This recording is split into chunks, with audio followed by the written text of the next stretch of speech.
In this series, we will learn how to write enterprise applications with a Spring ecosystem in baby steps. This series is designed for total beginners all the way to become a senior Java Spring backend developer. We will tackle, of course, dependency injection, data access with JPA, web-mvc, reactive programming, security cloud stuff, and its integration with other tools.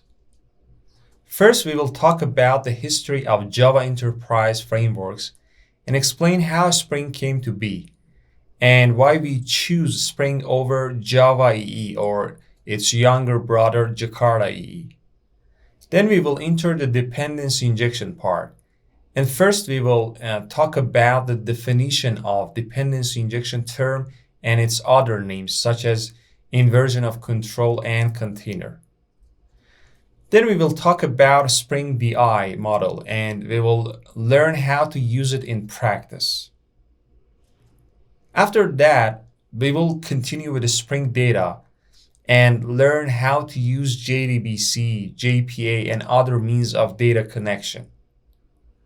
And then hopefully, we will learn about security, Spring Web, and other projects under the Spring umbrella.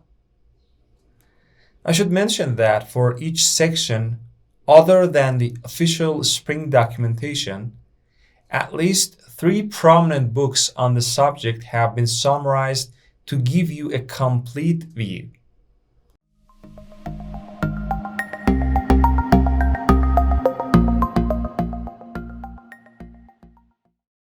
Before diving to the Spring tutorial section, we want to examine the history and the creation process of a standard Java API or framework.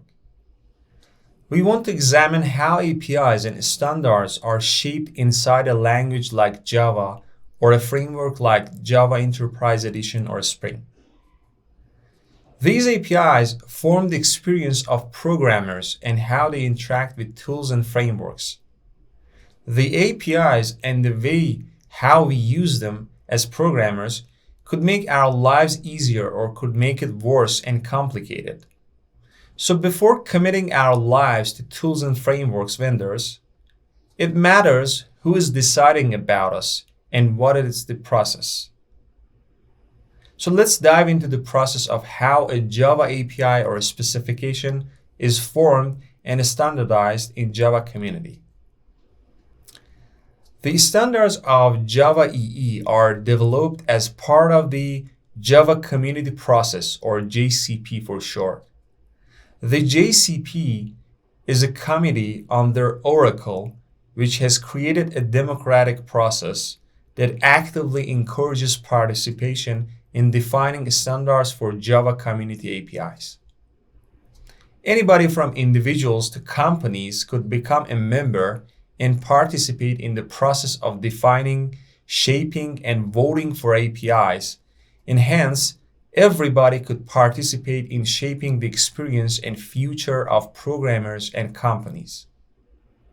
So for example, say someone sees all these different libraries and frameworks for HTTP client like OKHTTP, Apache HTTP, Java URL connection, and etc. and wonders, it would be nice if all these HTTP client libraries had the same interface and API. The developers did not need to learn different frameworks for the same job. Then what she does is she become a member of the JCP committee and submits a common and standard API for all past and future HTTP clients. This standard request is named JSR, or Java Specification Request. The JCP seeks standardizing the APIs in the form of JSRs. These JSRs are not only about JavaEE, but also even for the APIs inside the Java language itself. For example, Rod Johnson, the creator of Spring Framework, has introduced a JSR named Dependency Injection for Java. that is defined as JSR number 330. This JSR shaped and changed the way the dependency injection tools works, and although other members like IBM and Red Hat did not vote for it, this JSR won the election process and became the de facto standard for DI frameworks. In order for a new API request to be eligible to become a standard, the vendor and the introducer must provide an implementation allowing the introduced API. So as you have guessed, the JSRs or Java specification requests are a set of Java interfaces and abstract classes that does not have any implementation, and they just only define how users and developers will interact and use the API. After defining that, more vendors try to implement a technology that conforms and implements the JSR. But the introducer must provide an implementation at the first place. So now you know that, for example, the way you interact and use relational databases is defined by a bunch of interfaces in JDBC JSR. And vendors like MySQL have provided an implementation to that JSR by, for example, the MySQL JDBC driver. This driver knows how to connect to MySQL database servers and execute your queries and return values in the way that is exactly defined inside the JSR standard. Or as another example, the popular Object Relational Mapping or ORM, named Hibernate, was the introducer and implementer of Java Persistent API or JPA. Other JPA implementations later came to be, such as Eclipse Link and OpenJPA. So because the developers are coupled to the JSRs, the implementation could be replaced by some other vendor without touching the client code. One of the aspects that made Java Enterprise Edition platform unique was that it was developed by JCP standard process, and everybody was involved in the process. So each JavaEE version was an umbrella JSR. So what is an umbrella JSR? Some JSRs do not define any API, and they are only a collection of other JSRs, which we call them as umbrella JSR. Like JavaEE JSR, which is the collection of JSF, JPA, EJB, CDI, and many more. Other organizations like Eclipse Foundation has their own process for defining and standardizing APIs in their own community with a completely different culture. Like with Jakarta, the JCP process was replaced by JakartaEE specification process, used for further development of JakartaEE.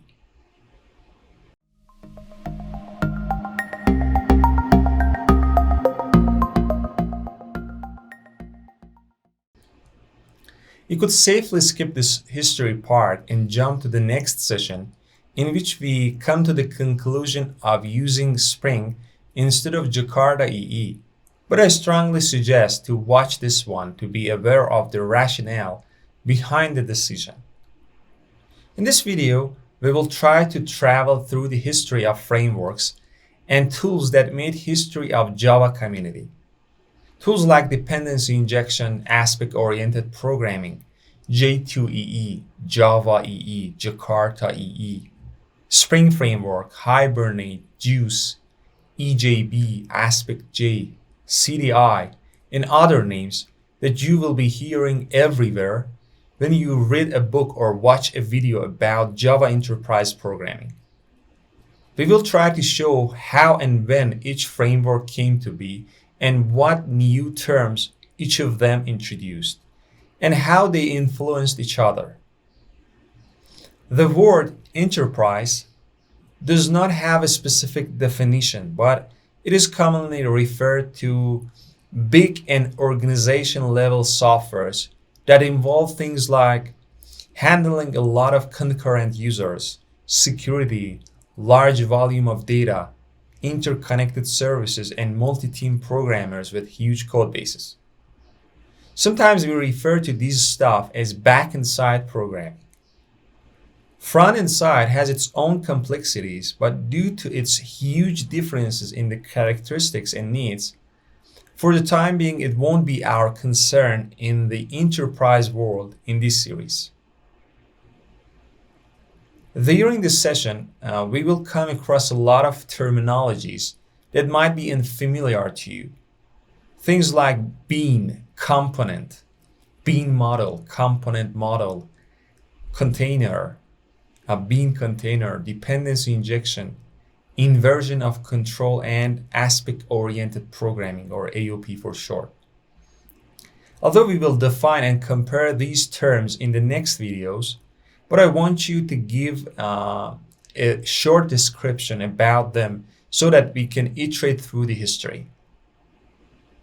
Throughout the history of enterprise applications, a new need rised up that all kinds of multi-purpose frameworks were trying to adopt that capability. These frameworks were asking the developers to let them manage the lifecycle of developers' objects, all the way from instantiating them with the new keyword to destructing and finalizing them.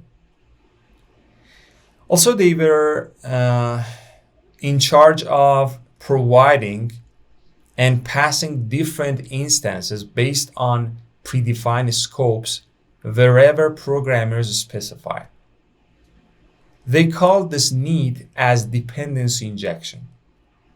Each of them tried to refer to this capability with all the different names above, like bean, component model, bean container, IOC, and ultimately the dependency injection.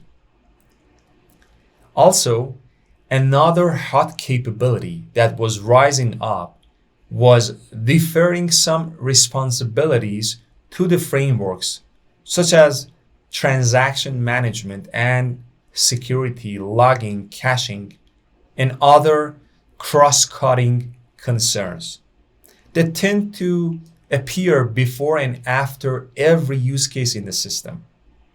So these frameworks try to weave and insert some logic and code between developers' code to fulfill those boilerplate stuff. They called it aspect-oriented programming, or AOP. Now I know you might react that you could do all these stuff and you could create and instantiate an object anytime you like, or you can write security and transaction management code yourself, and you don't need some other tool to do it on your behalf. Now that we know a brief description of dependency injection and aspect-oriented programming, we will see that why these two capabilities have caused a 100-year wars between the frameworks and tools in the enterprise realm. So let's get to it. First up, Java came to be at 1995. After 5 years, it entered the realm of enterprise by publishing J2EE, or Java to Enterprise Edition, at 1999.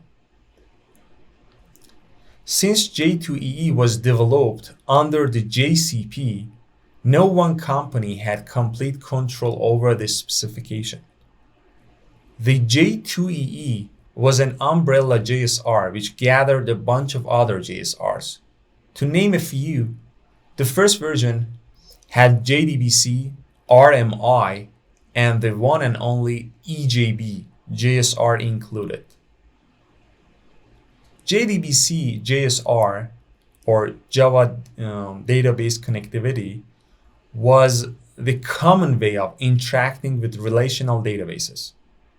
The RMI JSR, or Remote Method Invocation, was a mean for calling a method remotely on another JVM instance and returning the result, and the promise of the revolutionary EJB, or Enterprise Java Beans, was a shop for components which developers could purchase and plug it into their EJB container and run remote services via RMI. After the first release of Java language, the Java 2 SE 1.1, EJB specification was published that was meant to shape the future of enterprise applications, and it was a cooperation between mainly Sun, Oracle, and IBM in late 1997. Despite all the promises of EJB, it was troublesome to use, where for what should be relatively simple, it had high cognitive load to put on developers. It forced implementing and being coupled to the specification. It forced bad deployment scripts, and worst of all, it only let clients to connect through RMI JSR rather than the standard HTTP connection. In 2001, Sun released the EJB 2.0, which solved the aforementioned issues. The EJB 2 was included in the next release of J2EE, the 1.3 version of the J2EE Enterprise Edition. EJB, as a pioneer, provided some great capabilities for managing and initializing and destructing and the lifecycle and wiring and providing object instances wherever needed, which was popularized by the name of Inversion of Control, or IOC, and later this capability was called Dependency Injection by Martin Fowler. EJB also provided capabilities for concerns like transaction management and security. These cross-cutting concerns were handled by weaving and adding custom logic and behaviors between developers' code by framework. This logic weaving capability was called Aspect-Oriented Programming, or AOP. The term AOP was introduced by Aspect-J framework the very same year of 2001. In the same year, Rod Johnson, an individual, started creating something to make developers' lives easier than what EJB had to offer.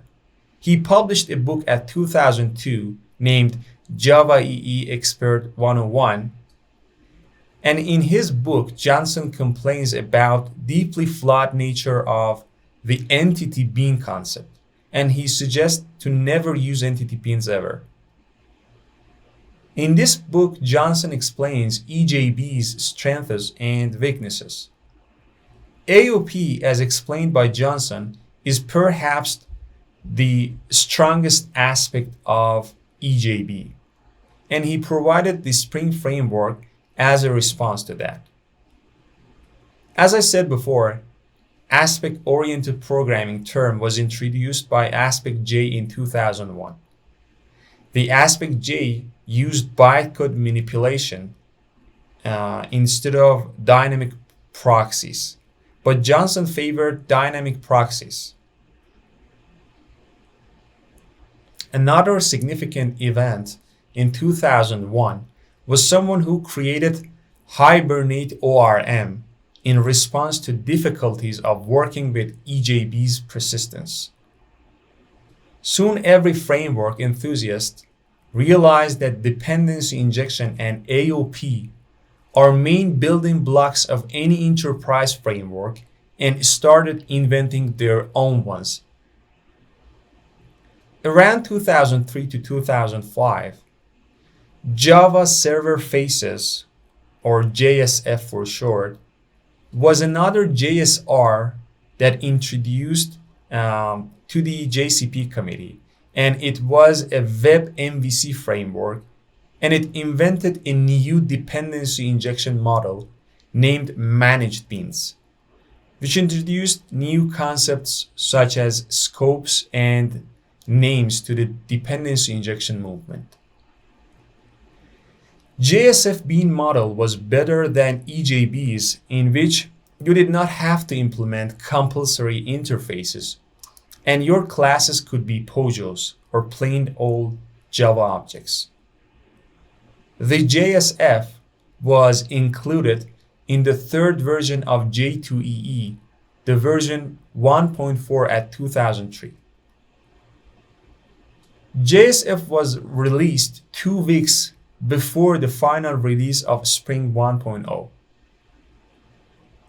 Both JSF and Spring had a lot of similarities in their DI model, with using POJO-based lightweight bean container.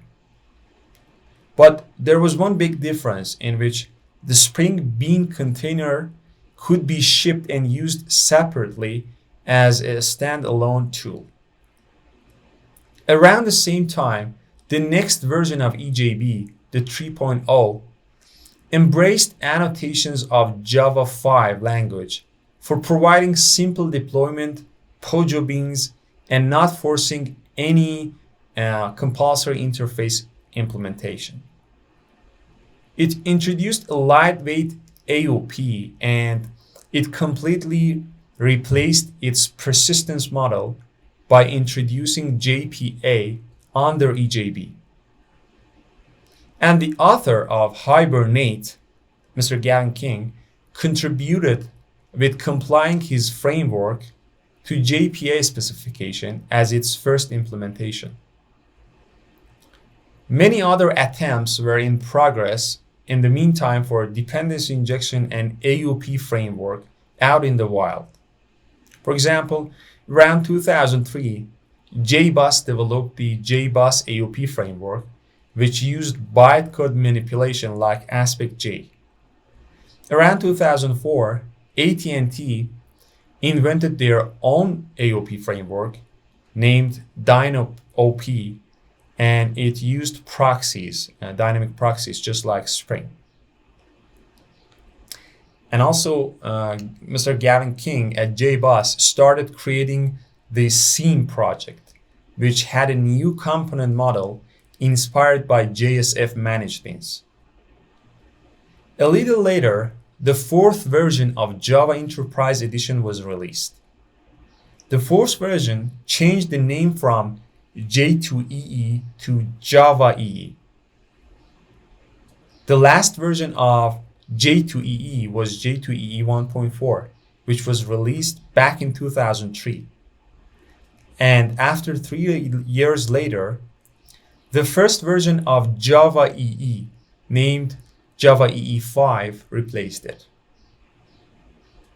Even though J2EE can be considered a dead technology replaced by JavaEE, but the term J2EE refuses to die, and many individuals and companies to this day still refer to J2EE as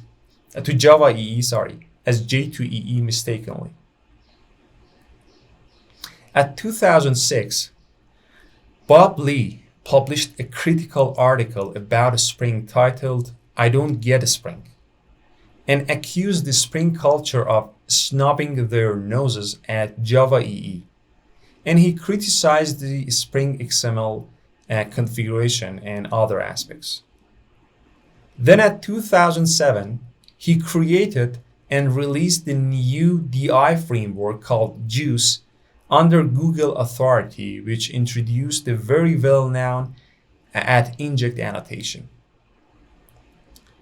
Up to this point of history, as you can see, different frameworks like EJB, JSF, Spring, Juice, and others had created a chaos and inconsistency by providing new and different solutions to the same problem of dependency injection and AOP. During JavaEE 6 review, Red Hat, via Gavin King, was trying to add yet another dependency injection and bean model named WebBeans to integrate JSF and EJB component models. During the review ballot, IBM criticized that adding another component model to the table will confuse the community. EJB expert group resisted towards WebBeans, but JSF deprecated its own managed beans in favor of the WebBeans. After a few months, the name of WebBeans in JSR 299 was changed to Context and Dependency Injection, or CDI for short. Meanwhile and suddenly, Rod Johnson, the creator of Spring, and Bob Lee, who previously contributed to WebBeans, suddenly submitted their own competing JSR with number 330, and they officially called it Dependency Injection for Java. Actually, it caused more chaos because it was a new and another dependency injection model. The Sun reacted to this new JSR and invited all parties in JSR 330 and 299 to join together and collaborate for a comprehensive dependency injection standard for the SE and EE platforms before the JavaEE 6 is released. Red Hat commented to this situation actually, and they said that they are skeptical about this ill-defined JSR 330 that will ruin the portability of applications between different containers. Also, Gavin King published an article and compared the API of JSR 330 and 299 and called the 330 a huge mistake and a copy. After much debate, the conflict was eventually resolved, and it was announced that CDI, or JSR 299, would use the annotations and terms defined by JSR 330. The result was a disaster. As an example, while all the CDI, Juice, Spring, and HK2 used the @inject annotation, the code was absolutely not portable between those. JavaEE 6 was then released at 2009 with the premise of developer friendliness and uniting all those models, but it created a chaos by accepting and also adding different component and bean models. The main reason of this chaos was because the CDI JSR was finalized too later, and other JSRs did not get the chance to deprecate their own models in favor of the common CDI model. JavaEE 7 JSR also tried to move toward unifying bean models to remove all inconsistencies. While JavaEE 8 draft was in progress, in September 2015, InfoWorld published an article and stated that Oracle was canceling the efforts on JavaEE. Oracle did not respond at the time, but after some months, it became clear that Oracle was silently walking away from JavaEE. A year later, independent JSF expert group member Josh Junell published an article and made clear that without the community being aware, Oracle had quietly stopped working on most EE specs. And finally, during the keynote of the Java 1 conference in September 2016, Oracle officially announced it was going to finalize JavaEE 8, but cancel JMS and a bunch of other JSRs. Then Oracle moved JavaEE to an open source organization named Eclipse. And shortly after that, the official name of the JavaEE specification was changed to JakartaEE. The first version of JakartaEE was a simple transfer and with fully compatibility of JavaEE 8 version after just under the new name of the JakartaEE 8. In the next version, JakartaEE 9, they changed the namespace of packages from JavaX to Jakarta, cutting the compatibility, and it just created a new situation to start fresh. And now that compatibility was not an issue anymore. Version by version, they have tried to get rid of all deprecated stuff and different inconsistencies in the models for component and bean management to reach the goal of unity in the Java community that Oracle and JavaEE failed to accomplish. With Jakarta, the JCP process was replaced by JakartaEE specification process, which for further development of JakartaEE, it was used. It is a more lightweight and experimentation-oriented process for better collaboration of community in the process of forming standards.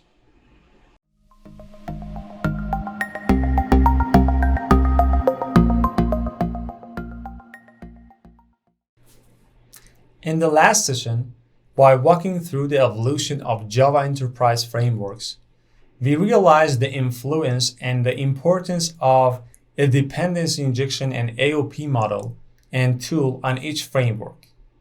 And we witnessed how multiple sharks like IBM, Red Hat, Sun, Oracle, Spring, Juice, and others were slaying each other in the bloody ocean to shape the future. We also witnessed that how each framework was inspiring the others along the way, or how it was copying the good aspects of others before it. Also, another interesting fact was that even until the last version of JavaEE 8 under Oracle authority, they failed to come into a global and united model of programming for enterprise applications. And somehow the democratic process of JCP failed to pay off. One of the main reasons of the failure was the decision of trading off between keeping backward compatibility and pulling the heavy weight of legacy stuff, or cutting portability to new version and upsetting legacy code bases and starting fresh. The backward compatibility has always been the promise of Java. With backward compatibility promise, when you add some class or method to language, you have to support it in the next version as well, so that the next version of framework should not break developers' old code, or it won't be backward compatible. So the question is, what if you decide to remove or replace something bad in the next version? Well, if you want to remove it, you have to cut backward compatibility, or else the only thing you could do is to mark it harmful as marking it as deprecated or obsolete, and hope and pray that people won't use it, or they will remove the usages from their old code. For example, in the case of JavaEE ecosystem, when you want to use multiple JSRs together, you will encounter a lot of deprecated stuff. Like say you want to build a web app and you need JAX-RS, JSF, CDI, and JPA simultaneously. Now the newbie would encounter a lot of similarities and deprecated stuff inside each of them. Because although each JSR have deprecated its dependency and AOP model in favor of CDI, but their old model is still there and will cause confusion. The movement toward handing the JavaEE project to Eclipse and starting from fresh by changing the package name from JavaX to Jakarta and cutting the backward compatibility seems that it is putting the Java enterprise back in track. But there is still a journey ahead of them. On the other side, the Spring that was accused of snubbing their nose into JavaEE was carefully watching the evolution of others and was inventing and uniting the best practices among them all. And because it was developed by a single party rather than a democratic committee, it is more uniform. This led the Spring to absorb a huge chunk of Java community until this day. We don't know about the future of ongoing battle among JakartaEE, Spring, and others. But one thing for sure is that we will consciously not couple ourselves and our lives and our projects to any framework. The good news is that all these frameworks have a lot of similarities between themselves. And once you learn how to use one of them, switching to other ones is a matter of weeks or months. Having said that, we will try to learn Spring Framework from very start of it in tiny steps. And for those who only know a little about Java language, this series is perfect. And then we will cover its latest cloud and advanced cool stuff of Spring.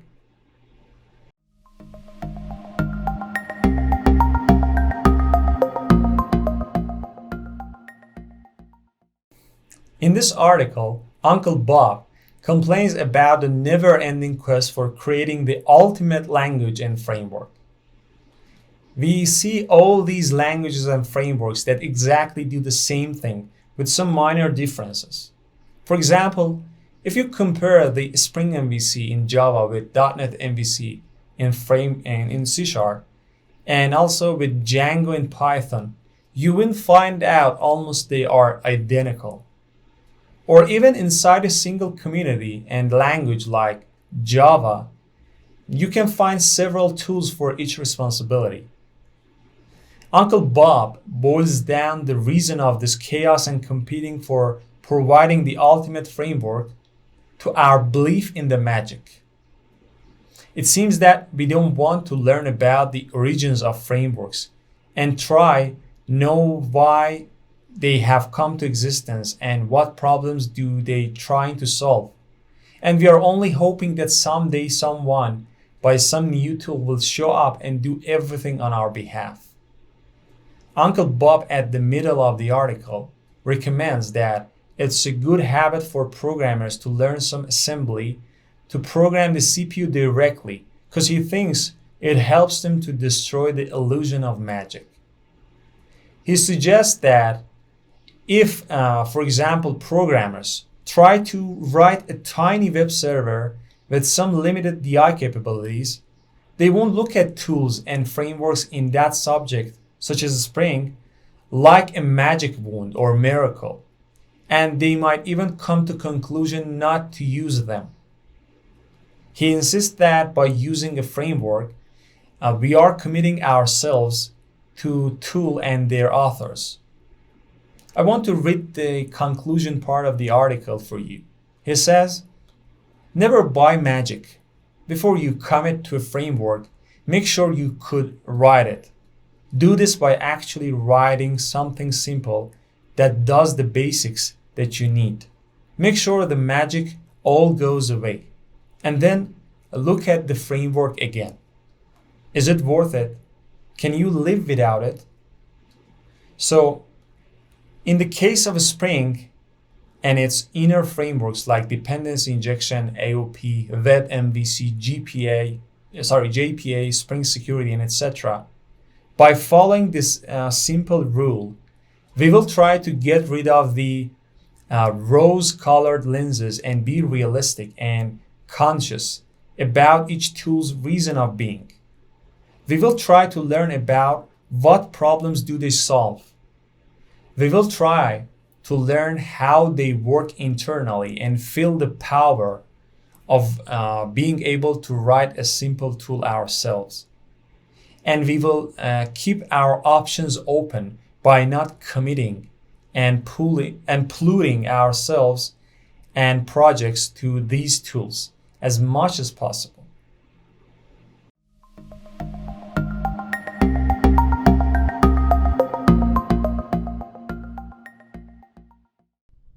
What is dependency injection and why does it have a key role in all technologies? DI stands for dependency injection.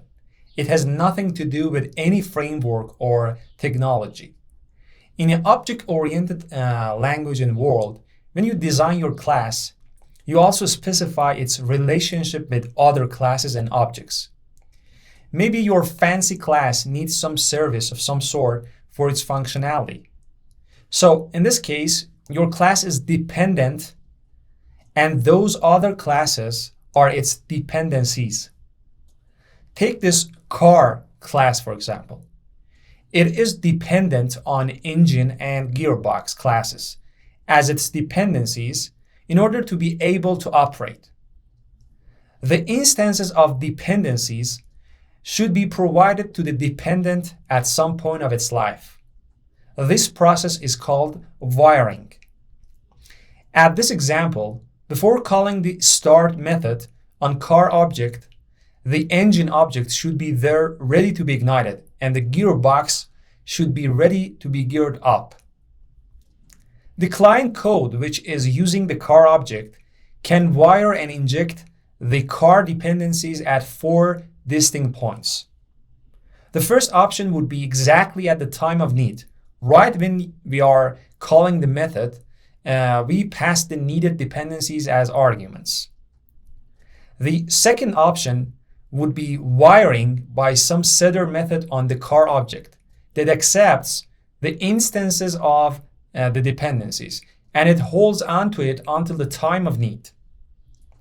The third option would be by setting a public field, which is a very bad idea and breaks a lot of design rules. And the last option, of course, would be to pass the dependencies once and for all at the construction time, which is most of the time the preferred option. You've been doing this construction by hand or manual dependency injection from the first time you instantiated some class with the new keyword in your OO language. Now the question is, do you see any need for a third-party tool to do instantiation on your behalf?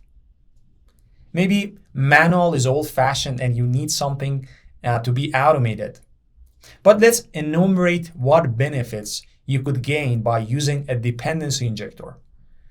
Well, to be fair, asking for an object from a dependency injector without worrying about its inner dependencies and wiring logic is cool, right? In this example, for example, if you ask dependency injector for a car object, it will provide it to you locked and loaded without you being worried or even aware of its dependencies like engine and gearbox. You could also ask for an instance of a car in your constructor even without being aware of the DI tool. This hiding of initialization phase could help a lot, especially with objects that have large graph of inner dependencies, and especially in languages like Java that due to the lack of name parameters feature and name constructors, situations like constructor pyramid on the pattern is inevitable. This decoupling of instantiation and initialization of objects from their usages could help a lot when it comes to rigidity. In a rigid design, for example, by changing how a class is instantiated, you will also break a lot of other places that are coupled to how the class is instantiated. Another bonus of using dependency injector would be outsourcing the lifecycle management of your object. Because you have already passed the responsibility of instantiation to the injector, it could also call destructor and finalizer methods on your behalf. The dependency injector could also be configured to provide different instances per different contexts and scopes. For example, it could easily provide the very same instance every time, or it could provide a new one with each request.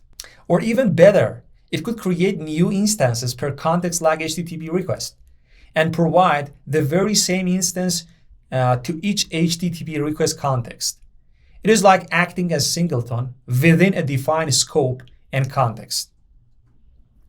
You could also configure the dependency injector to wire and inject a set of different instances depending on the profile you are executing the application.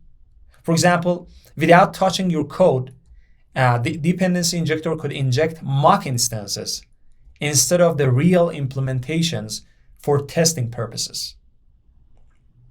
And last but not least, because you hand the management of your object's lifecycle to dependency injector, you could ask it to extend your object's behavior. So it could add extra functionality and behavior before and after all of the methods inside your object, or some of the methods. And it could define cross-cutting concerns like logging, transaction, or security by intercepting the methods inside your object.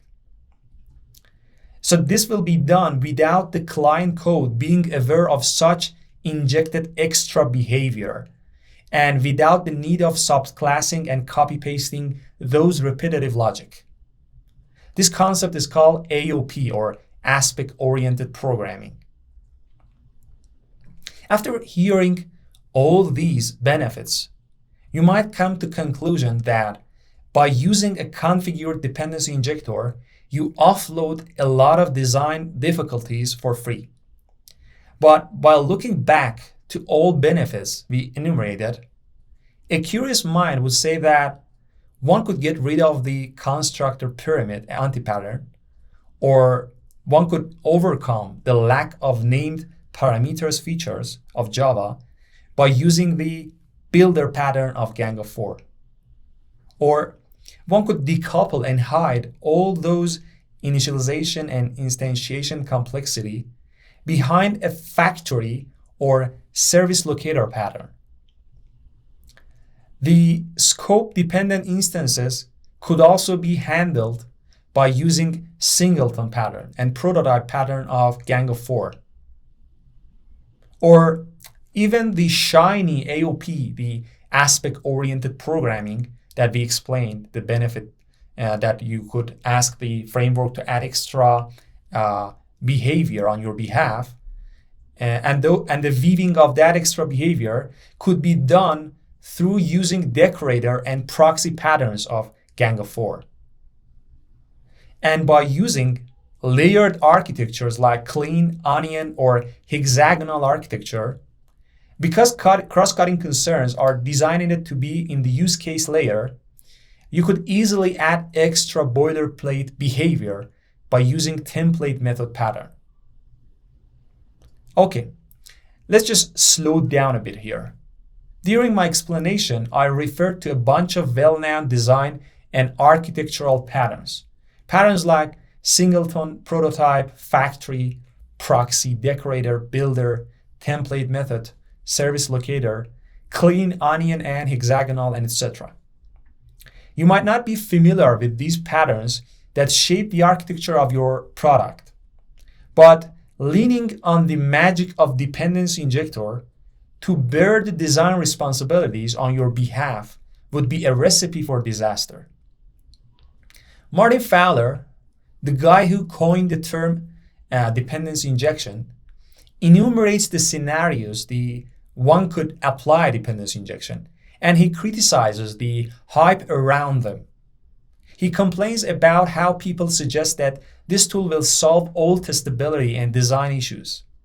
For example, he insists that by the service locator pattern, you could do exactly the same without a tool. But it is the IOC part, or the inversion of control part, that makes it popular, in which by IOC, the dependencies and extended behaviors are provided out of thin air without the need to access the service locator itself. And we'll show these stuff, the IOC part and the dependency injection part later. Don't get me wrong, actually, the dependency injector is a powerful tool. And we have got some special usages for it, especially the IOC magic at the framework level and the infrastructure logic. So, like any other tool, we are going to use it where it fits and where it applies carefully.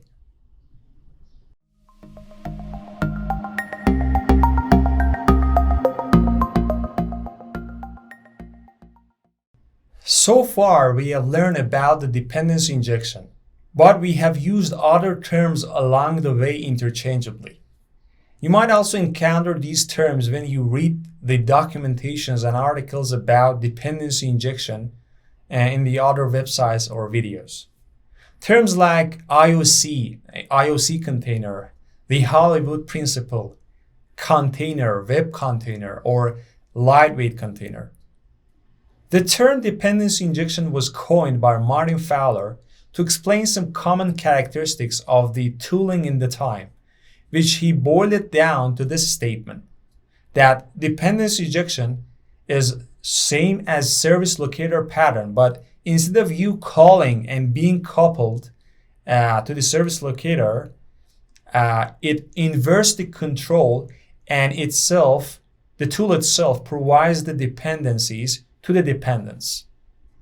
But the inversion of control, as he emphasizes himself in another article of his, is not limited to automated dependency injection. In this article, he refers to the original paper by Ralph Johnson that coined the term IOC, or inversion of control. There he explains that the main differences between library and framework is that library is a set of classes that your main application controls and use them. But frameworks themselves seems to be the main program in coordinating and running the application. So frameworks provide special places to hook your logic in and insert your code that will be called by them at the designated place and time. So the control and the sequence of execution is inverted and managed by the framework. In that sense, the dependency injection tool is a subset of IOC tools. So other examples for IOC would be the framework running the tests written by you for different purposes, or the framework calling your custom logic passed to event handlers when the mouse is clicked or the key is pressed. So by inversion of control, you don't get to choose when your logic should be executed, and you just hook and hand your logic to the framework. In the same article, he refers to some paper that defines the Hollywood principle with this slogan that says, "Don't call us, we'll call you." This principle is more equivalent to the broader IOC term rather than the specific dependency injection. The term container is also used widely instead of dependency injection tool, and it comes with multiple prefixes like IOC container, web container, or lightweight container. Because the dependency injector tool is configured by the programmer to find all objects and services, and because it is configured to wire the objects together, they come with the name of container sometimes. The Spring framework calls it application context in that sense.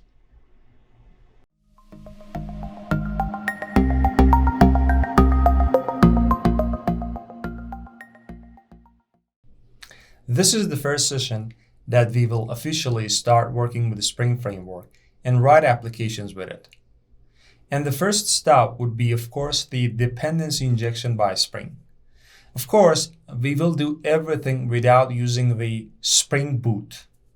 Spring Boot is a technology on top of a Spring ecosystem, which hides most of the configuration and setup part of Spring projects. By using Spring Boot, you will only name the technologies that you need and it will do everything behind the scenes. Of course, that is yet another layer of magic that could hide most of what is going on underneath, which is against the Uncle Bob's suggestion.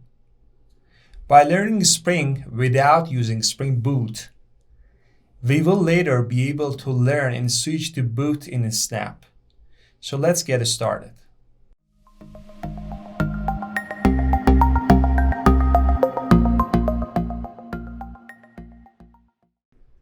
So far, we have talked about what the dependency injection is in general and what are the capabilities of a dependency injector tool. We are starting with dependency injector inside the Spring, which comes by the names of application context container or Bean factory.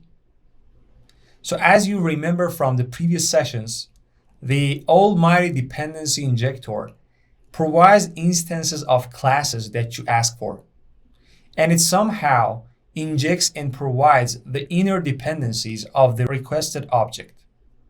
For example, in the case of the car class, it is dependent on engine and gearbox, and the engine itself is dependent on cylinders, and there might be more depth to this object graph.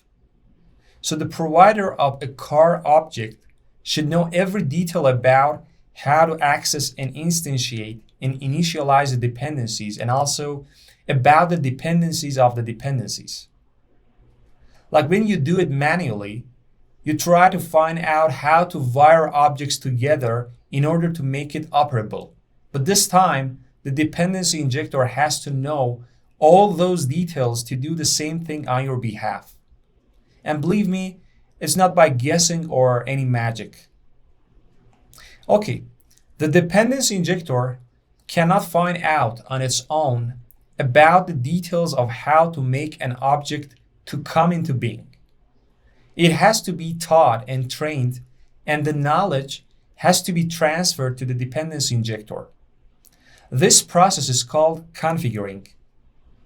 So a dependency injector has to be configured by the programmer in order to be able to provide.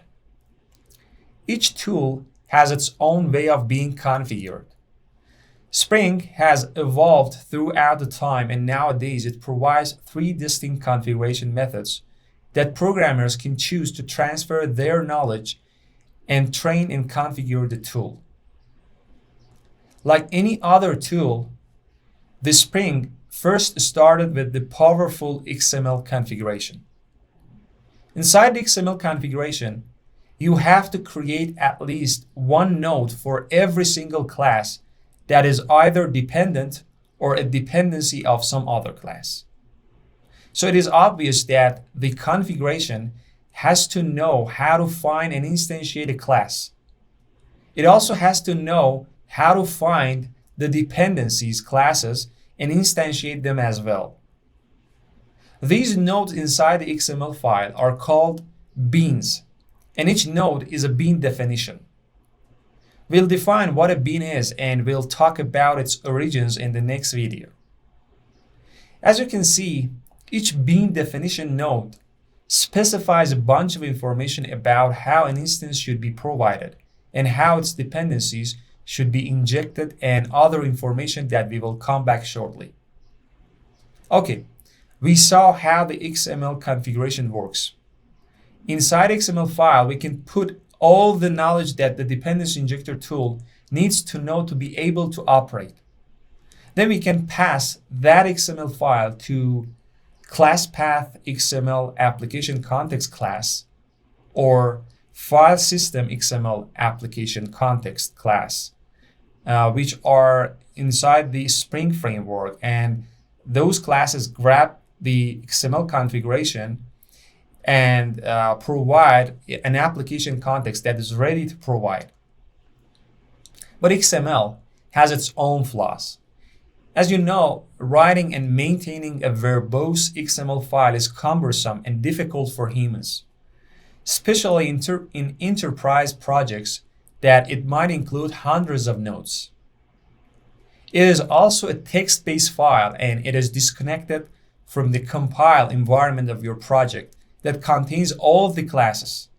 And without proper tooling, the programmer can introduce bugs and define wrong nodes that will only be caught at runtime.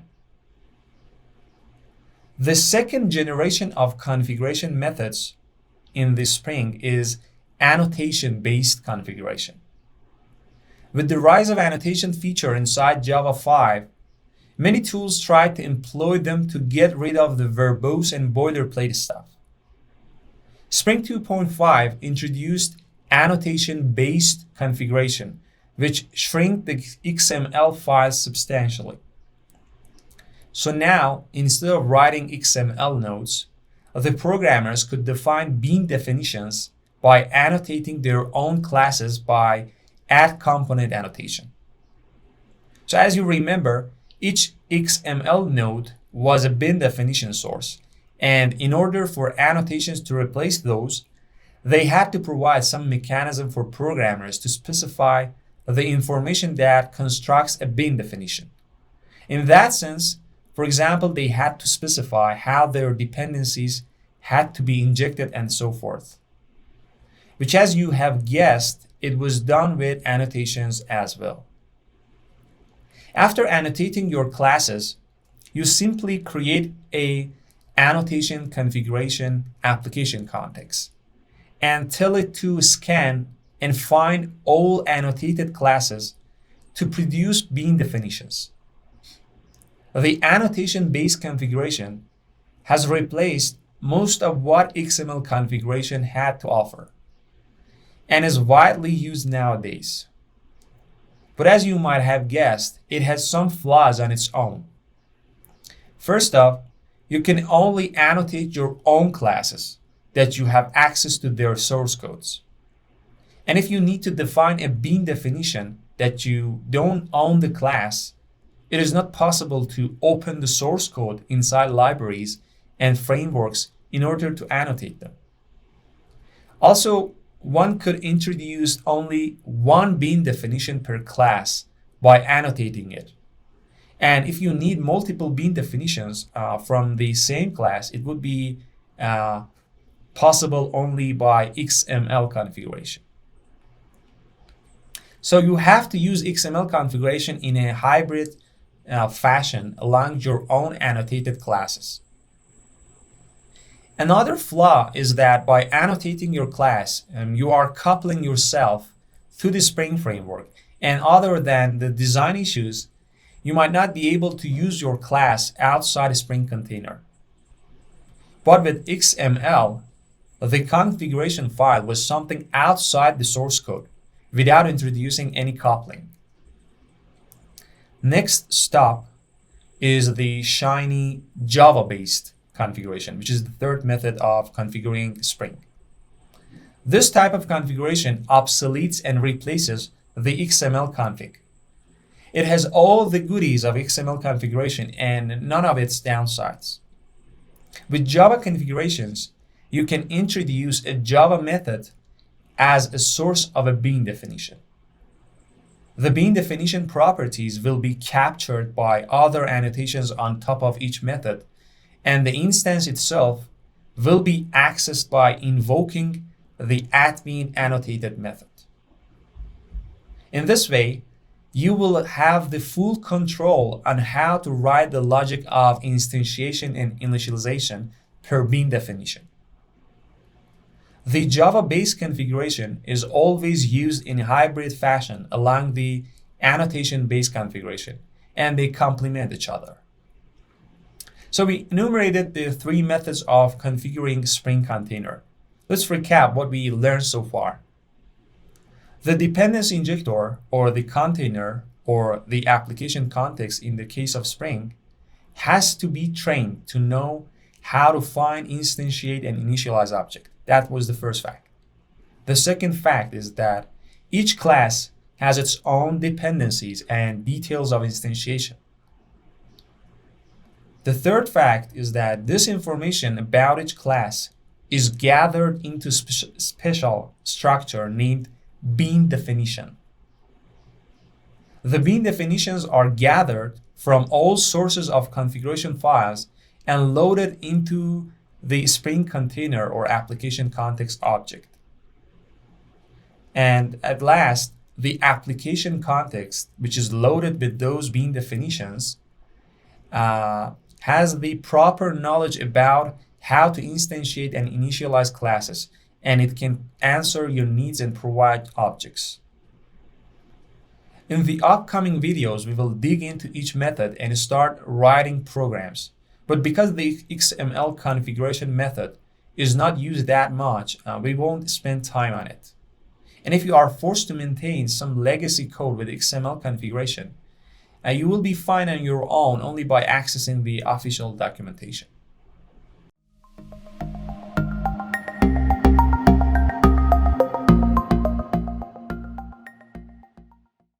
Last session, we talked about multiple ways of configuring Spring dependency injection. We saw how these different types of configurations at the end of the day are boiled down into a list of special structure named bean definitions that the dependency injector will use them to identify, resolve, wire, and provide objects. By crossing off the XML configuration, there are two sources of bean definitions. The first one is the classes annotated by @component annotation, which is the essence of annotation-based configuration. The second source is methods annotated by @bean annotation, which is the essence of Java-based configuration. But we are using the terms bean and component a lot without defining them and knowing the differences or their origin. When you dig into the history and multiple books, we track the root and the origin of the term component to the EJB specification of Java. But what is a component today, and what was component inside EJBs? Back then, EJB introduced components as standalone services that could be used remotely. But now, the component term inside dependency injection frameworks, especially in Spring, means a simple POJO class with a bunch of extra characteristics attached to it. Let's enumerate those extra characteristics. First, a component is managed, meaning that the programmer has offloaded all the responsibilities from instantiating it all the way to caching and destroying it. Second characteristic of a component is that it is scoped, meaning that it specifies how many instances will be created based on the region and context it will be used. Third, it is substitutable, meaning that the requester and the client code might be passed a wrapped or extended instance of this class without being aware.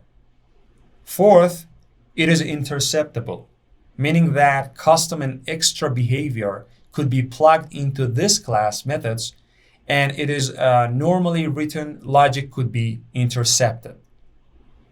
Fifth, a component have a life cycle, meaning that after being instantiated, it might have multiple phases, and most importantly, it will have a destruction method that will be called by the tool that manages it.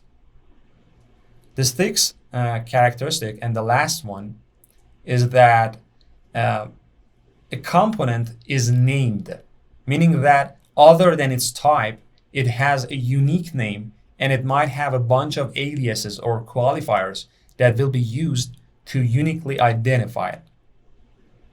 That was the definition of a component in the context of dependency injection tools. Now, inside the Spring, by annotating one of your classes as @component, you are passing the management of this class to the dependency injector in Spring. You are assigning a name to it, which by default is the name of the class. You are specifying its scope, which is by default Singleton. And of course, by using other annotations and implementing maybe some special interfaces, you could specify its lifecycle related methods And also you could plug extra behavior by using other annotations. So all these information such as type of the Java class, its name, the qualifiers, lifecycle related methods, interception points, and extra behavior will be grouped into a form of a bean definition.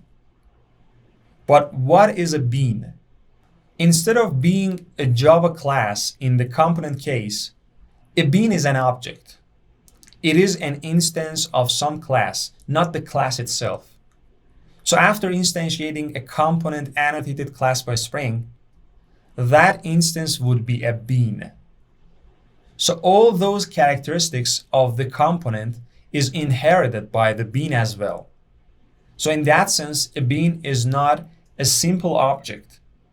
It is managed, it is scoped, it has a unique name, it has defined lifecycle methods, and it might be wrapped to be extended by extra behavior. So in Spring, because by using Java-based configuration, we are defining a bunch of methods that will return special objects with some characteristics, and because the result of methods will be an instance of some class, the annotation is called @bean. All those characteristics of a component could be used and added to @bean annotated methods as well. To wrap it up, a bean definition in Spring, whether it comes from a class that is annotated by @component, or whether it is a @bean annotated method, will group all those information and characteristics.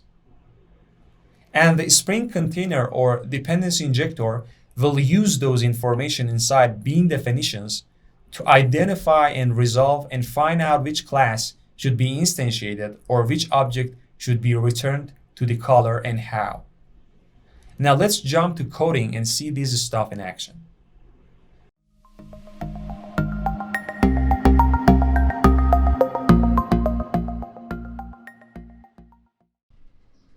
So this is the first session that we are going to officially write some Spring application. And in this first session, we are going to learn how to use the @component annotation.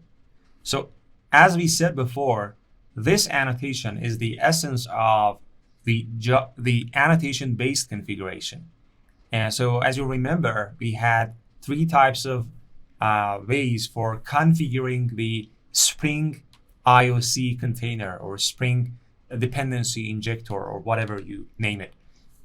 One of them was XML, which we crossed it off from our list. The other two remaining configuration types were Java-based configuration and annotation-based configuration.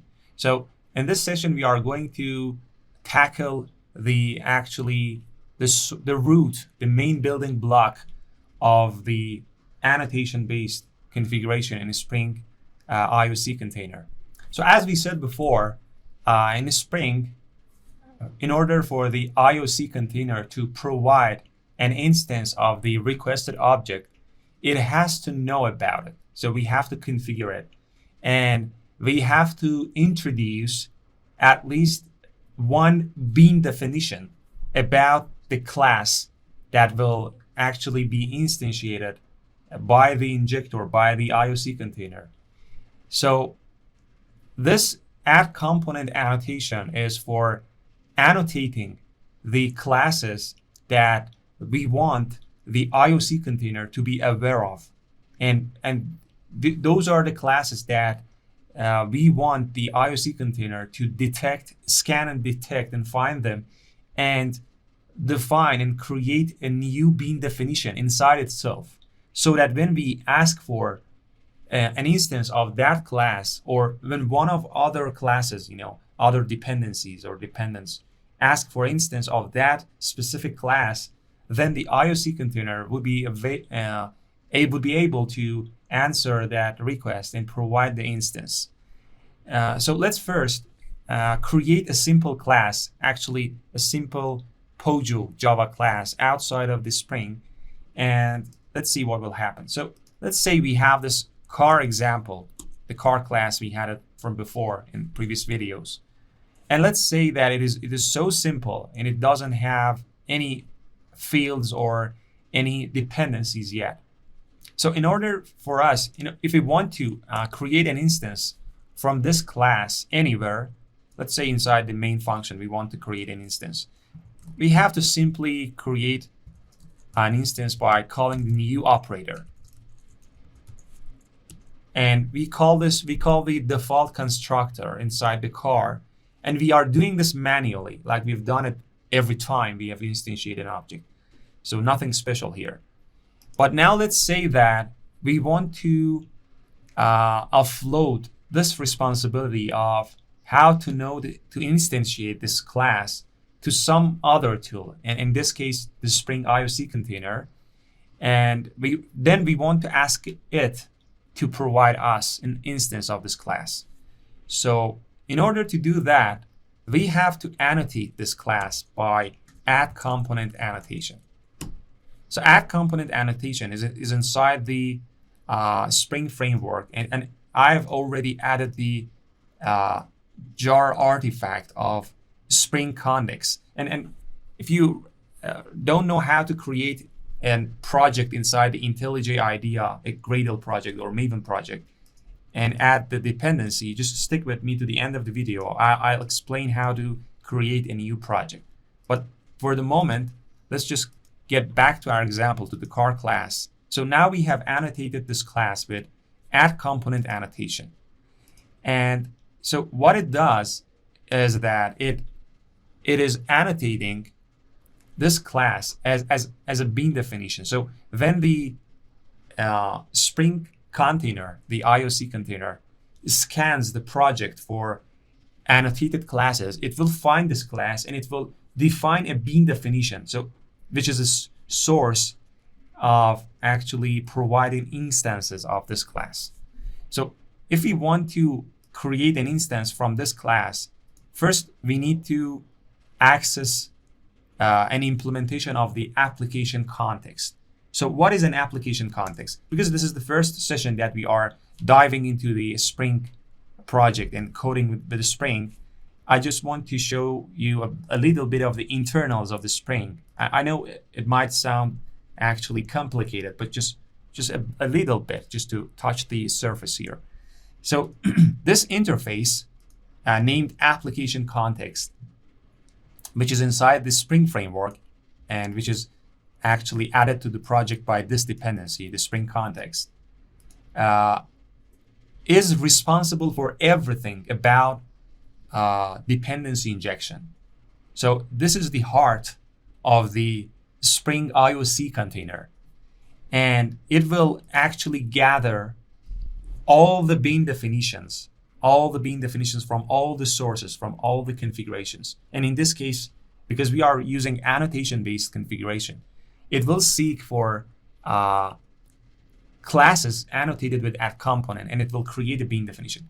And from there on, it knows about that class, and it can create instances from that, and it can provide instances. So in order to create and actually access the capabilities of Spring IOC container, we have to create an instance. We have to create a class, actually instantiate a class that implements this application context. And there are a bunch of implementations of this application context, at least one for each type of configuration type. So in the case of annotation-based configuration, the one that we are going to use is, let's name it dependency injector or IOC container or application context, whatever. The one that we are going to use is annotation config application context. So if I want to prove my actual statement, we can go into the implementation and see that this class is actually extending the application context, you can see. So the annotation config application context is itself an implementation of the application context. And so if we want this annotation config to scan and find all those annotated classes with add component annotation, we have to tell it where to look actually and find those. And so we could give any packages, and we want to narrow down the packages, because if we give, for example, the com package, it will look not only our classes, it will also look inside the dependencies that we've added to the project. You know, there are a bunch of dependencies that we've added. We have added this Spring context, but there are other dependencies that are the dependencies of this. For example, it has added the Spring Core, the Spring Beans. So as you can see, there might be thousands of classes. So we want to narrow it down, and we want to say, please look inside the com-spring.tutorial, because this is our package, come to Spring tutorial. We are telling here that please look inside this package and its inner packages, and find all those classes that are annotated with add component.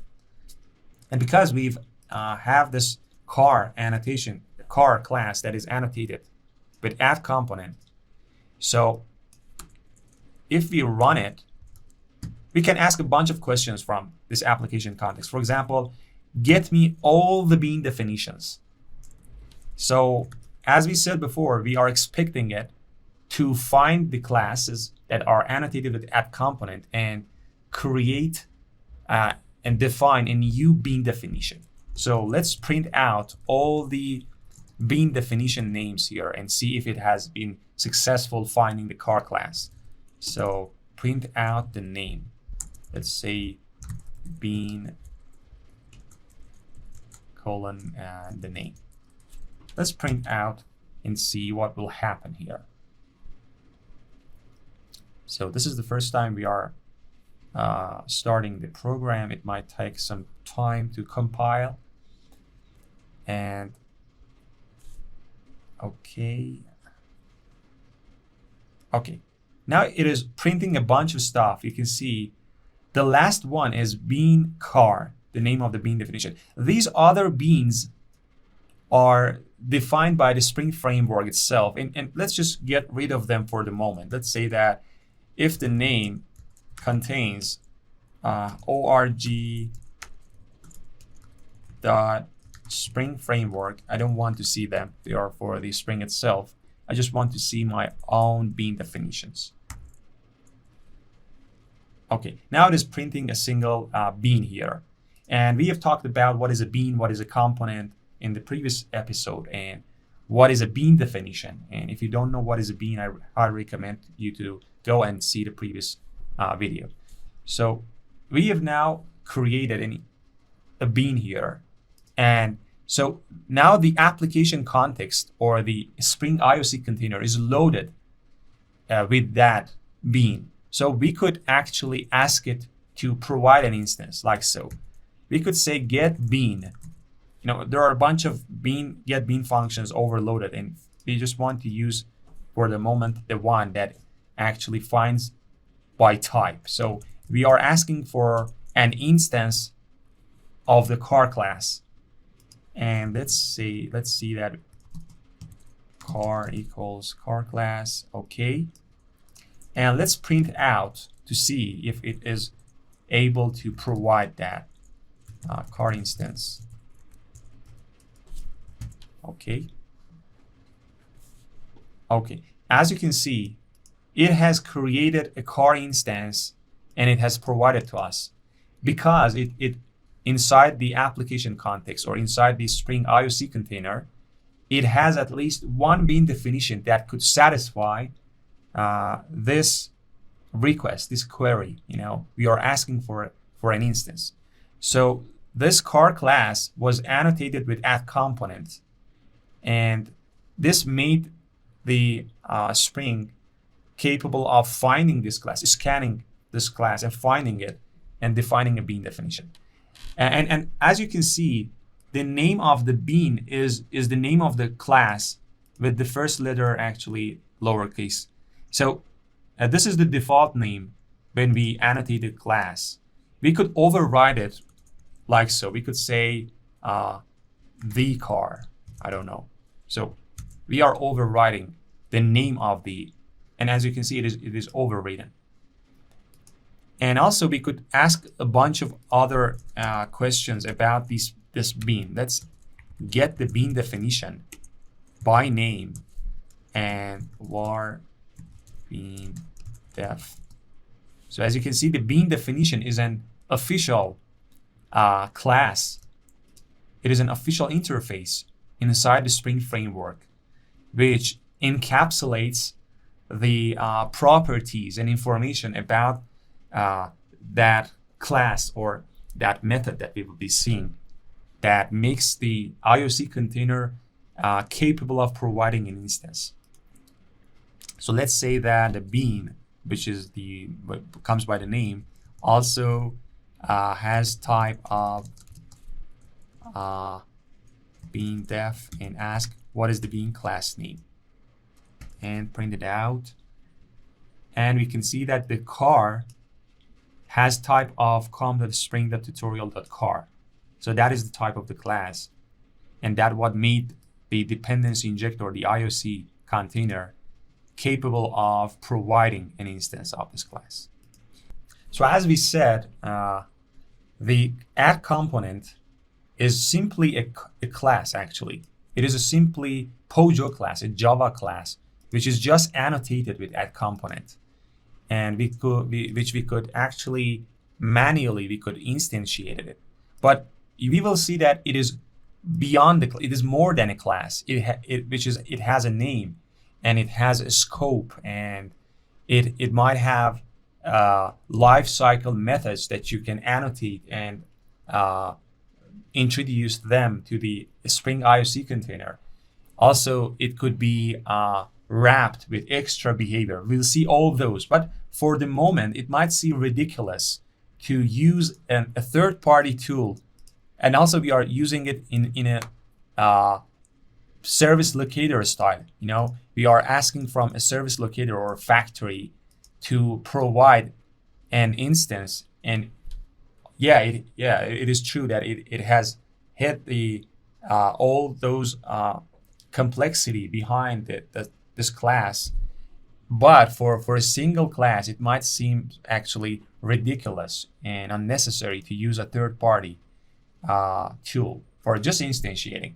But the more we advance, you'll see that it might actually pay off in some situations, at least. And we will be using them a lot when we write Spring applications. So that's enough for now and for this session. And in this session, we just get familiar with the add component annotation. So as I promised at the beginning of the session, I want to show you how to create a new project inside the Spring, the IntelliJ IDEA, the IDE. You could use any IDE, to experiment and write a Spring application, because we are underneath using the Gradle build tool here. You could use the Maven build tool, and then you could use any IDE. So inside the IntelliJ, if you want to create a new project, you have to actually select the Maven or Gradle and actually select the Java. And after clicking next and creating the project, inside the build.gradle file, if you go with the Gradle option, inside the dependencies, you have to add the Spring context dependency. And you could actually find this dependency in the Maven Central. You could search for Maven Central Spring context.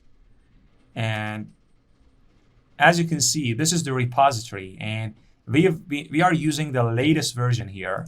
And if you click on one of the versions here, if you go with the Gradle option or Maven, you could copy and paste that part here inside the dependencies and hit sync, and it will download all the dependencies and its transitive dependencies. Spring context has a bunch of other dependencies, and it has AOP. It is dependent on beans, on Spring Core and Spring Expression.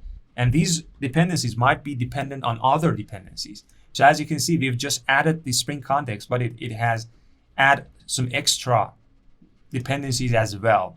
So this tool, this Gradle tool, is managing all those dependency stuff, and it provides the classes at the runtime and at the compile time for us, and we are able to see all these classes added to the project.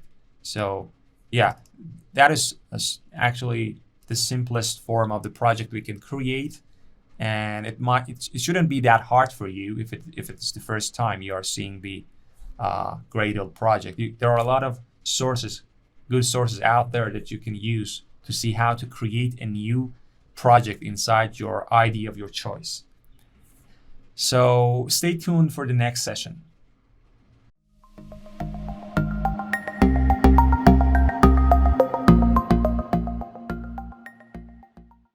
If you remember, last session we talked about the add component annotation, and we introduced this as the essence of annotation-based configuration in Spring and in configuring the Spring IOC container. And we saw that how the Spring dependency injection was calling the constructor of that car class on our behalf and was instantiating that class and was providing the instances. And so I've actually refactored the code a bit for actually I've not done that much, just I've created this function that prints the bean definitions. And let me first run the application. So you can see that there are only one bean definition, that the name is car and it has a type of car. And we have instantiated the car instance, and we have called, let me show you, this constructor, the empty argument, actually empty parameter constructor.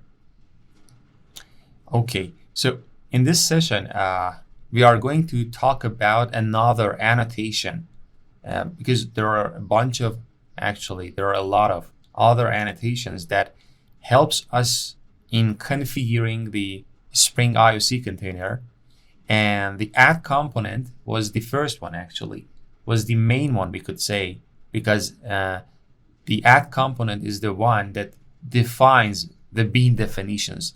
The others annotations that we are going to learn will help to sometimes, for example, resolve the ambiguous situations or something like that.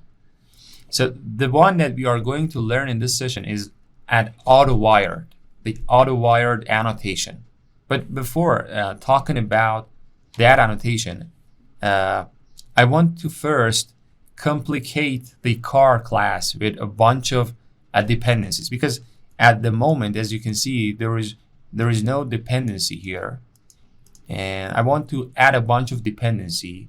So let's add the engine class, and also I'm going to add the gearbox class. And let's say that these two are the dependencies of this car class. So let's create a private field for both of them, gearbox and private the engine. So now the car class has two dependencies, and these two dependencies should be injected at some point to this car class in order to make this car object, the car instances, to be able to operate properly. Actually, we don't have any method at the moment that uses these functions, these dependencies. Let me add one to make public void. Let's say there is a start method here that first ignites the engine, okay, and then gears up. All right. Okay, so if if someone asks for car instance, like here, and then call car.start, it will throw actually null pointer exception. And that is because the engine, this is the null pointer exception, because the engine is null, as you can see, because its dependencies, the car dependencies, has not been injected. So as you remember from the previous sessions, there are 4 actually different places, different injection points that we can use to pass the dependencies. But the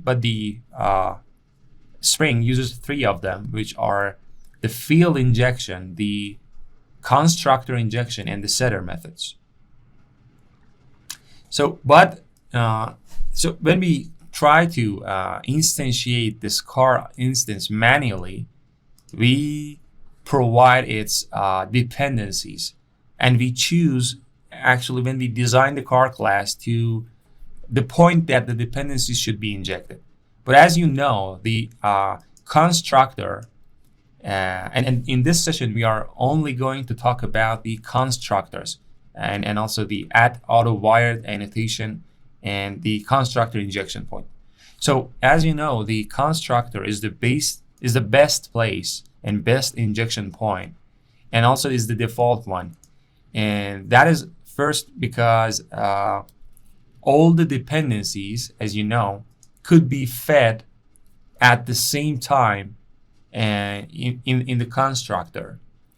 And the second benefit is that the only place that we could make these fields final is only when we ask for the dependencies from the constructor. So let's say we have this constructor that asks for an engine and a gearbox, and then it assigns them to the fields. This gearbox equals gearbox, and also we have to initialize them here as well. Let's say we initialize them with null, or with some instance of our own here. Let's say we instantiate gearbox and with something, and we pass it, So as you can see, these fields now could be final because we are asking for the dependencies from the constructor, and that is a benefit. But if we choose to ask them from the setter methods, then these fields could not be final.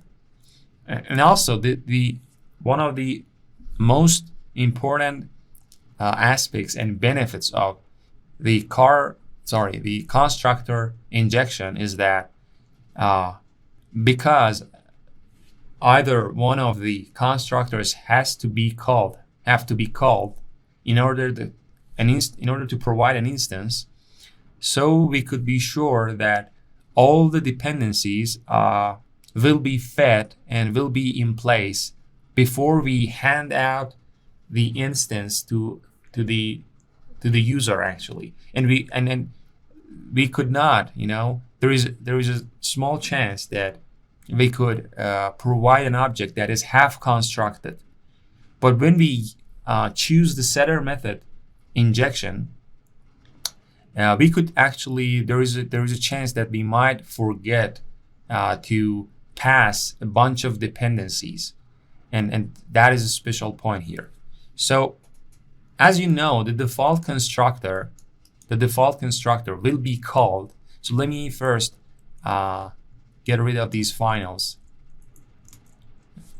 and let me comment out this constructor and also this one. So when we run the application, what is going on? Oh yeah, it is calling the start function. Let me comment out these as well. So as you see, the car instance is being instantiated, and it means that the Spring, like instantiating manually with new operator, the Spring has to call one of the constructors, like us, and when there is no constructor, the default one, the one that has no parameters that will be added by compiler, will be called by Spring. But if we override the default constructor, and by default we mean the one that has no parameters, if we override it, you'll see that the Spring will call this one. Car is being instantiated with nothing. It is printing this line. So that is the first actually rule here. Now, if there are more than one constructor, the Spring will call the one that has no parameters. So let me have a print out here, and let's say that car is being instantiated with engine and gearbox. Okay, now I'm running the application, and you can see that still it is calling this one. It is calling the one that has no parameters. Okay, so now let's imagine that we have a single constructor here that has a bunch of parameters. It is not empty, and it will ask for a bunch of parameters. So this is the only actually path and the way that we have to take when we are going to instantiate the car class. And also the Spring, actually there is no magic here. Spring will call either one of those constructors that we provide inside the class. So just the Spring has to walk through this constructor. So and when it is going to call this one on our behalf, it has to know, the Spring dependency injector has to know how to feed actually these instances, these dependencies. So it must be able to satisfy these dependencies. So and by satisfying, we mean that there should be at least one bean definition inside the IOC container. But if we run it, you will see that it will fail, saying that no qualifying bean of type engine. So at least one bean which qualifies at Autowired candidate. So as you can see, it is looking for a bean definition that could satisfy this engine, but there is none. So if we want to tell the Spring to define a bean definition, we could annotate them as at component, and also the gearbox add component. And you will see that, let me add a constructor here. The gearbox is gearbox constructor, and also the engine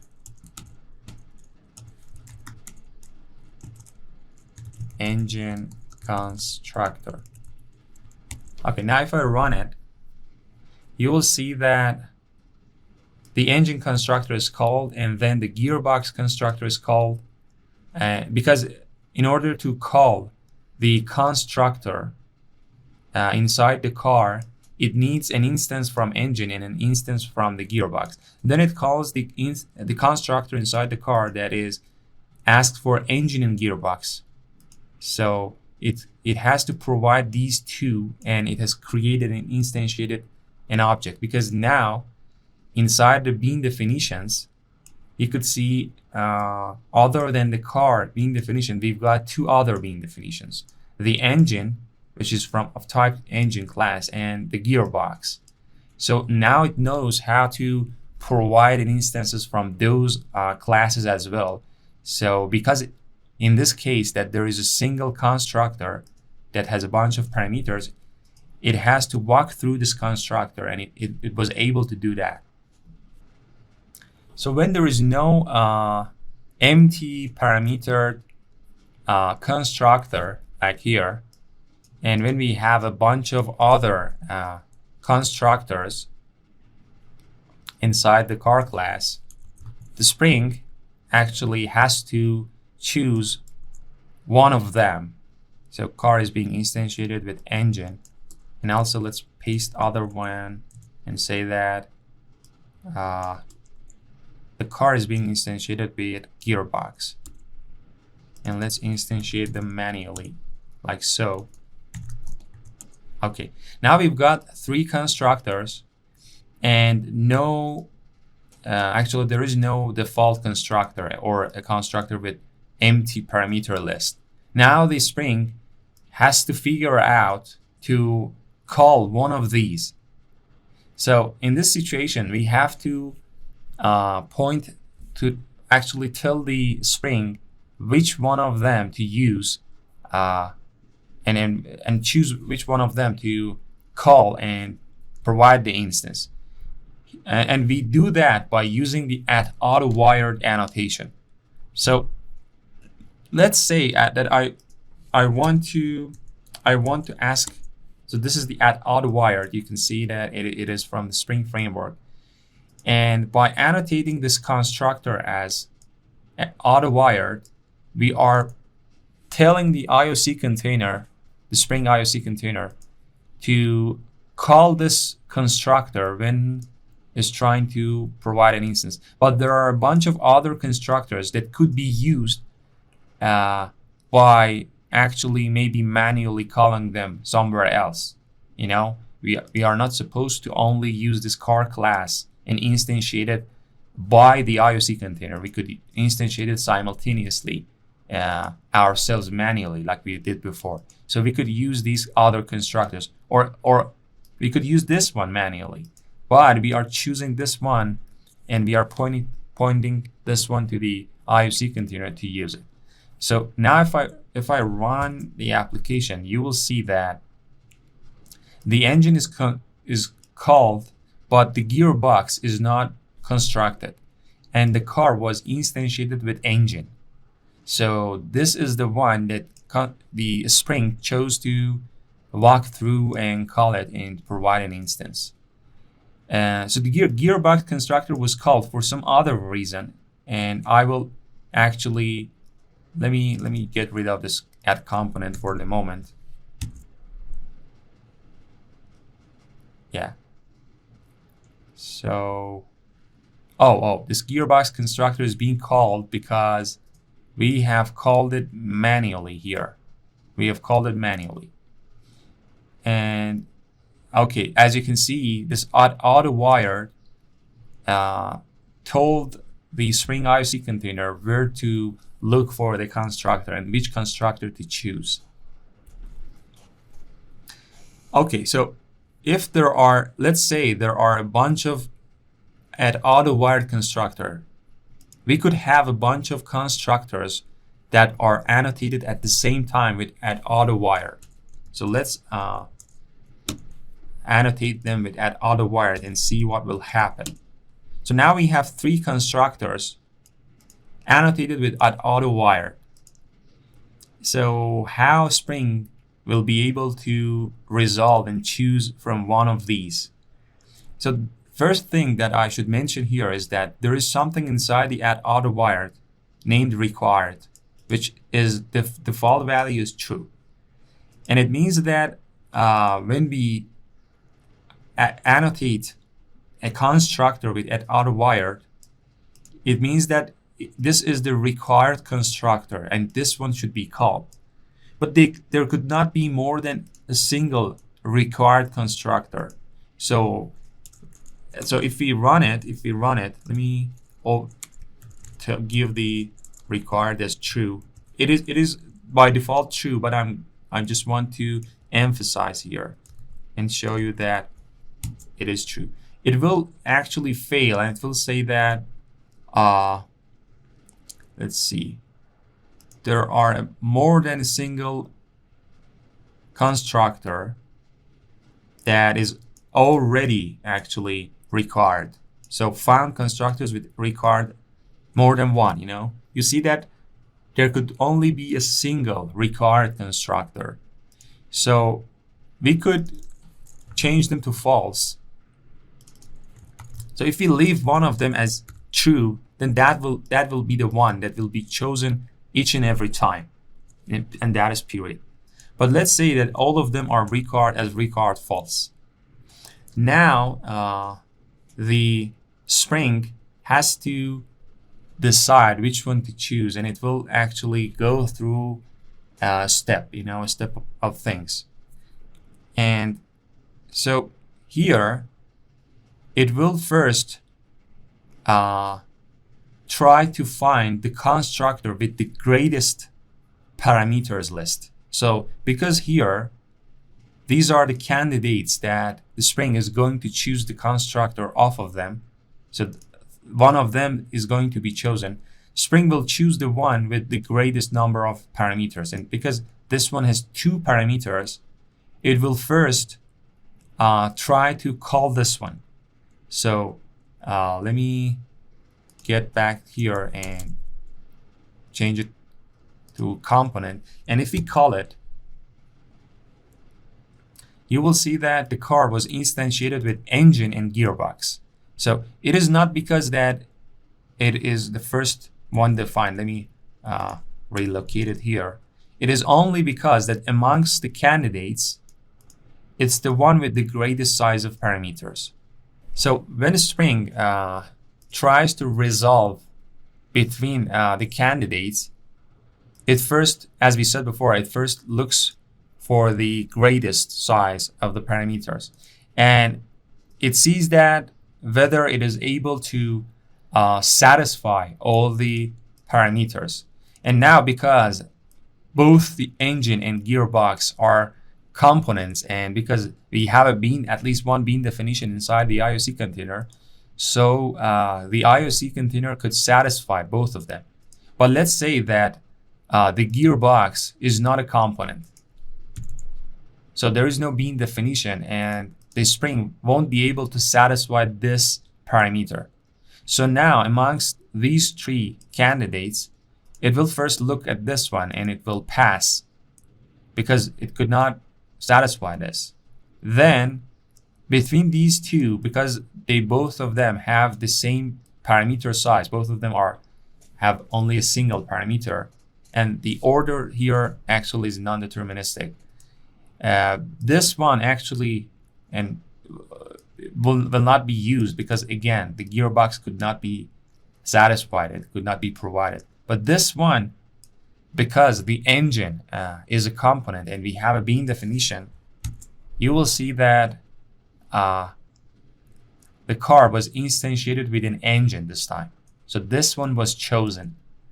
And so, and if neither of the candidates that are annotated with @Autowired.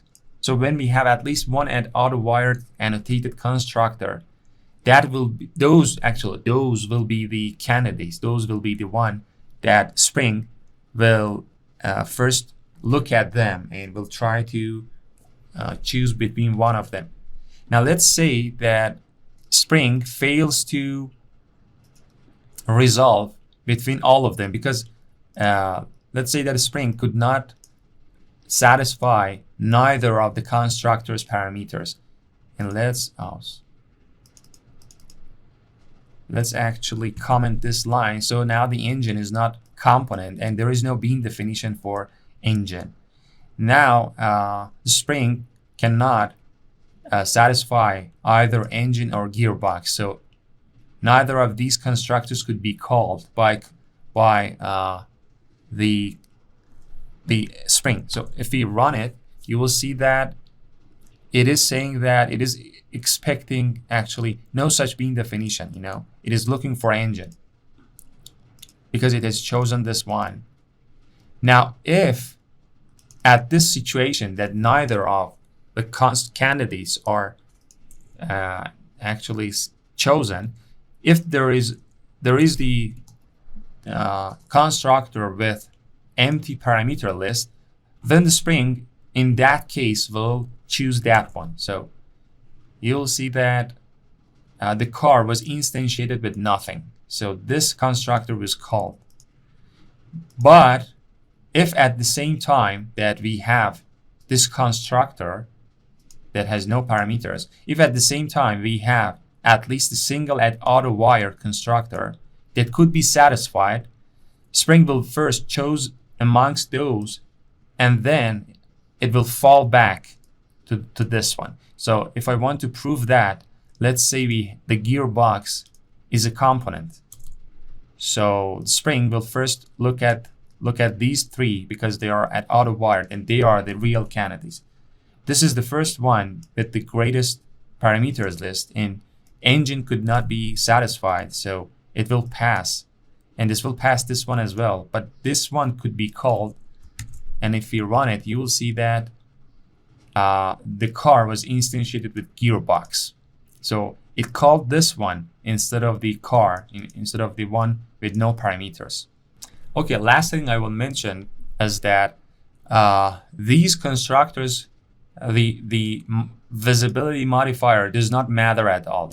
They could all be private or protected. It doesn't matter, and it will the Spring IOC container will call them. So this one is private with the gearbox, and if you run it, you will see that the car was instantiated with gearbox. So this visibility modifier does not matter at all, but there is a caveat here, and that is if we make them private or protected, and if there is only a single constructor, then that class would be actually coupled to Spring.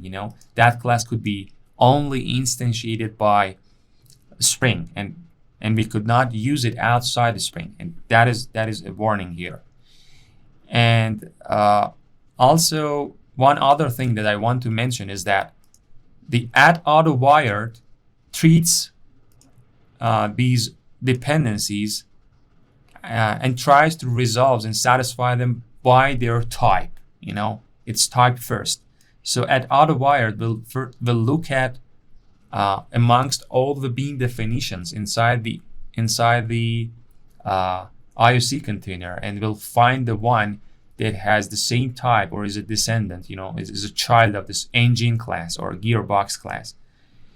Even when we don't annotate a constructor with @Autowired, and when it is the only constructor, it is like that the Spring takes it as it is annotated with @Autowired, and it goes with the same policy, and it tries to satisfy these two parameters by their type. It looks amongst the bean definitions for the one that satisfies them.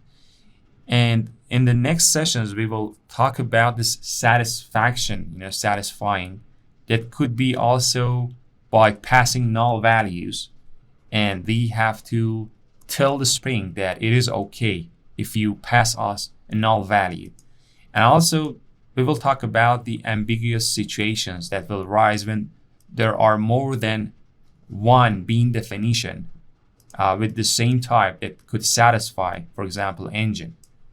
And we have to use other annotations there to help the IOC container.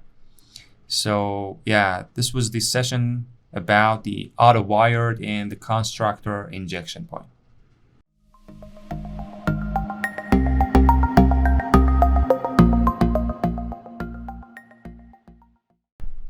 So in this session, we are going to talk about, again, we are going to touch the @Autowired annotation, but this time with setter methods, and with the second type of injection point. So with constructors, as you remember, the Spring IOC container had to choose between one of the constructors and had to call one of them to instantiate the class. So let me first get rid of all of these. And so, but there is one other injection point that we could use, and that is setter methods. And we could also have a bunch of methods that are annotated with @Autowired So the Spring will first call one of the constructors and then will look at all the methods that are annotated and will try to satisfy them. So let's add one here. Let's say we have public void set gearbox and ask for gearbox, this dot gearbox.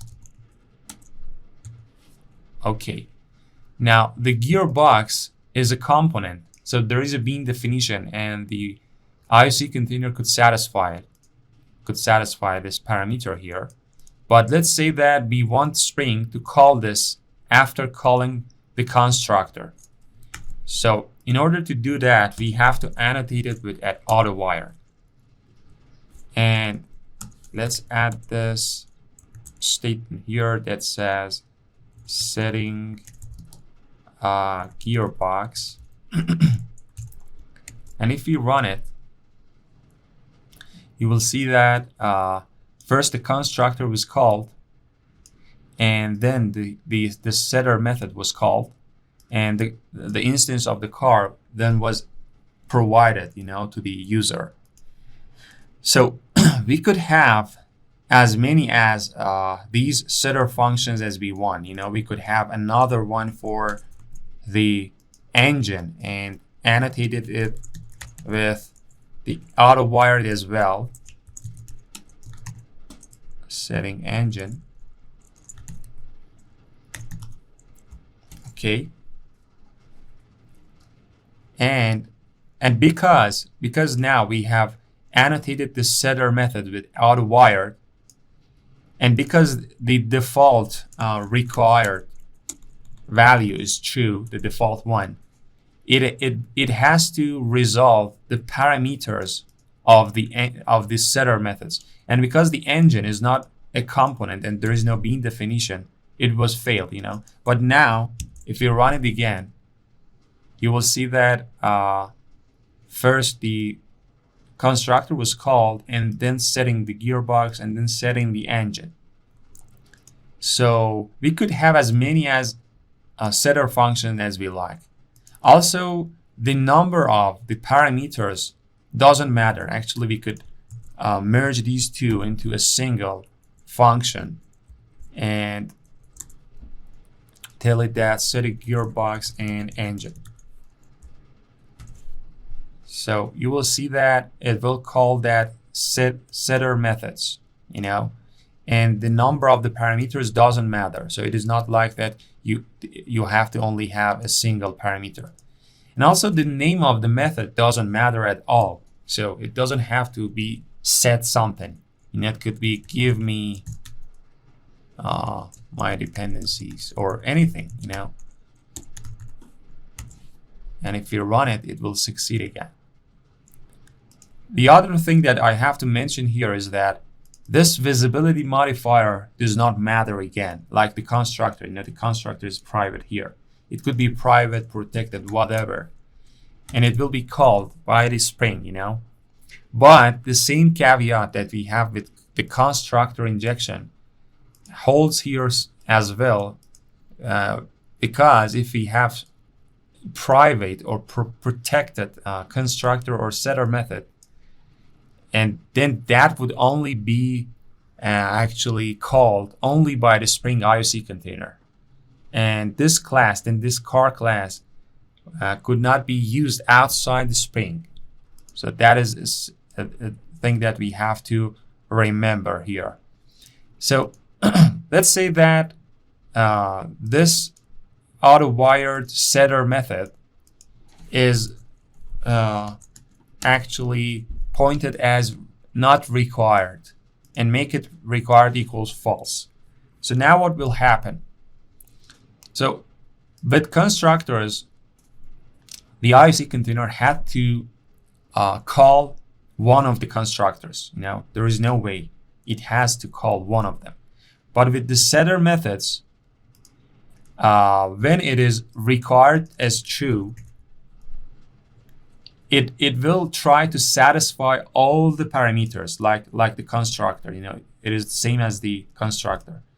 But if it fails to satisfy at least one of them, let's say that the engine is not a component and the Spring IOC container does not know how to instantiate it and provide an object. So now it will fail because we have marked it as required, and Spring will try to actually find an engine, it qualifying bean definition for the engine, but there is none. But if we actually change it to false, then it will ignore that function. It will first try to satisfy it, but because this time at least one of them is not having at least a bean definition in the IOC container, then the IOC container won't call it at all. It won't pass a null value here. We will talk about passing null values and asking and telling the IOC container that the null value is okay in the next sessions. But now it only will try to satisfy it by providing an instance off of one of these bean definitions, and there are none here for the engine, so it will fail. And so, as I said, we could have as many as setter methods, and we could, the being required as false or true doesn't matter in their order of being called. It will call all of the Autowired setter methods, no matter if they are required or not, but it will ignore the ones that have at least one parameter that is not satisfiable. But if we change it to true as required, as you see, it will fail. Okay, that was another point and tip here. And one other thing that I want to mention with setter methods is that with constructors, if you want to ask for all the dependencies, you saw all its benefits. We could make the private finals, and also you could actually fully construct the instance before handing it to others. But when we have more than, let's say, 3 or 4 dependencies, and when we want to ask all of them from the constructor, especially in language like Java that has not the feature of named parameters, actually some problems might occur, like the pyramid anti-pattern, or it might be blotted actually. Having a constructor with 10 dependencies, with 10 parameters is hard to maintain and call. So in that case, the setter method would be a solution. We could provide a bunch of setters for each dependency, at least for those of them that we know that for this car, this class is okay to not be instantiated, because those one that are asked from the constructor, we are insisting that all of them should be there, ready. But the setter methods, as we said before, has this flaw that you might forget to annotate it at Autowired, or you might forget to pass and create a bean definition, and so then this IOC container won't be able to call the setter method, and it will pass instances of this car object that are half constructed, and that is the problem. So these are the trade-offs of using these injection points. And yeah, that is the setter method, the setter injection point with the Autowired annotation.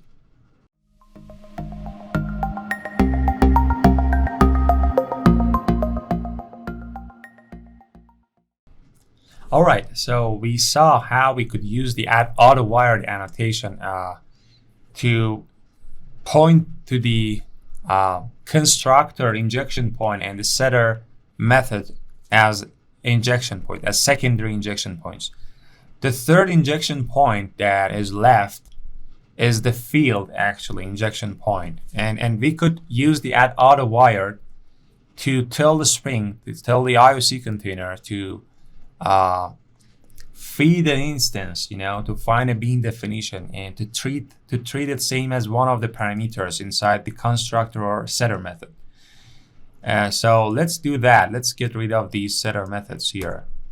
And let's say that we want to ask the Spring IOC container to auto-wire these dependencies directly.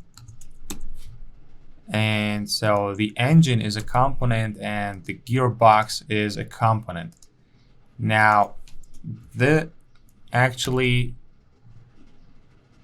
me change these two to null values, and I want to prove that these values are injected. So I change the values to null at the one and only constructor, and then the start function will be called by actually the main method. So there must be an instance of these dependencies in the place when we call them, or it will throw an exception. So if it does not throw an exception, it means that these two fields have been auto-wired and have been provided by an instance. So if I run it, you see that there is no exception here. And that is the thing. So let me have a println here, starting with engine and gearbox. So let me just print out the engine instance here. You see that starting with engine, and there is an engine actually inside this field, and we have not provided that instance from the constructor or from the setter method, but we have asked the IOC container to auto-wire it to provide an instance from the bean definitions actually. So it first calls the constructor and then it tries to satisfy the fields. So again, the visibility modifier doesn't matter. It could be private, public, but the same as setter methods or constructors, having a private field will make the car class dependent to Spring, So if this field has to be fed by some dependency instance, and if it is the only way to satisfy it by field injection, then only the Spring IOC container would be able to do that, and that is not good. And then also, if we make it public to actually overcome this situation, so that we could provide it outside the Spring, then again, making a field as public is not a good idea, So because of these caveats, field auto-wiring is prohibited actually. They say that we should not use field injection. We should use constructor, and then if we need to, we should use the setter method. Setter methods injections actually, not the field. Field injection has a lot of problems and caveats. And also, if the required parameter of this auto-wired annotation acts the same way as the constructor or setter. So if it is required as true, which is by default true, then there must be a bean definition that satisfies the engine. So now it will fail because there is no engine, bean definition there, and it will fail because But if we make it false, it will first try to satisfy it, and if it does not, then it will just ignore it. So it won't fail, but the start method will fail because the start method actually needs an engine this time, but the Spring was unable to do that. But the Spring provided the instance of the car, So yeah, that is the required. And let me just uncomment the component, and you see that it is working all good. Okay. And also, actually with Autowired, it doesn't matter if you place it on top of the field or constructor or setter methods. It will try to find for bean definitions by type. The type matters here. And we will come back to this by type actually resolution in the next videos and when we see the ambiguous situation. Okay, that is the field injection point that we should actually we should not use it at all.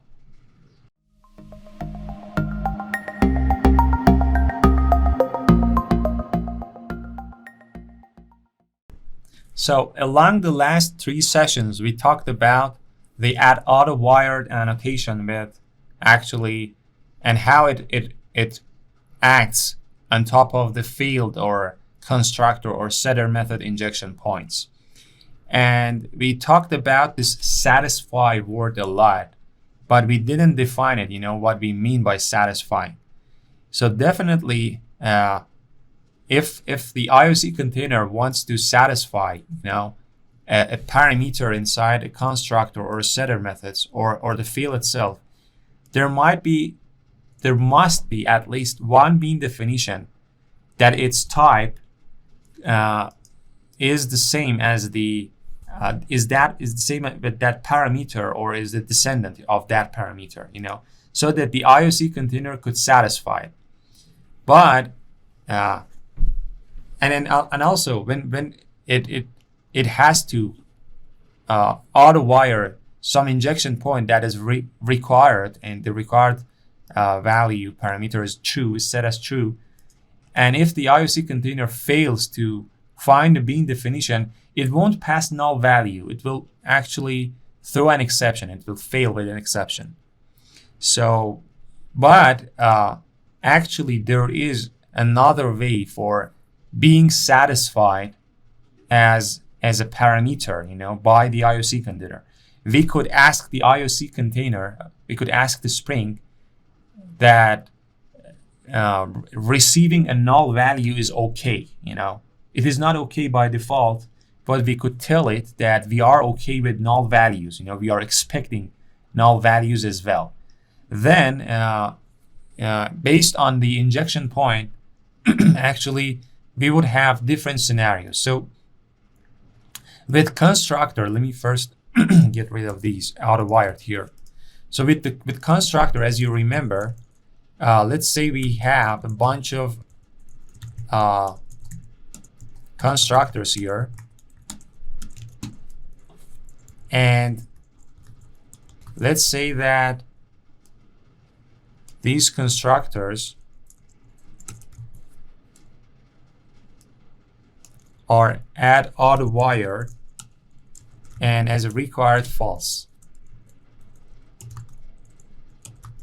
So as you remember, in this situation, we said that the Spring will try, because these Autowired annotated constructors are the only candidates, it will try to resolve between them, and it will first try to call the one with the greatest size of parameters, and that is the one here. But if at least one of the parameters are not actually satisfiable, there are not any, let's say there are not any bean definitions that could satisfy that, let's say engine. So then it will go actually between these two and it will choose this one. But let's say that we ask the Spring that passing null values is okay. So here, engine, if we tell add nullable, there is this annotation. This is the third annotation that we are learning. The nullable annotation is inside, I think, JSR 305, I think. And also, the Spring has added it to its own, actually, to the Spring framework. We could use either of them, We could add a dependency to the Gradle about the JSR 305, then we could use that one, and the Spring will be okay.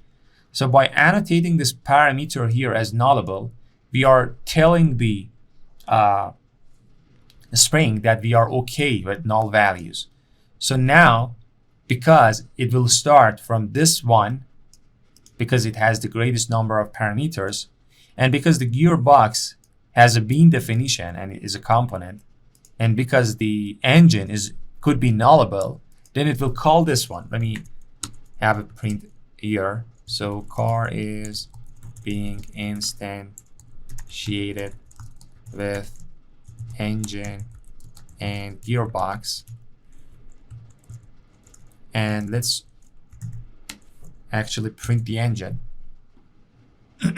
Okay, we have, oh, it's because of the gearbox is null, I think. Yep. So you can see that the car was instantiated with engine and gearbox, and the engine was null. And it didn't fail. Actually, it called this one. It could call this one because the gearbox is satisfiable. There is a bean definition. But it called this one, because the first rule was choosing the one with the greatest number of parameters that are satisfiable.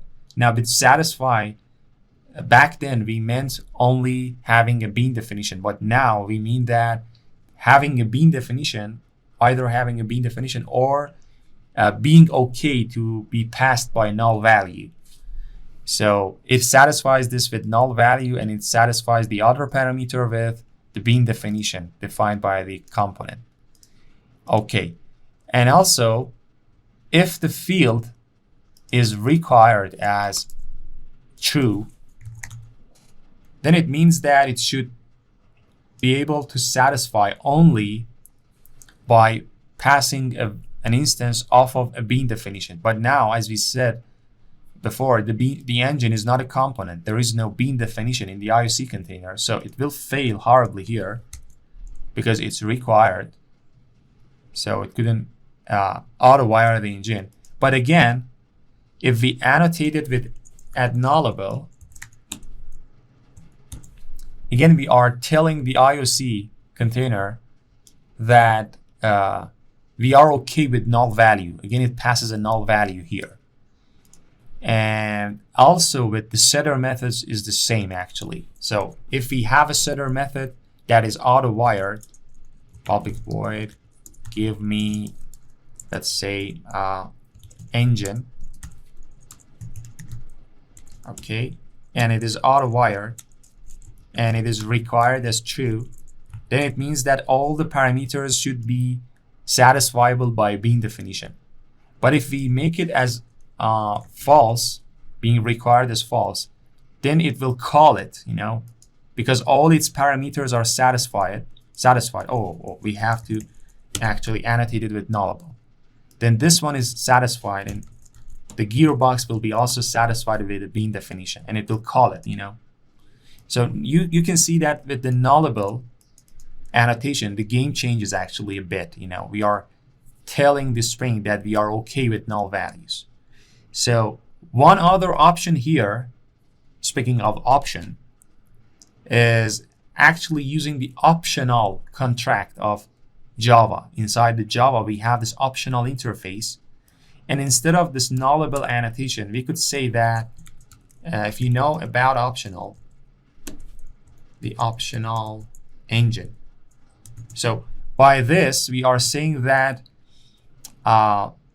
we are okay with null as well, So we could change it to optional here as well. And here, let's leave it as nullable. So using an optional value, there are a bunch of functions inside it. The get function will try to get the value. Let me first show you that it won't fail. Actually, it will work. So it is working. It is calling the constructor with engine and gearbox, and the engine is optional.empty. So it has passed a null value, not a null value, inside the optional, which is a wrapper. This optional interface is one of the interfaces defined in Java. I think in Java 8 or something. Let me see. yeah, it is defined in Java 8. And this optional interface is the Java's solution for null safety, because there is no null safety mechanism in Java. For example, in Kotlin, we have types that have question marks. It could be null. But with Java, there is no null safety mechanism here. And this is the solution of Java for having null safety. So by wrapping the type into optional, we are informing the Spring that we are okay with null values. So here we have the chance to see if it is null or not, or work with its functions. For example, say if it is present, then get me, or else, for example, throw an exception or return some default value. So we saw in this session that we could inform the Spring IOC container that we are okay with null values. And when we do that, the resolution in the injection points actually changes a bit.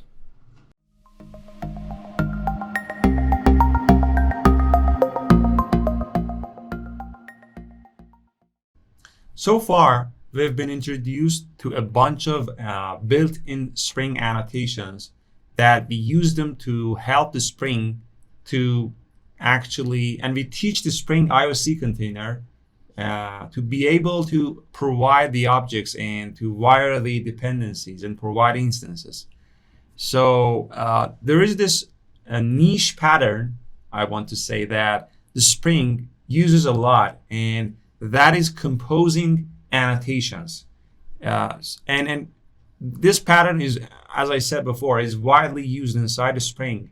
And I actually came to realization that this will be the prerequisite of the next episode. So I actually decided to talk about this pattern here and show you how it is done, so that when we, for example, move to episodes like qualifiers, we'll be able to know what is the rationale behind them.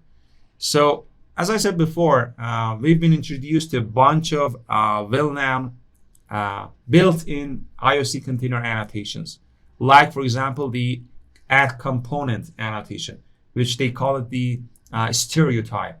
So the component annotation is for stereotyping the classes that we want them to actually, we want the IOC container to build a bean definition for them. So this niche pattern that is widely used inside the IOC container is creating custom annotations for our own that is actually annotated with other annotations of Spring. So the reason that we do that is because, first off, actually we could use this pattern for make our application more readable. For example, let's say that we've got a lot of components, and a bunch of them are actually could be grouped into some category, and let's say that we want to distinguish them by a specific annotation, and we don't want to annotate all of them with add component. So we could create a custom annotation. Let me just quickly demonstrate what I'm talking about. So we are creating an annotation here. Let's say that we want to annotate the classes that are about vehicles. So I'm going to create this annotation named vehicle. And if you know about the Java annotations, we have to at least determine two things, actually specify two things. One of them is the retention, and the other of them is the target. So the retention, which is itself an annotation, by specifying the retention, we are saying that, let me see, because the annotation might be removed at the runtime, we are telling the JVM and the compiler to keep this annotation in the runtime. So you have to specify the retention as runtime, all the annotations that you are going to create of your own. The other thing that we have to specify is the target. So by target, we are saying that we are specifying the places that this annotation could be placed on them. For example, if we want to specify that this annotation, this new annotation, could be used on top of classes or on top of methods or fields or parameters, we could specify them just individually, one by one, So because the vehicle is an annotation that we want to only use them on top of classes, so I'm going to only give the type. We could give an array and give a bunch of values. So we have this target, we have the retention. Now this is a normal Java annotation. But now we want to actually add a behavior to this annotation and bring it to life, actually, the way that the Spring understands it. To do that, let's say that we want to specify that this vehicle annotation could be used instead of an add component annotation. So we could actually annotate it with add component. So by annotating this vehicle with the add component, we are introducing a new stereotype annotation that we could use actually. So we could annotate this one with vehicle instead of component. Let's say we have another class named truck and we want to annotate it with vehicle as well. So now we've got these two classes annotated with vehicle instead of component. Now here you might, and this will work actually, let me run and you'll see that this is working as before. And you might actually wonder what is the need for creating annotations, custom annotations. So there are a bunch of reasons here, but some of them actually will be revealed more in the future episodes. But let me just enumerate them one by one. Actually, the first thing that you see here, that you encounter, is that it is helping the readability. Actually, there is no doubt there. So we could have a bunch of annotations for actually make the application more readable. The second reason that we could use these composed annotations is that we could actually compose a bunch of other annotations on top of a new annotation and add and compose their behaviors and add those behaviors to this single annotation. Because we've not been introduced to other annotations, like for example, like scope or lazy or DependsOn, or there are a bunch of other annotations that we have not been introduced to, and we will be seeing them in the future episodes. But we could, for example, add 2 or 3 annotations here and group them into a single annotation, and again help the program to be more readable. That is another reason for creating custom annotations. The other reason for creating custom annotations is actually when we see the aspect-oriented programming, or AOP for short, you'll see that we could extend the behavior of classes. We could inject behavior inside the classes without letting them know actually.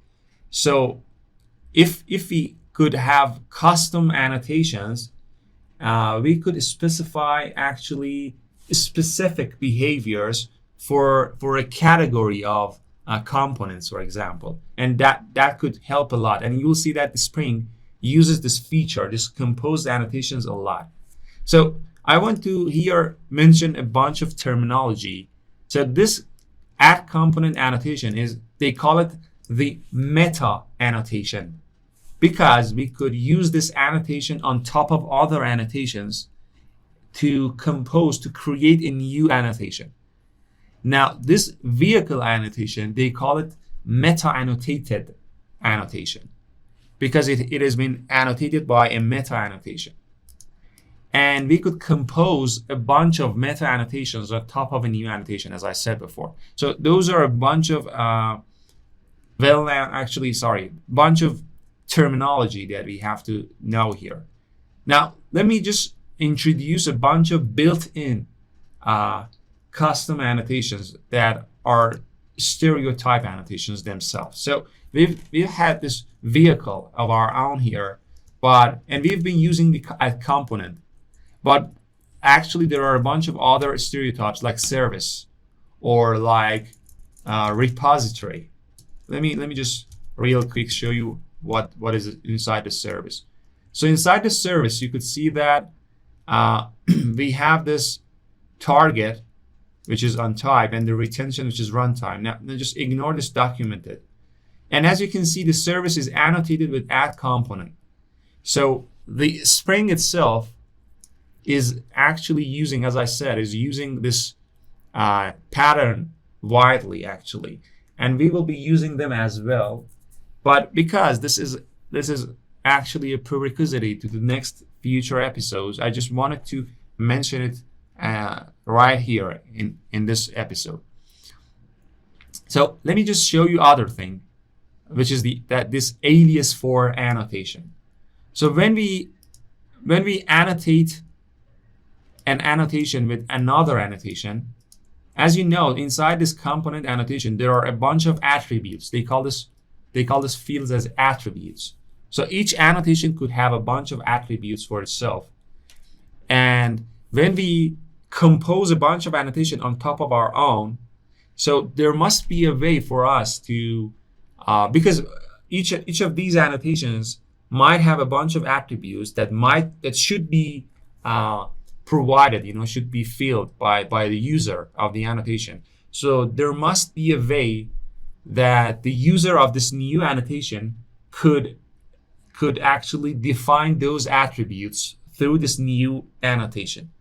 So as you can see, the component annotation, which is a meta annotation, has this value attribute, which is default to empty string.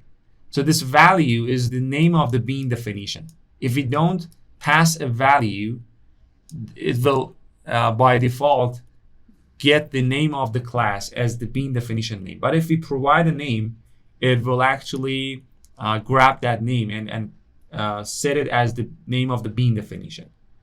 Now, when we try to create a new annotation, we have to specify a new some attributes to ask the values from users, and then pass those values to the annotations that we are inheriting from them. Actually, we have been composed by them. So we could name this anything here. Let's, for example, name it I don't know, bean name, bean definition name, or the value. As you know, the value is a special attribute name here, because if the attribute name of the annotation is value, then there is no need to specify the name of the parameter that I'll be showing you. And let's make it default as empty string. Now we want to say that this value, so here, let me show you. Here we are saying this vehicle, and now we could say the value equals to, for example, we are specifying the name of the bean definition. Let's say it is the car, I don't know.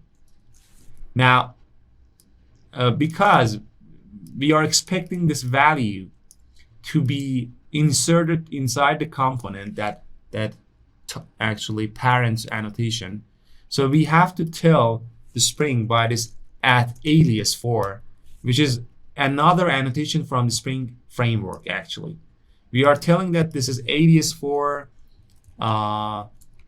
attribute of name value inside the annotation that we have been composed by the name of component.class. So now when the user gives this name, the Spring will actually replace the vehicle with this annotation on our behalf and will pass this value to the component. So again, inside the service, you could see that they have done the same here. They've done the same, and they have put this alias for. So that is another thing that I wanted to tell you. And by using the alias for, now I don't want to dig deep here. I just want to scratch the surface and show you the usability of this composed annotations. And with, for example, with alias for, there are terminologies like explicit, implicit, intransitive overrides, and something like that. But I just wanted to show you real quick that how it is done. So in the future episode, we will be talking about the @qualifier annotation, which is a way for resolving the ambiguity. And there you'll see that this composed annotations are used a lot.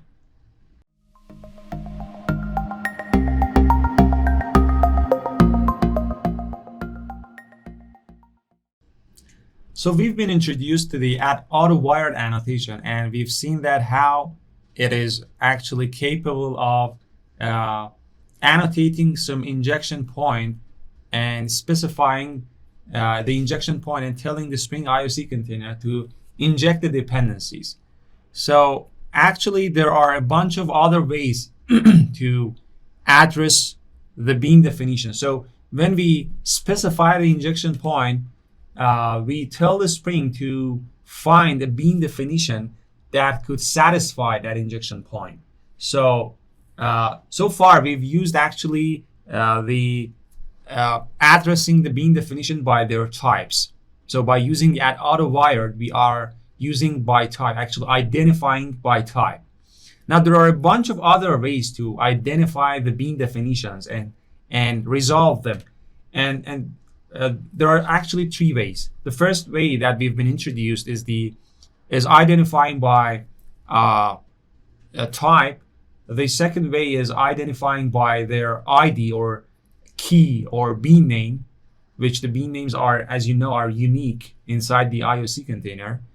And the third one is actually, they call it combinatorial key or combinatorial ID, which uses actually both of them, which has a part of actually specifying the type and another part, which is the ID or key or bean definition name.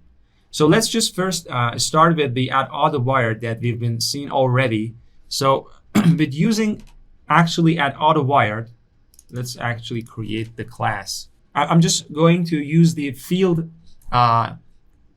actual field injection point just for the simplicity here. But as you know, using the field as an injection point is not a good idea and it's not recommended.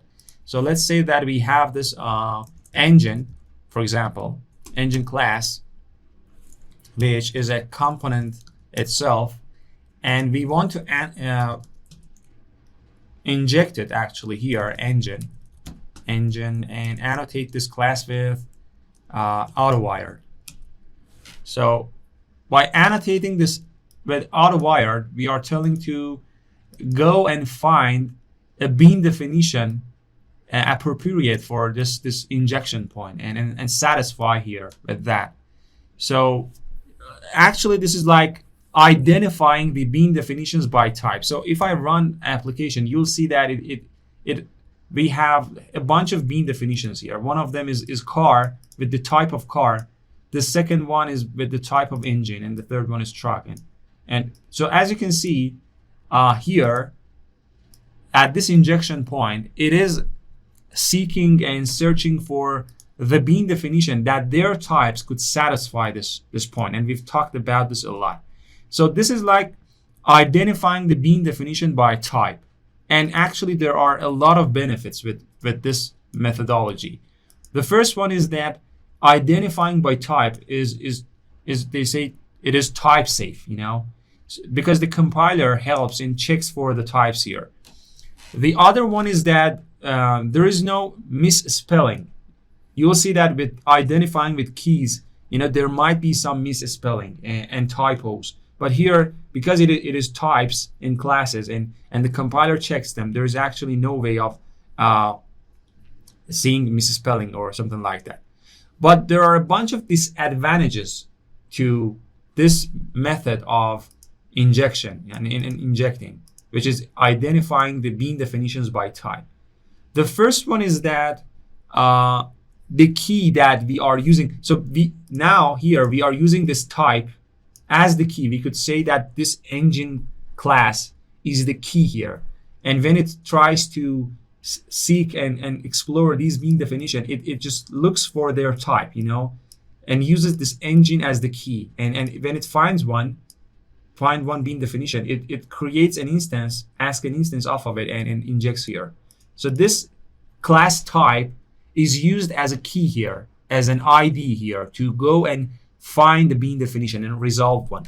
But as you know, this key is not unique, and because we could have a bunch of other engines that are extending this class, engine class, and let me just real quick show it to you. For example, we could have a super engine, let's say, I don't know, something like that, which extends the engine, and which is a component here, and you'll see that it didn't fail because here, let me just change the name. Yeah, you'll see that it is failing, and it's saying that it is finding two matches. One is engine and the other one is super engine. And the reason is that here, for this injection point, the engine is the key, and it searches all the bean definitions by this key, because there are two bean definitions that their types could satisfy this, you know, and because of that, we could say that it is not unique. You know, this key is not unique. We could not use this as a unique key. That is one disadvantage to identifying by type. The other disadvantage is that taking this type as the key is not arbitrary. You know, we could not have arbitrary names here as the type name. For example, let's say that we want to structure them with dots. You know, we could not have arbitrary naming policy here, and we are limited and restricted to how the Java forces us to name our classes, and that is another disadvantage. And the other disadvantage is that it is not explicit, actually, meaning that it doesn't point to a single and one and only bean definition. And by other ways that we will be introduced in this episode, you'll see that how these problems actually go away, but they have other problems of themselves, actually. So this was using the types as keys for identifying bean definitions. I'm just going to show you something else here, that there are a bunch of annotations outside the Spring, but with, for example, like annotations inside the JSR 330 and annotations inside JSR 305, you know, 305, that the Spring recognizes them and allows you to use them, you know, as well, like its own annotations. So there is this annotation at inject. I think it is inside the JSR 330, and that is exactly like the Autowired. You know, its capabilities exactly like Autowired.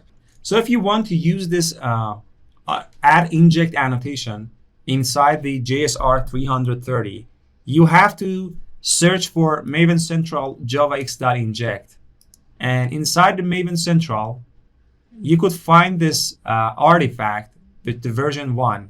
You know, it is for 2009 actually, and you could copy this line and bring it inside the build Gradle and paste it here. And after refreshing the project, you will be accessing the custom annotations inside the JavaX inject, which is from inside the JSR 330. And one of those annotations is this add inject annotation. Let me show you. Add inject. And this add inject is from the javax.inject package. So we could use this annotation instead of the Autowired, and it will perform exactly the same as the Autowired. So saying that, it means that it performs by identifying actually by type. You know, it seeks for types, you know, among the bean definitions. But there is a slight difference here with the Autowired, and that is this inject is always required.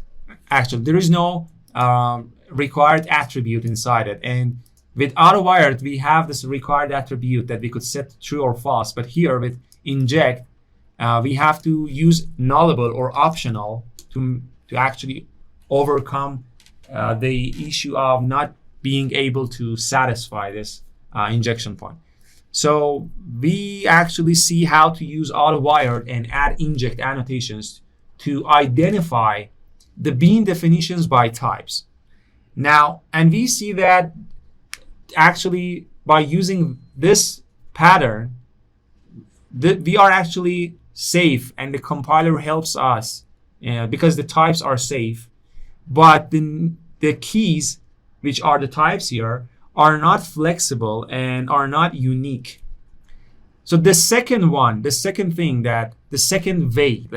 put it that, the second way that we are going to learn to how to help the string to identify the beans actually, is identifying them by their key or by their ID or by their name.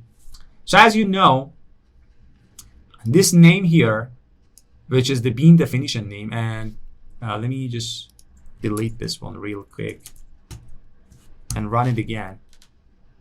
So as you can see, there is this name for each bean definition. One here, one here. The name here is the car that we have overridden, but the others are their default names. These names are the bean definition names, and they must be unique.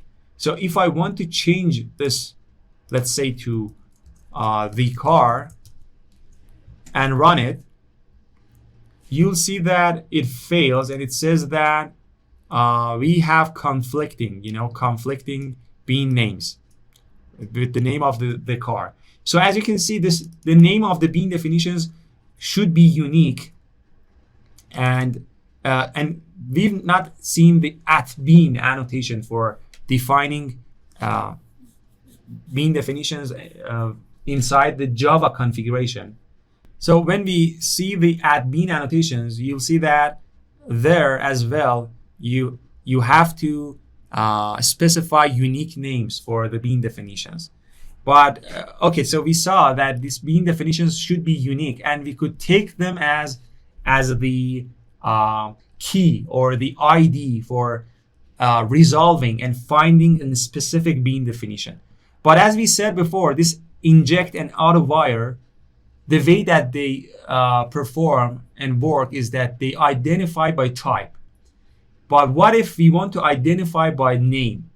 So there is this annotation named @resource, again another annotation outside of the Spain, which is from JSR 305, and we could add it to our project by, I think, JavaX.annotation API or something like that. Let me see if I'm right. Yeah, that is the one. So the version actually doesn't matter here. Let me just grab this one and copy it here. And let's sync the project. And yep. Okay. Now we could use this @resource annotation from inside the JavaX.annotation package that we recently just added to the project. So what it does is that it actually tries to resolve the bean definition by its name or by its ID or key. And because the bean definition name is unique, we could use it as an ID or key here. So if we actually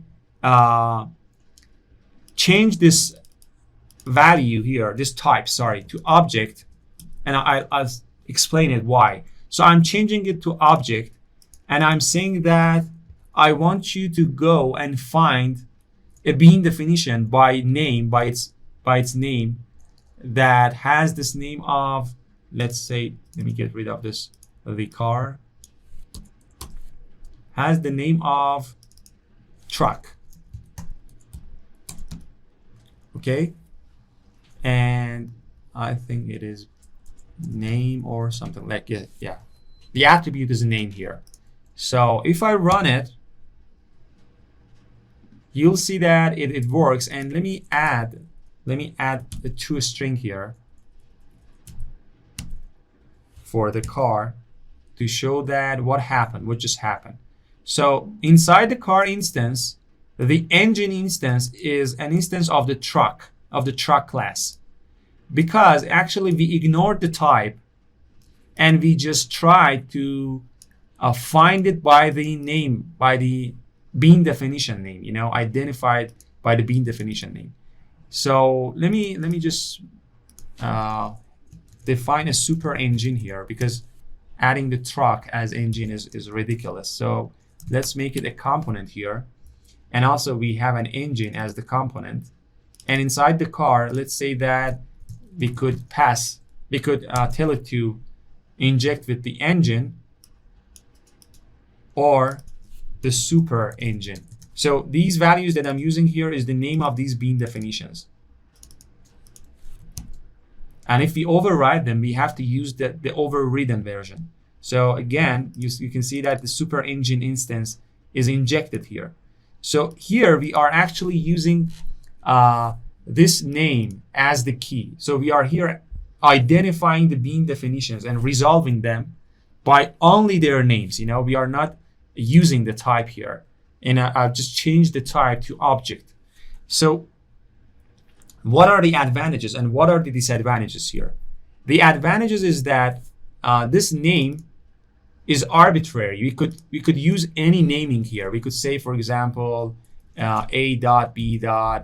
my engine, for example. I don't know, for whatever reason.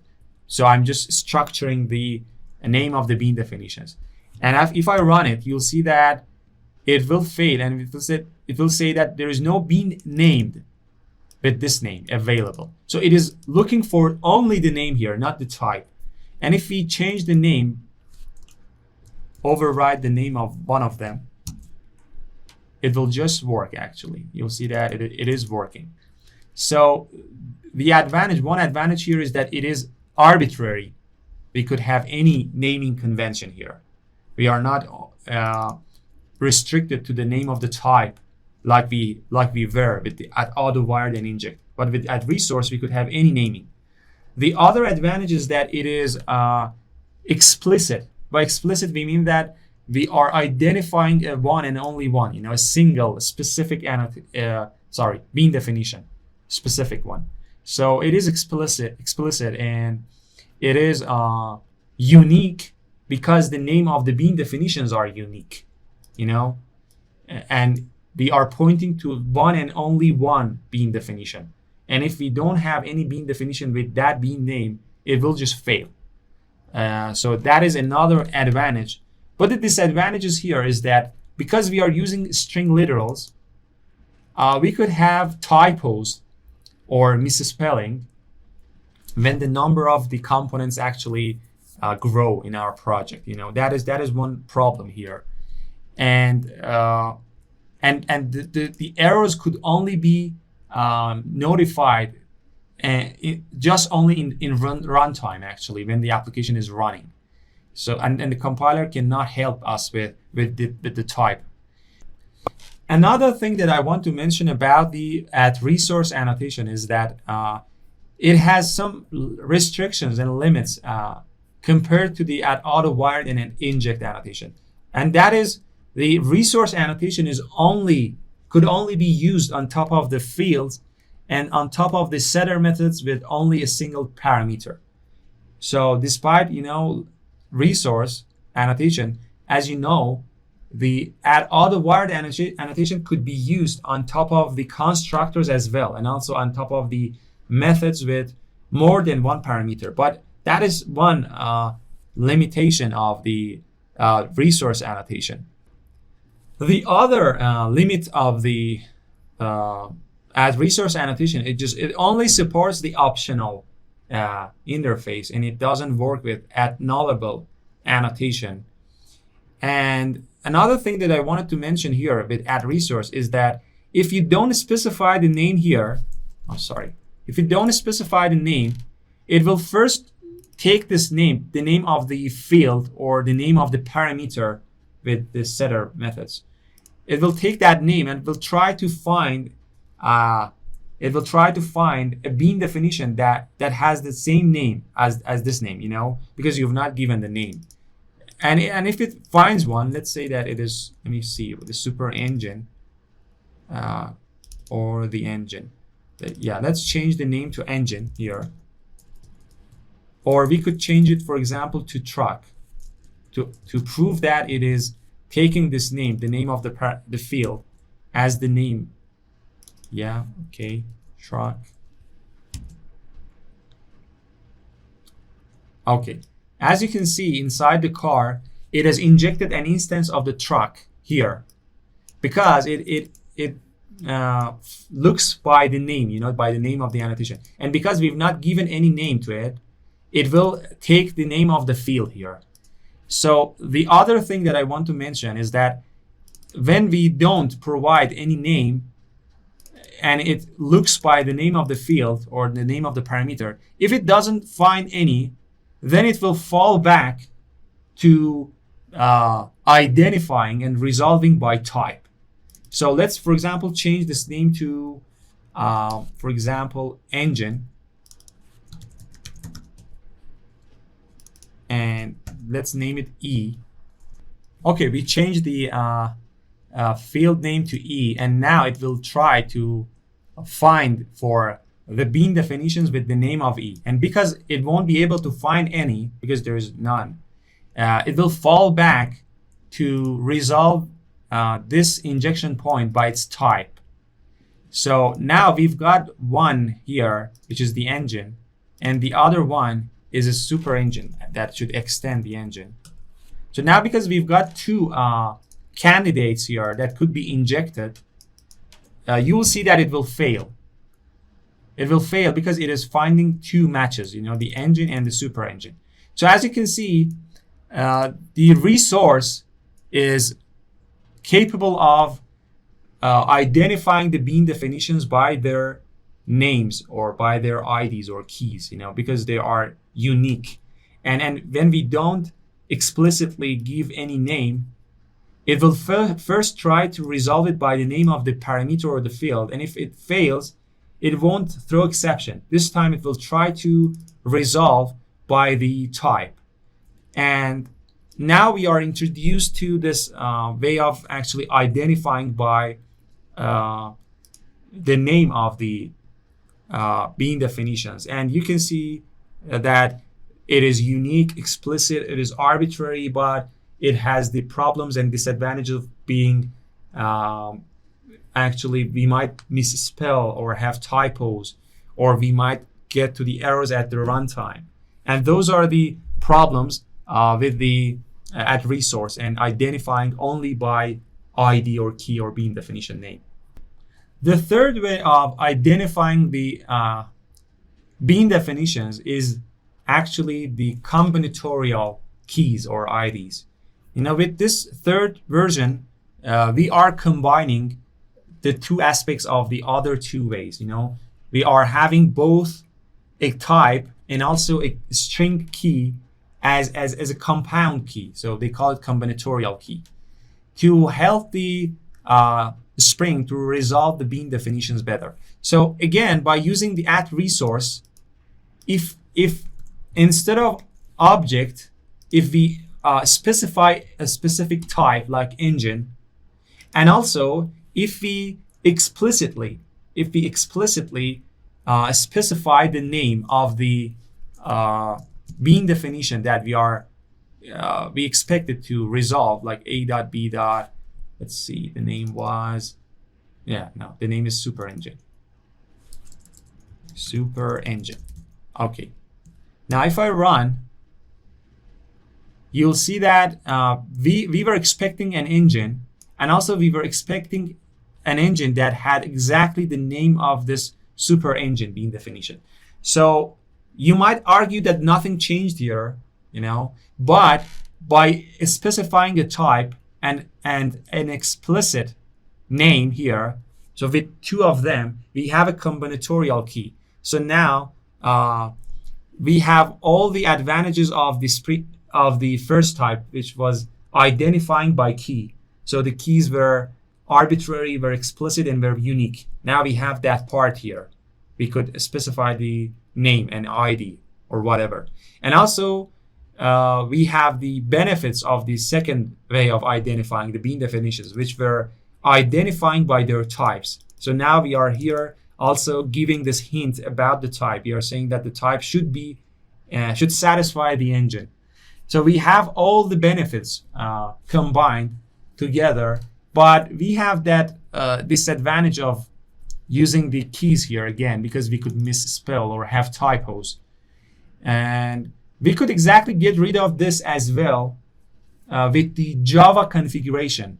When we will be introduced to the Java configuration with the @bean annotation in this episode, in the future episode, you will see that there we could have the name of the methods as the name as the unique name of the bean definitions. And because we are using the method names, then there is no way to have typos and misspelling.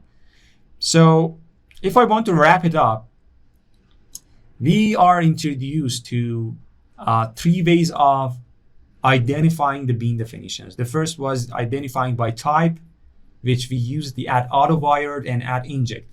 And with using them, what Spring does is first tries to identify and filter all the bean definitions that has the same type or the descendant or child of that class, and then among them selects one of them. The second way was identifying bean definitions by their IDs, keys, or names, which were unique, and it had a bunch of advantages and disadvantages. And we've used @resource annotation and also with the type of object, because we are ignoring the type and we are only asking for the instance by its ID, only by ID. The third way was the combinatorial key, which we use the @resource annotation again, but this time we had to explicitly specify the name of the bean definition and also explicitly specify the type of the injection point. So having these two, we help the Spring to identify the bean definition, exactly, and also help us with the type, resolving the type at the compile time. And those were the three ways of identifying the bean definitions.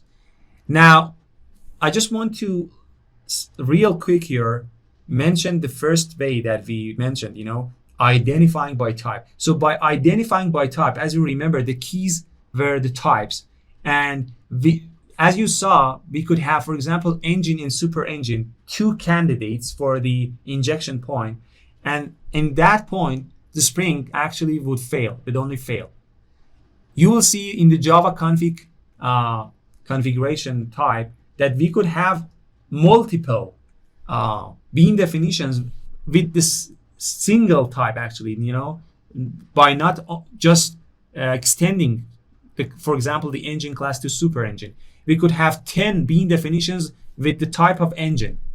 So what happens when we have multiple bean definitions, not only one, multiple, more than one, that could satisfy a single injection point, and that injection point just tries to identify by type? What happens is that there is a situation of ambiguity. So we have an ambiguous situation there that the Spring should be actually able to resolve that situation, And the next session, we will talk about the ways about helping the Spring to resolve the ambiguous situation. Because as you know, inside the Spring, we mostly use the Autowired. We are mostly working with identifying by type. You see this @resource and @inject annotation rarely, maybe inside legacy projects. So because we are using identifying by type and we are using @Autowired annotation, so we must be able, to teach the IOC container to resolve the ambiguous situation. And we will be introduced to qualifier and primary annotations for that.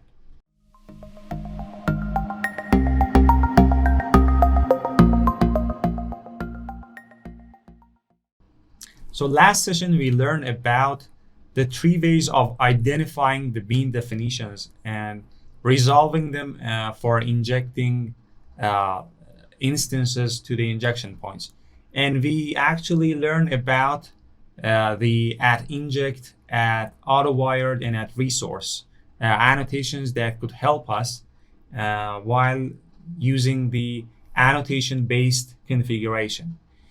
And as you remember, there were a bunch of situations that we came across that there were actually more than one bean definitions that could satisfy the injection point.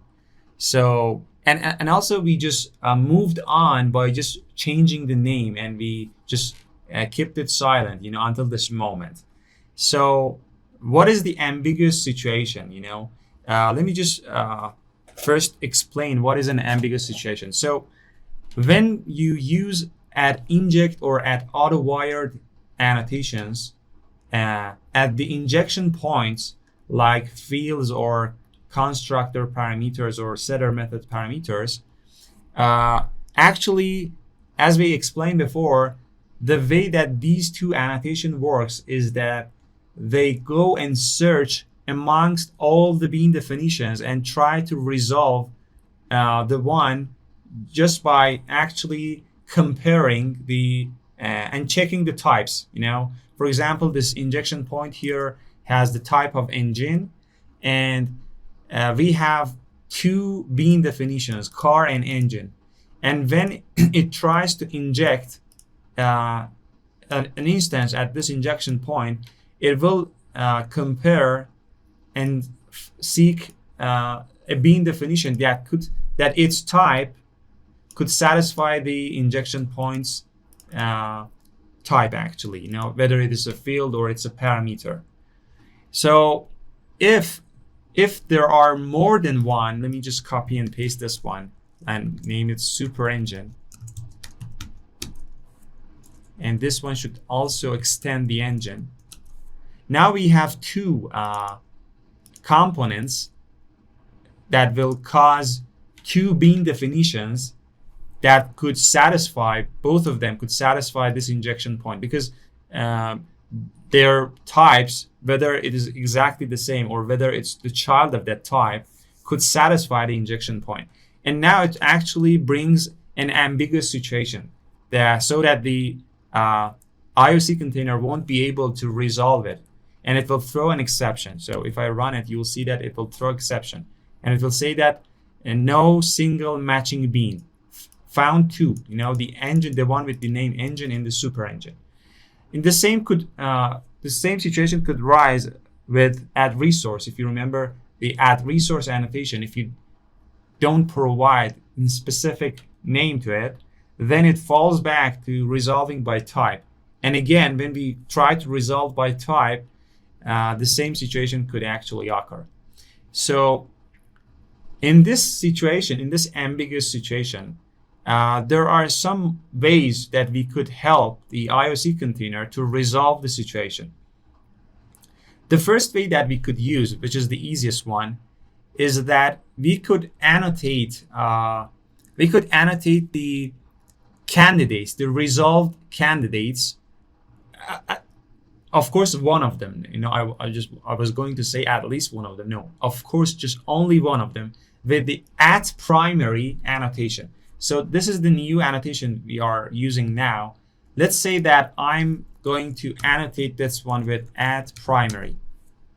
So what it does, what it means here is that it tells the IOC container when, in the case of the ambiguity situation, and when this bean definition is among a bunch of other bean definitions, you could take this one and resolve to this one and ignore the other ones. So now if we run it, you'll see that it's just the car instance was instantiated with super engine class, because we made it as primary. We could copy and paste the primary, annotate the other one as primary, and you'll see that it will horribly fail. It will say that only one, bean could be, more than one bean was found that was annotated with primary. So it found two candidates. There were two candidates, and amongst those two, both of them or more than one of them were annotated with at primary, and it is not okay. So I'm not here indicating that you should only annotate only one of your components or bean definitions. And you could annotate more than one, but in the case of the ambiguity, if both of them are inside the candidates, then it will actually fail. So you should be careful with at primary. And that is the first solution that we could use when the ambiguous situation arises. In the next session, we will talk about the qualifiers that will give us a controlled, a more precise way of helping the IOC container to resolve ambiguity.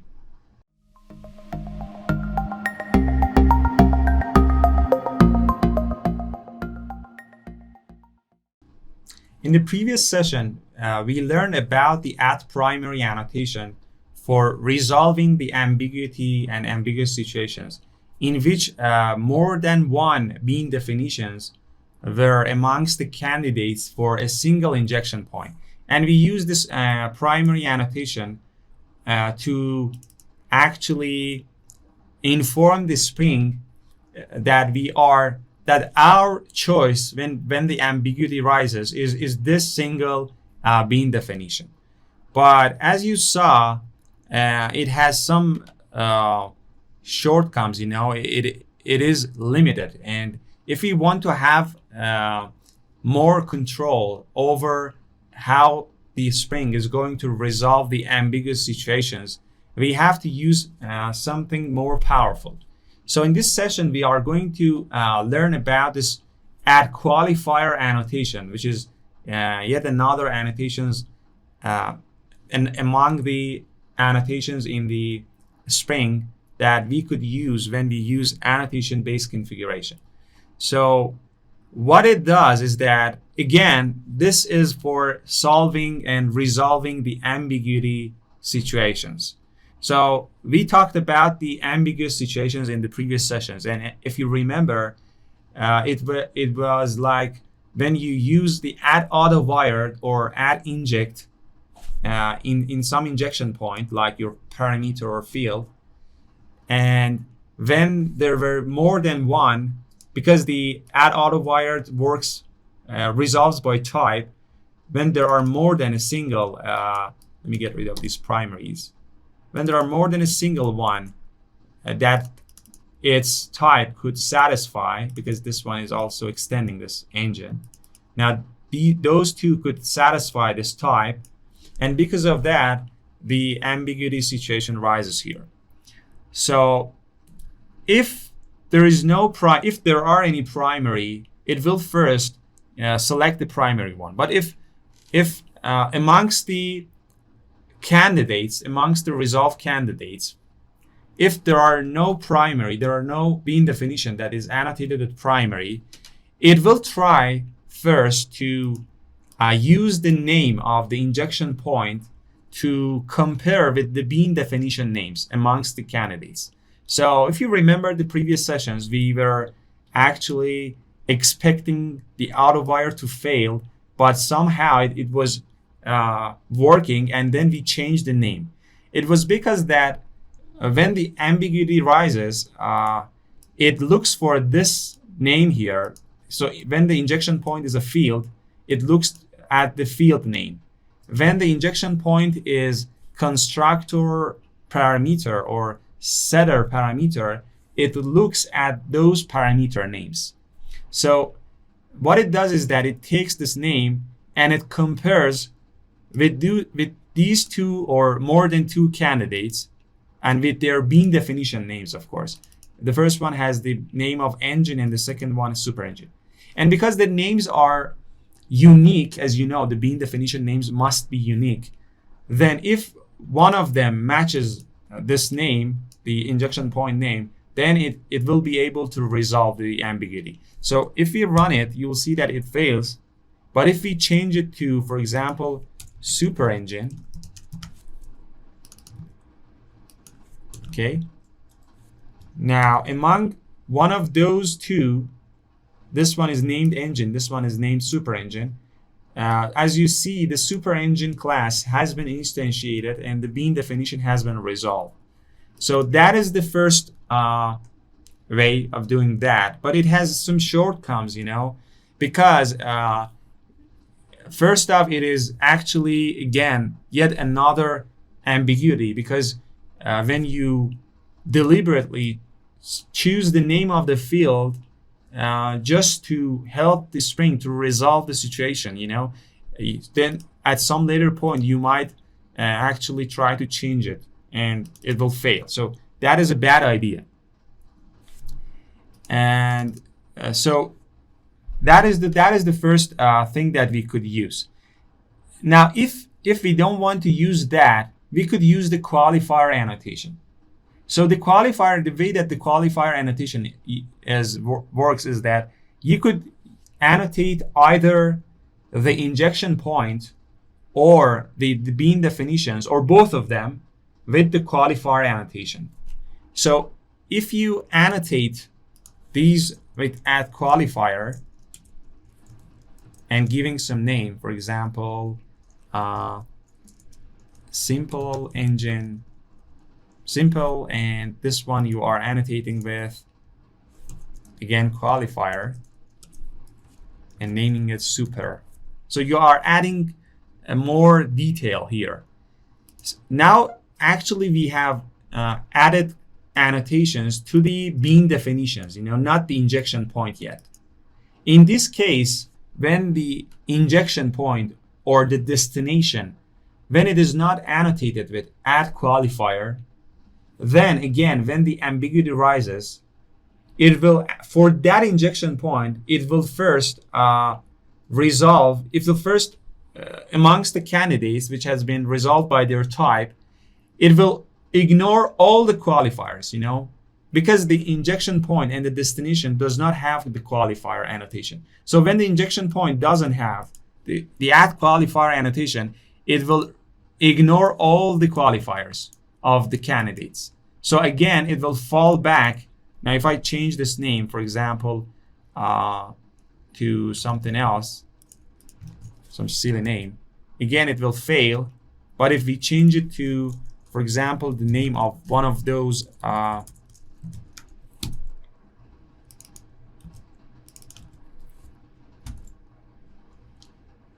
so you can see that it is choosing engine. Now, if I, for example, select this, change the name to, let's name this, for example, super, for example, because the super cannot be.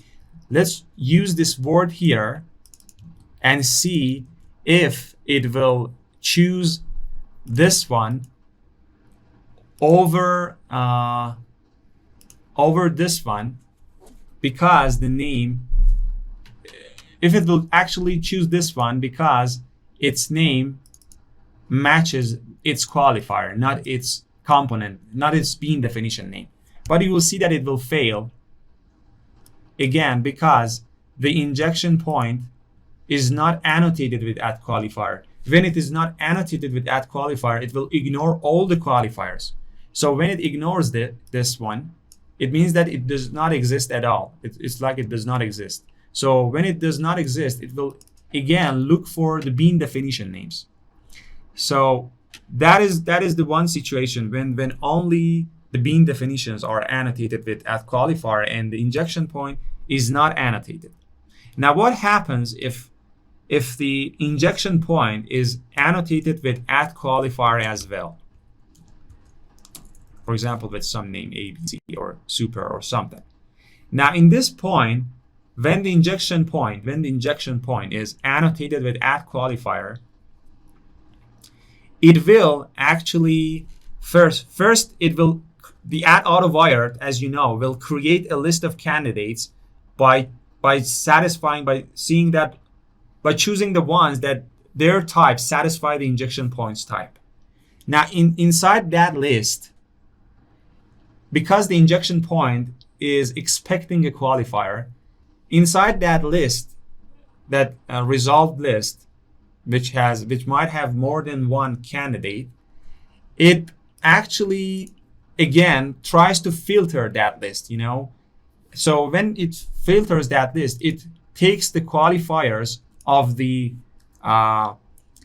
bean definitions, takes them into account. So when, for example, you say ABC, I want the one that has the qualifier of ABC, it goes and it looks for the qualifiers among the candidates and selects those that has the same qualifier. For example, this one, and for example, this one. And the one thing that I should mention here is that the qualifier does not have to be unique. You know, they are not unique like bean definition names. So as you can see, both of them has the same qualifier.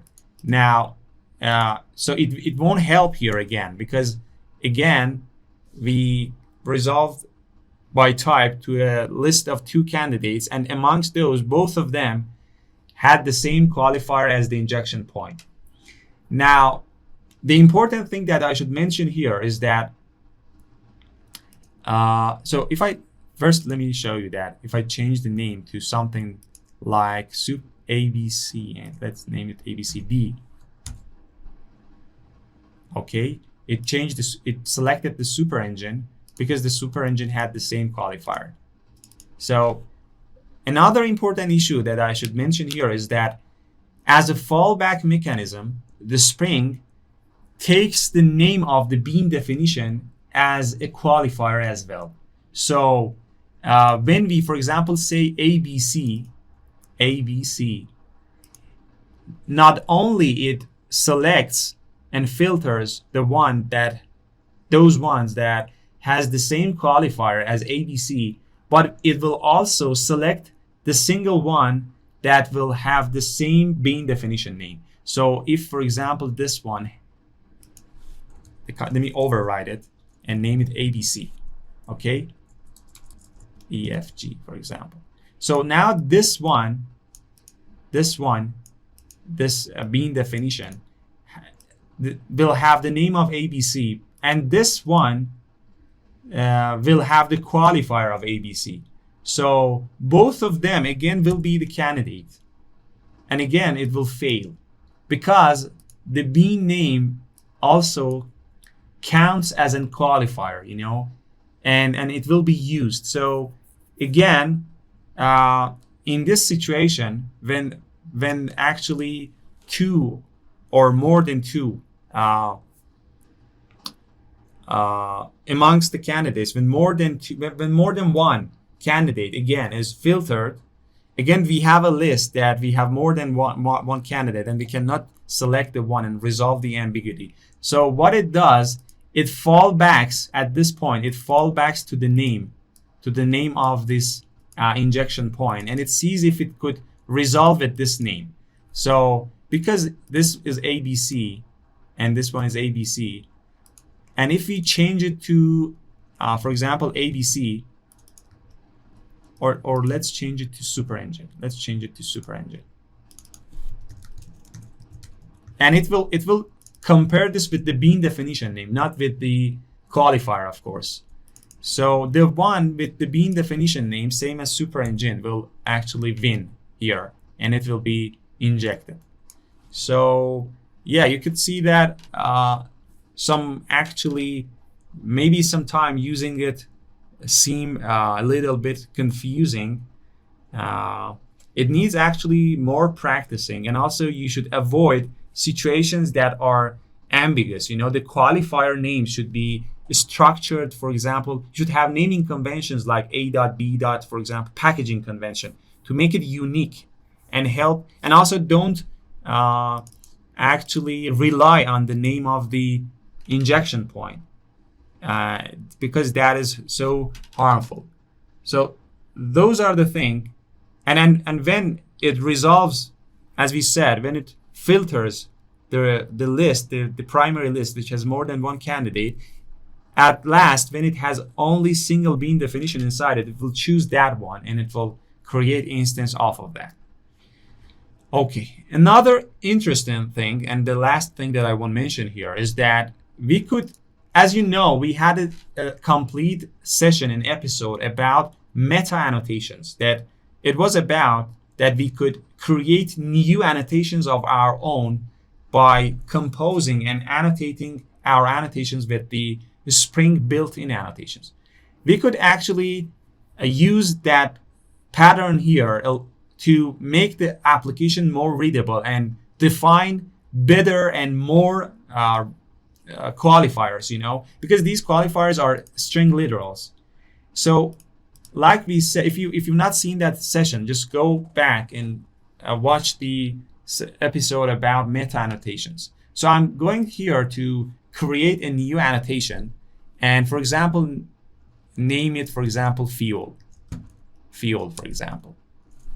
And the idea here is that I'm going to annotate my engines with fuel annotation as a qualifier to help to resolve the ambiguity situations, to help the Spring to select between one of them based on the qualifier on top of the injection point. So let's say that we have this fuel, and let's create an enum here.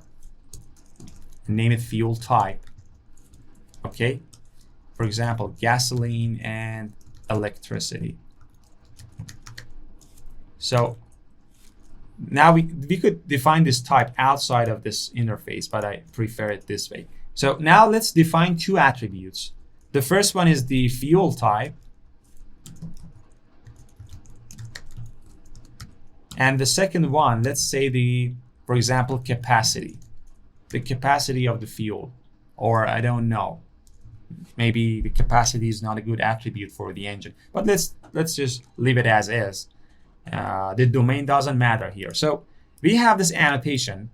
We have to annotate it with target, of course, and say that it could be annotated on top of the parameters, because we want to be able to annotate the constructor parameters and setter method parameters, the injection points. Also, we want to be able to annotate the fields and also the components, which are classes. So the type should be amongst the targets as well. And also the retention, we make it as runtime. Now we go ahead and annotate it with add qualifier. So when we annotate it with add qualifier, this is a meta annotation, and we are creating a new composed annotation. And we could now use the fuel here instead of this qualifier and tell that, okay, I want the fuel type. So the fuel type of this engine is gasoline, and its capacity is 10, for example, whatever. And let's also change this one to fuel again. The super engine will be having the fuel type of electricity, and its capacity is 20. Okay, now we have custom qualifiers in the bean definition points. Now we have a qualifier in the, so all the rules that we talked about, all of them holds the same here. Nothing changes. The only thing that changes, and we could say that it doesn't change, is that this qualifier in the injection point should exactly match the qualifier on top of the bean definition point. So this will obviously won't match. So if we want to match, we should have, for example, let me change this one to A.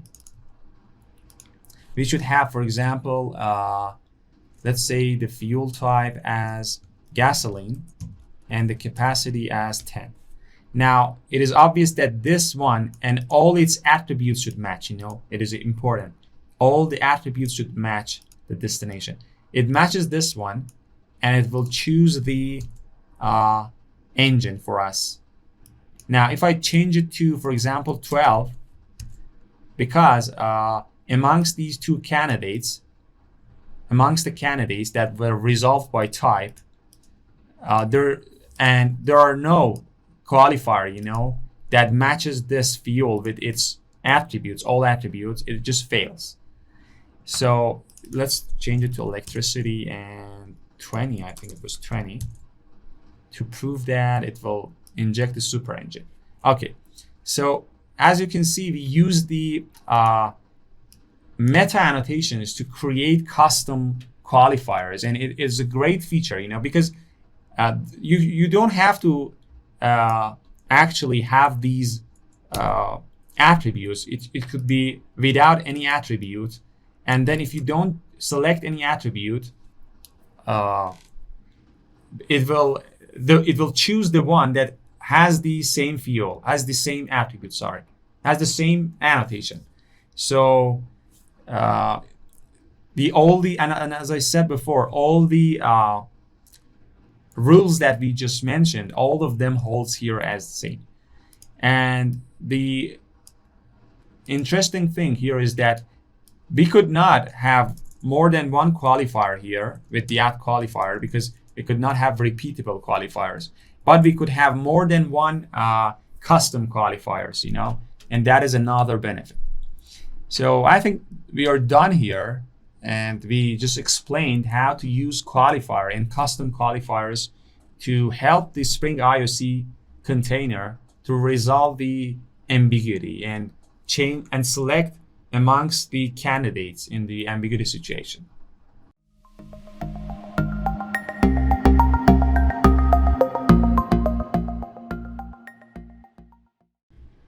So this session is about a bunch of extra annotations from JSRs that the Spring recognizes them and allows the users to use them as well. So we've been actually working with add component annotation and add qualifier annotation along these videos. And as you know, the add component is for defining a bean definition. And also the add qualifier was used for helping the Spring to resolve the ambiguity and select and choose one of the candidates that could be used in the injection point. So in this session, we are first going to learn about this new annotation that is add managed bean. So if you've actually watched the history part, the history episode that we had, you should remember that there was this annotation that named managed bean that was inside JSR. I think it was inside JSF. I've forgotten the number, and it was actually for defining something like the components that we have here. So we could use the add managed bean. As you can see, it is inside JavaEE.annotation package. We could use this one instead of the add component, and it will be exactly the same. You know, the functionality will be exactly the same. There is this other annotation that we could use as well instead of component, which is the add named annotation. And the add named annotation is from JSR 330. So this annotation is, again, exactly like the add component annotation. So if we leave the name as is, and if we don't give the value, it will, let me just run it and prove it that it works. So here, let's change it to engine, because we've got two engines and it will. So let me get rid of this, and let me put add Autowired. Okay. Now it should resolve the engine. Okay. And you can see the car is being detected. The car actually, no, sorry, the engine is being detected. The engine is annotated with add named, not add component.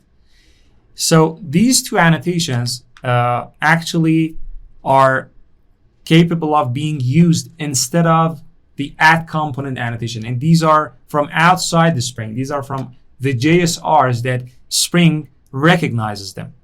Now, there is one special usage for the add named, not the managed bean. For the add named annotation, we could use it at the injection point as well.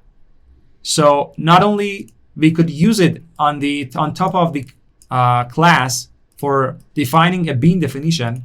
We could use it at injection points to help the Spring to select between the bean definitions. So here we could use it on any injection point, on top of the fields, on top of the parameters of the constructor or methods, like the qualifiers. You know, it seems that it acts like qualifiers, but it has a bunch of subtle differences that I'll mention it now. So let me create a constructor here, because we've been using this field injection point a lot, but I'm going to, and we've been using this with in the qualifier session, in the other sessions that we were talking about primary and other stuff, and you must actually know that for the sake of the example, we are using this injection point, the field, but you could use those things that we've been talked about on top of any injection point. So let's have an engine here. Let's ask for an engine here. And let's get rid of this at Autowired. And let's put this that E engine equals E. Okay. Now this will be the injection point. There is no need to add Autowire it or add inject it. We could not actually put add resource, as you know, because the resource could not be used on top of constructors. It could be only used on top of fields and setter methods with only one parameter. So as you remember, the resource at resource was used for a special kind of key. We named it combinatorial keys. By using the at resource, we were indicating exactly the bean definition name, that unique name that we were seeking, and also the type. So we were indicating and specifying both the type and the bean definition name. But it had some shortcomings and limitations. One of them was that we could not use it on top of the constructor.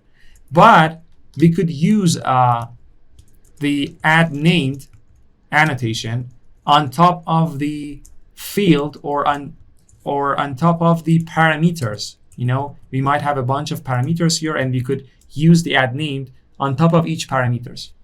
So what it does is that it seems that it is a kind of a qualifier. It acts kind of a qualifier here, but it has differences with the qualifier. When we give the name, when we say engine, for example, if I run it, you'll see that it chooses the engine, and if we give the super engine, it will choose the super engine. Now, if, for example, one of them, let's say that has the qualifier, some qualifier like ABC, whatever. Now here, let's say that we are looking for ABC, the qualifier with ABC, but it won't work. Let me just prove you that it won't work. And the reason that it won't work is that the at named annotation is not like at qualifier. The at named will only look for the bean definition name, will exactly resolve a single bean definition that has that name. But the qualifier, we could have multiple qualifiers, and the qualifiers actually did not have to be unique. But this one is acting like at resource annotation, but this time we could use it on top of the parameters and on top of the fields as well. So using at named annotation is like actually not using it and changing the name of the injection point, so that actually when we intend that the injection point name will match one of the bean definition names. So when we, for example, change this name to engine with the intention that we are doing this intentionally, and we are saying that, indicating that it will be matched with one of the candidates with their bean definitions, of course, not with their qualifiers. So let me change it to super engine as well. We've done it actually before. It's not anything new here. Yep. So as you see, When there is no qualifier, whatsoever on top of the injection point, we could do the same thing here, and it would use this name as the name of the bean definition that it was going to search among the candidates. So when we actually don't use any qualifiers and we lean on using the name of the injection point, it is like using that @name annotation. The effect is exactly the same because these names won't be compared against the qualifiers. These names will only be compared against the bean definition names. So, but by using the @name annotation is very useful. By using the @name annotation, we are actually loosening up this name, because when we depend on this name, when we lean on this name, it will be coupled to Spring. But when we add the @name annotation, we are actually freeing this name to be whatever, A, for example, whatever. And then we could override it here. We could say, for example, we are looking for a bean definition with name, I don't know, super engine. So that was actually the @name annotation and the @managedBean annotation. So we could use the @managedBean annotation as an equivalent for the component annotation. And we could use the @name annotation for two reasons. One, we could use it as the replacement for the @component. And the second usage was we could use it at the injection point on top of the fields and parameters on any kind of injection point. And by using that, we were signaling the Spring that we are looking for a bean definition with that exact name.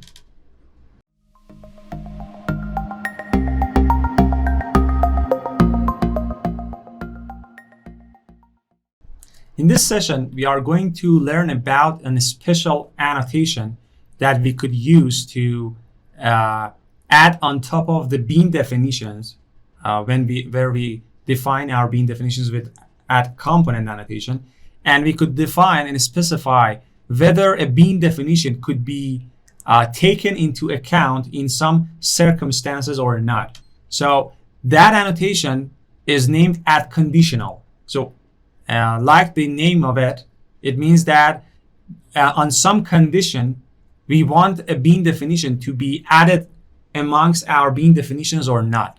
So if we want to use that, we have to annotate our classes where we have annotated with @component with @conditional.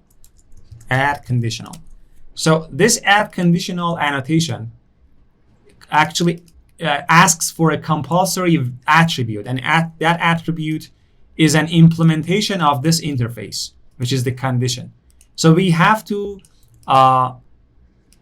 implement this interface and implement this single method here and return either true or false. We should return a Boolean indicating that whether this engine component should be taken into account and added among the other bean definitions or not.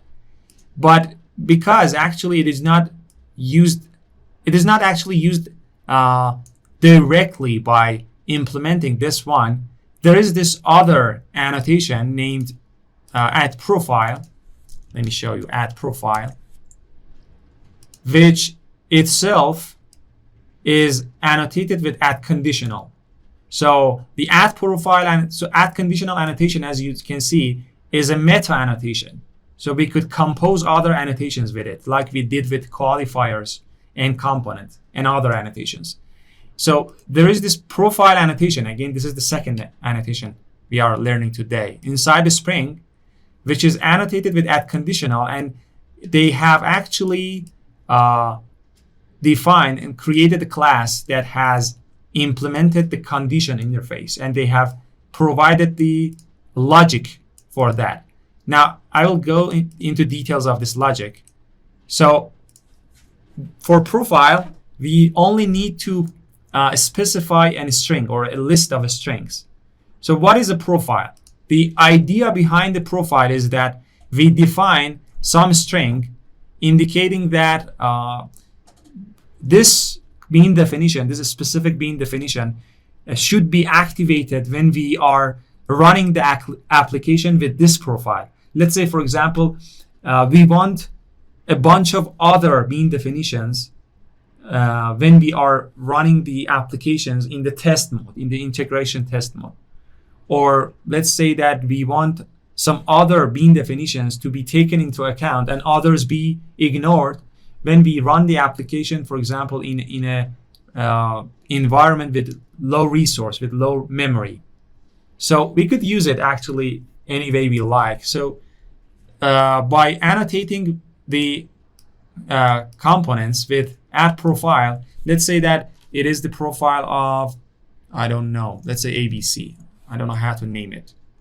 So this is the profile ABC, and it doesn't have any profile. The super engine doesn't have any profile, but the engine has this profile. Now, if we run the application, you'll see that we will have only the super engine among the bean definitions. The engine is not taken into account, is not added among the other bean definition. And the reason is that it will be only used when the ABC profile is activated, and we have not activated it yet. And because it's not activated, then it is not taken into account. And because now the remaining one is a single bean definition, then it will resolve and it will inject the super engine to the car instance. So the question is now is that how we should activate a profile. So the way that we should do it, actually there are a bunch of ways, but here we could do actually like this. Before giving the packages to scan, first we access the environment. We will talk about this environment a lot actually in the future episodes. Here we could set the active profiles, set active profiles. So I'm going to set the ABC profile. We could set a bunch of other profiles actually, any profile, for example, test, or any naming that we have on top of our components. And after that, we should say to scan these packages, and we should say refresh.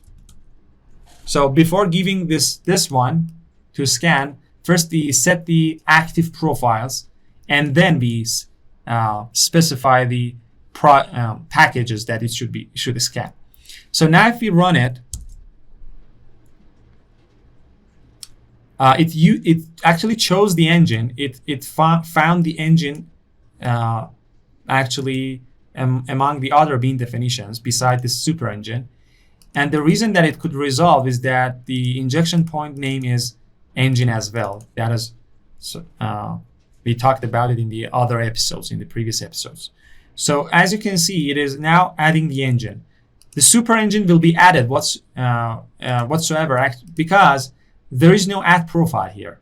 When we add the add profile, it is a type of add conditional that actually specifies a condition for that bean definition and for that component. So this profile has nothing to do with this component. And also activating a profile has nothing to do with the components that do not actually specify any active profiles, any profile actually. So how actually the way that profile condition works, the way that it works, this annotation works, is that it is an add conditional with this implementation inside the Spring. So this is a simple implementation. And as you can see, it first tries to get the value of the value inside the value attribute. You know, this value that we have given here, we are passing this as value, and this is the attribute. So it is trying to first get that value, and then it is trying to ask the system, ask the environment about the activated profiles and see if this profile is amongst those profiles. So now because we have activated the single profile, the ABC, it will activate all the components that are annotated with @profile. The other thing that I want to mention here is that we could specify a bunch of profiles, like with an array like this, any number of profiles, or we could use the operators to specify a profile. We could say ABC or test, or for example, and A or B, for example. This is actually this is not a valid because it forces us to use parentheses when we use the and or. Okay, this is actually, as you can see, it is a complicated logic here with and or, and we could use the not as well. So we could do anything with it. We could say if profile A or B or C, either of them, if one of them is activated, then take this into account. And the last thing that I want to talk about is the default profiles. So there are a bunch of active profiles, and there are a bunch of default profiles. So what are the default profiles? The default profiles is the profiles that will be used when there are no active profiles set on the system. So when we set at least a single active profile, then the default profiles won't be used. But if we don't set any active profile, it will actually, so as you can see, we have set default profiles. We could set a bunch of default profiles. And there is already a default profile set for us with the string literal default. So when we don't, as I said, when we don't specify any active profile, when we don't activate any profile, this means that those that are annotated with @profile won't be taken into account. But those that are annotated with @profile and with the value of one of those default profiles, and now because it's the default, actually they will be chosen. So they will be selected. Let me put it here as well to prove that we will have both of them, both the engine and super engine. And we have actually this profile with default and also this one. Let's get rid of this one here because it doesn't make sense. So, okay, so this one doesn't have any profile. So because it doesn't have, it will be taken into account with no condition. This one has a profile. It means that this value should be activated on the system before it searches for the bean definition. But because its name is one of the names of the default profiles, and I know it is actually going to sound a little bit complicated here.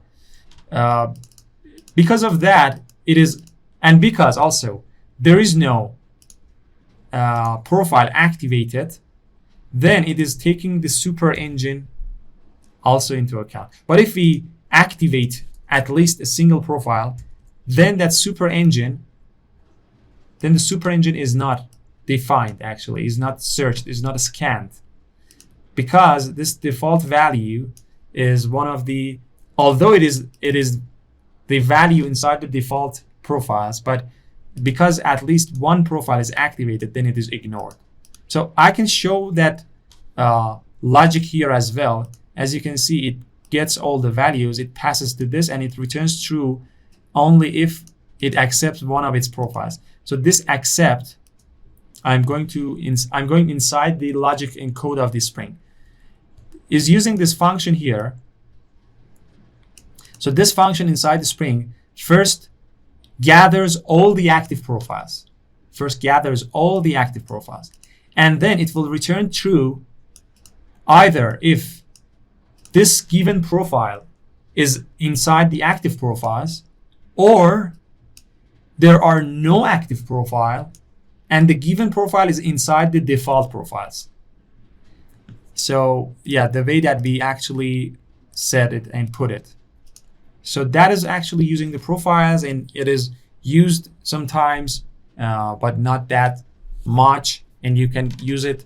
You can use the @conditional annotation for custom logics. For example, you could create a logic and see if more than one bean definition is, for example, defined with this type, then ignore this one. Yeah, so this was the conditional and the @profile.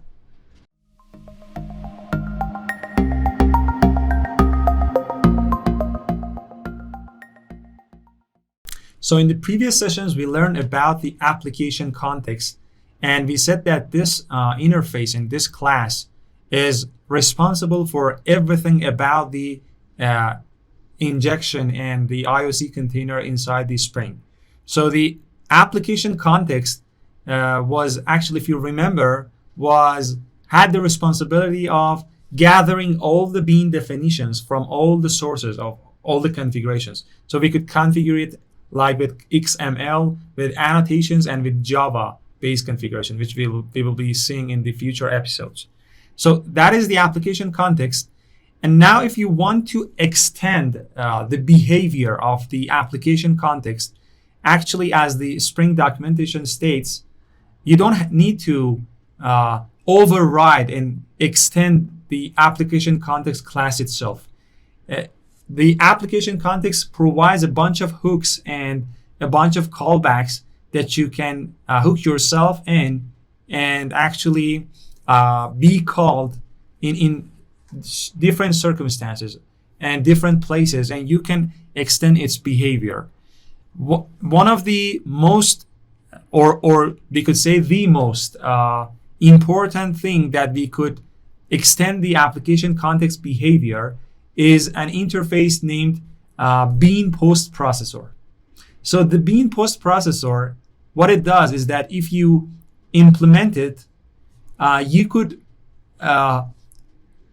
actually provide a bunch of custom logic before and after each bean being instantiated, configured, and initialized.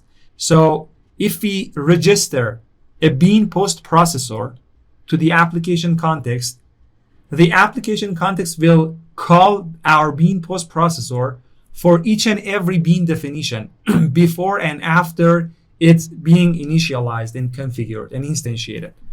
So in order just to scratch the surface, because it's not that widely used and that widely needed for actually custom particular developer. So let's just, I just want to show you how the Spring works internally, and then show you one of the annotations that have been deprecated and show you how it works. So just to scratch the surface, let's just define a custom BeanPostProcessor. So let's say, I don't know, we just want to log the beans before and after they are being initialized. Log BeanPostProcessor. We have to implement the BeanPostProcessor interface. And here, we could implement these two functions. So these two functions, as you can see, this says that post process before initialization. And this one is post process after initialization. And both of them pass the bean object and also the name of the bean. So after the application context instantiates the bean classes, then it passes, if you register a BeanPostProcessor, it will pass that bean object and its name to this function before being initialized and after being initialized. And then you can actually there actually have custom logic here. You have to return an object. You could return something else. If you return the bean itself, that bean that have been passed to you, nothing will happen actually. But you could return something else, or you could check the bean internally. So let me just here, just for the sake of the example, let's just return the bean because we don't want to change the behavior. And we just want to have a println here that says post process after initialization. And we just want to see that it will be called before and after each bean being initialized. So now we have to actually register this as a post processor. And the way we do that is simply by defining as a component. Now it will be scanned, automatically scanned like the other components, and it will be added. Now if I run it, you can see that before actually car being instantiated, so this function post process before and after is being called for each component, and that actually gives us the opportunity to hook our custom logic. Actually, the Spring itself has registered a bunch of BeanPostProcessors, like for example the Autowiring. The Autowire annotation, the way that it works is that after being instantiated, there is a I think there is a Autowired post processor, something like this. Let's see, Autowire, yeah, Autowire annotation bean post processor. So this one again is implementing the bean post processor, and it's actually its responsibility is that it will look into your objects class. Let me show you here. So when the object is passed here, the Autowired bean post processor will look inside your object and will see the methods and the fields that needs to be autowired, that are annotated with Autowired annotation, and it will actually find the beans, and it will grab an instance and it will feed it. So as you can see, the Spring itself does a lot of things, internally with this bean post processor. The way that it works is very dependent on the bean post processor. We could add bean post processors like we did here, but it is mainly used by those that write their own frameworks on top of Spring and trying to extend the Spring's behavior. And that is not what mostly we need. That is for framework authors. So the reason that I wanted to share this post processor stuff was that there is this annotation named @required, and this annotation is actually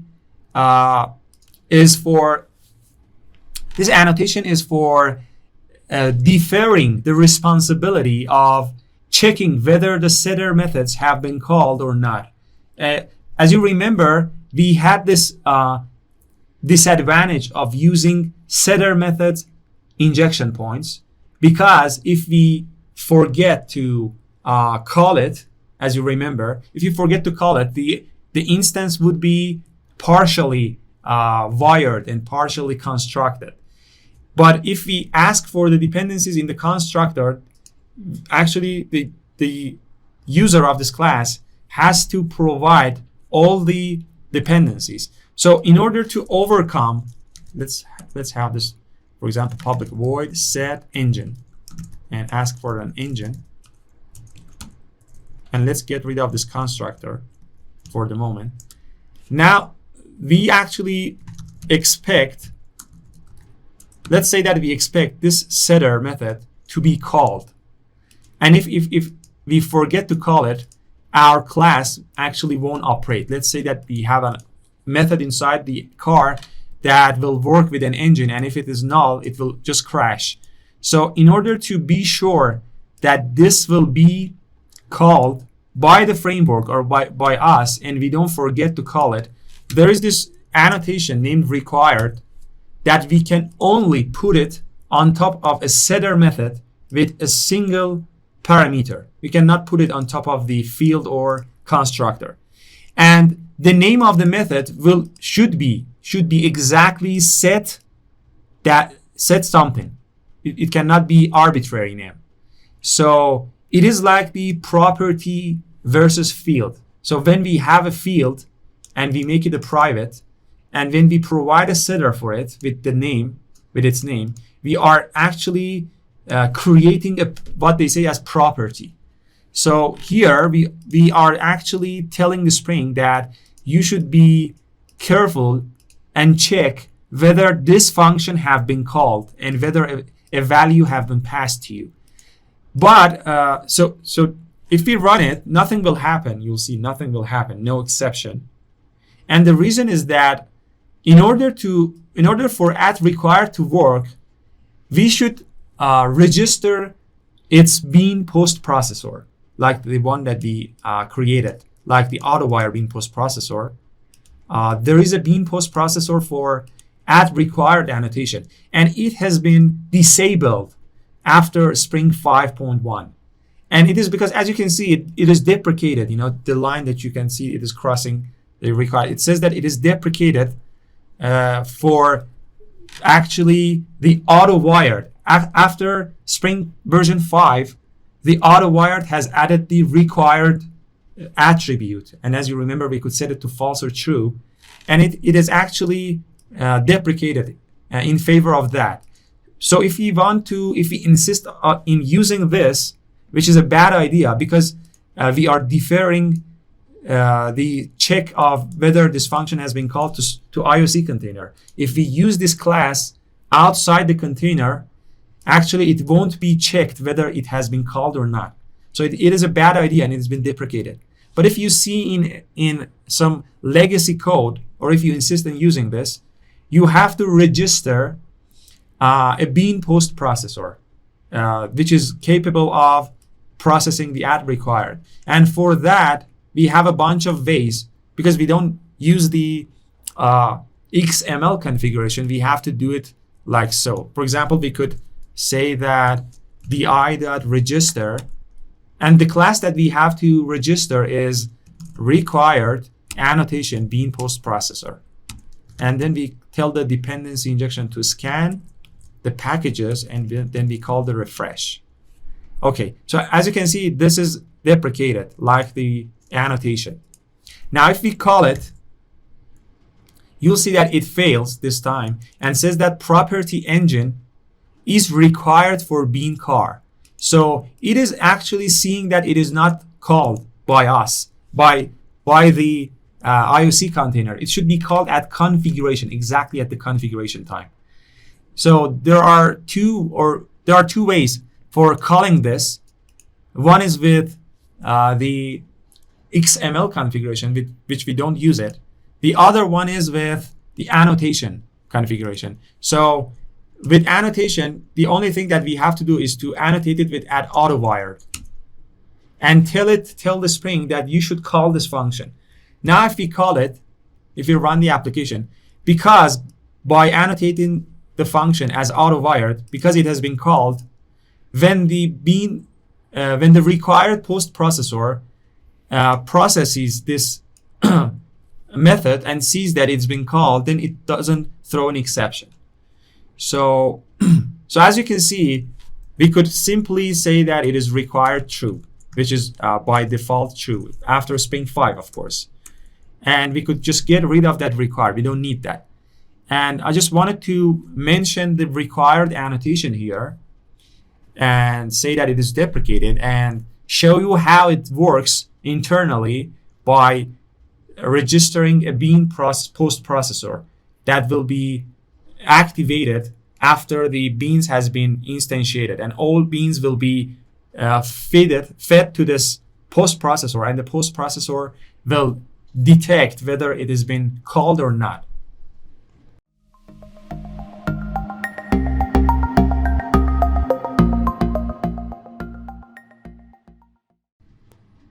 So in this session, we are going to talk about some important special topic, and it's about the lifespan of an object.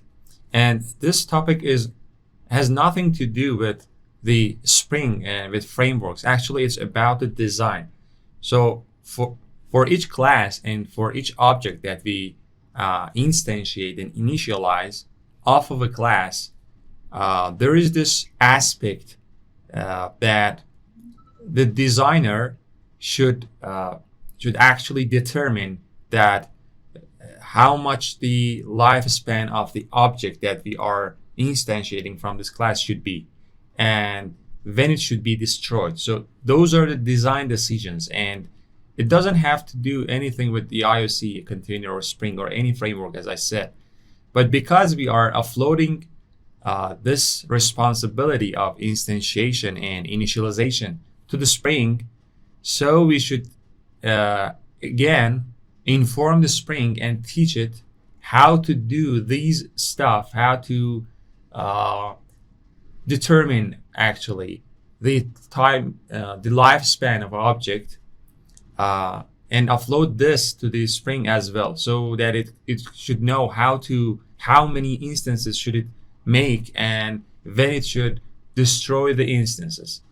So again, outside of Spring, if we want to provide a spectrum for the lifespan of an object, when you need an instance of a class and you get an object from class, actually the designer, the programmer, could design that from this specific class. For example, from this car class, there should be only a single instance throughout the whole application, throughout the life of the application when it runs.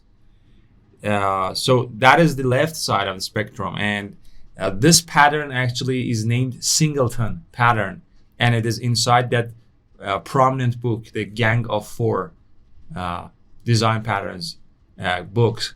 And the Singleton pattern says that there will be a single instance of a class inside the whole application throughout the lifespan of the whole application, and that single instance will be destroyed at the end of the application. So if anyone needs actually an instance, it will get the same instance that everybody else have been accessing. That is the one side of the spectrum.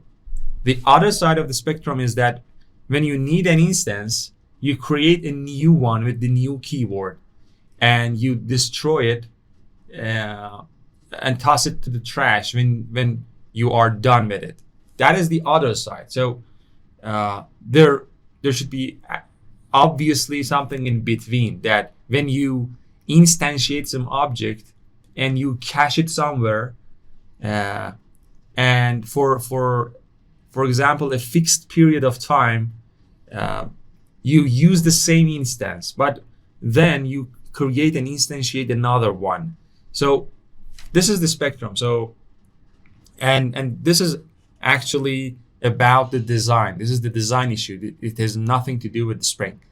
But again, the Spring should be able to provide some capability for us to actually transfer this knowledge to the Spring and to determine each class and each Bean definition's scope.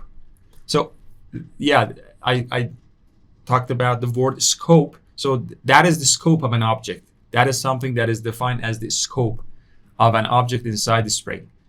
And the scope of an object inside the Spring, or a scope of an Bean inside the Spring, could be Singleton, or which is the left side of the spectrum. Or we could determine that the scope of a Bean that will be created off of some Bean definition will be, the Spring uses actually the word prototype for instantiating a new one every time we need an instance. Again, the word prototype is coming from the prominent book of design patterns by Gang of Four. And but in that book, the prototype actually is something more than creating a new one. Actually, it is cloning an instance off of another instance and getting all the fields and properties. But here, the Spring just has chosen the word prototype for the scope, for the kind of scope that we assign to a Bean definition to determine that it will be instantiated in new object every time somewhere needed one. So we could summarize that scope means actually an umbrella or a fixed context or a fixed duration of time that within it the same key refers to the same instance, and when the scope dies, all the instances within it must die. And in that sense, for example, we could say that every object, every instance is a singleton inside and within its scope, within its own scope. So when the scope is the application scope, which is the global scope that spans through the whole application, that umbrella, the object that is singleton means that it will have the lifespan throughout the whole application. There will be only a single instance throughout this whole umbrella, which is the whole application. But when the scope is something narrower, actually, and that umbrella is something actually custom in that spectrum, means that we could have multiple umbrellas with different names, multiple scopes, that within each of them, the same key, which is the bean name, refers to the same instance. And that instance is again a singleton underneath its own scope. So because, as we said before, we are offloading that responsibility of instantiation and initialization to the Spring, we must also be able to determine the scope of the bean definitions. And there is this special annotation named @scope, which is obvious, and that is used to determine the scope of a bean definition. And inside the Spring, there are 6 predefined or built-in or whatever scopes, that 4 of them will be activated when your application become a web application, and when you change your this application context to something that is that they say is web aware application context. But here, because our focus is not the web, we will only briefly talk about them, and we will actually defer them to a later session, to the later chapter about the Spring Web applications. So the first and foremost scope in the Spring is the singleton scope. And as you know, throughout these series that we've been talking about the Spring annotation config, we've not seen anything about the scope. And again, if we don't even determine and specify the scope, even if we don't specify it, there must be some aspect of a scope associated with each bean created off of a bean definition. But because we have not specified anything yet, the Spring actually specifies the singleton as the default scope of the bean definitions. So if I want to specify it manually, there is this scope inside the Spring, not the one inside the JavaX inject, the one inside the Spring itself. And we could determine the name of the scope as singleton. And this is a string, of course. This is a string literal, and it should be actually correct, and there should not be typos or misspelling. So now, actually, we are specifying it as singleton, but it was singleton before. Now, if I want to prove that it was singleton, here you can see that we are inside the main application. We are creating an instance off of the car class. Now, if we want to create another one, let's say this is car1, and let's say we are going to ask for another object named car2, car instance 1 and car instance 2. Okay. Now, because the scope of this bean definition is singleton by default, so when we ask an object for an instance from the IOC container, it will check whether it has created or instantiated an instance before and cache it. And if there is any instance, it will return the same one. But if not, it will instantiate it, it will cache it, and it will return it. So if I run it, you'll see that both of them are the same instances. So here you can see that we have not actually overridden the engine to string, and the car is being injected an engine, and the engine is the same one. So you can see that the car is the same car, and no matter how many times we ask for an instance, it will return the same instance and it will return the same object because it's singleton. Now, if we want to change it to something that to the other side, to the other end of the spectrum, that every time we ask an instance off of that Bean definition, let's say that we wanted to create a new one.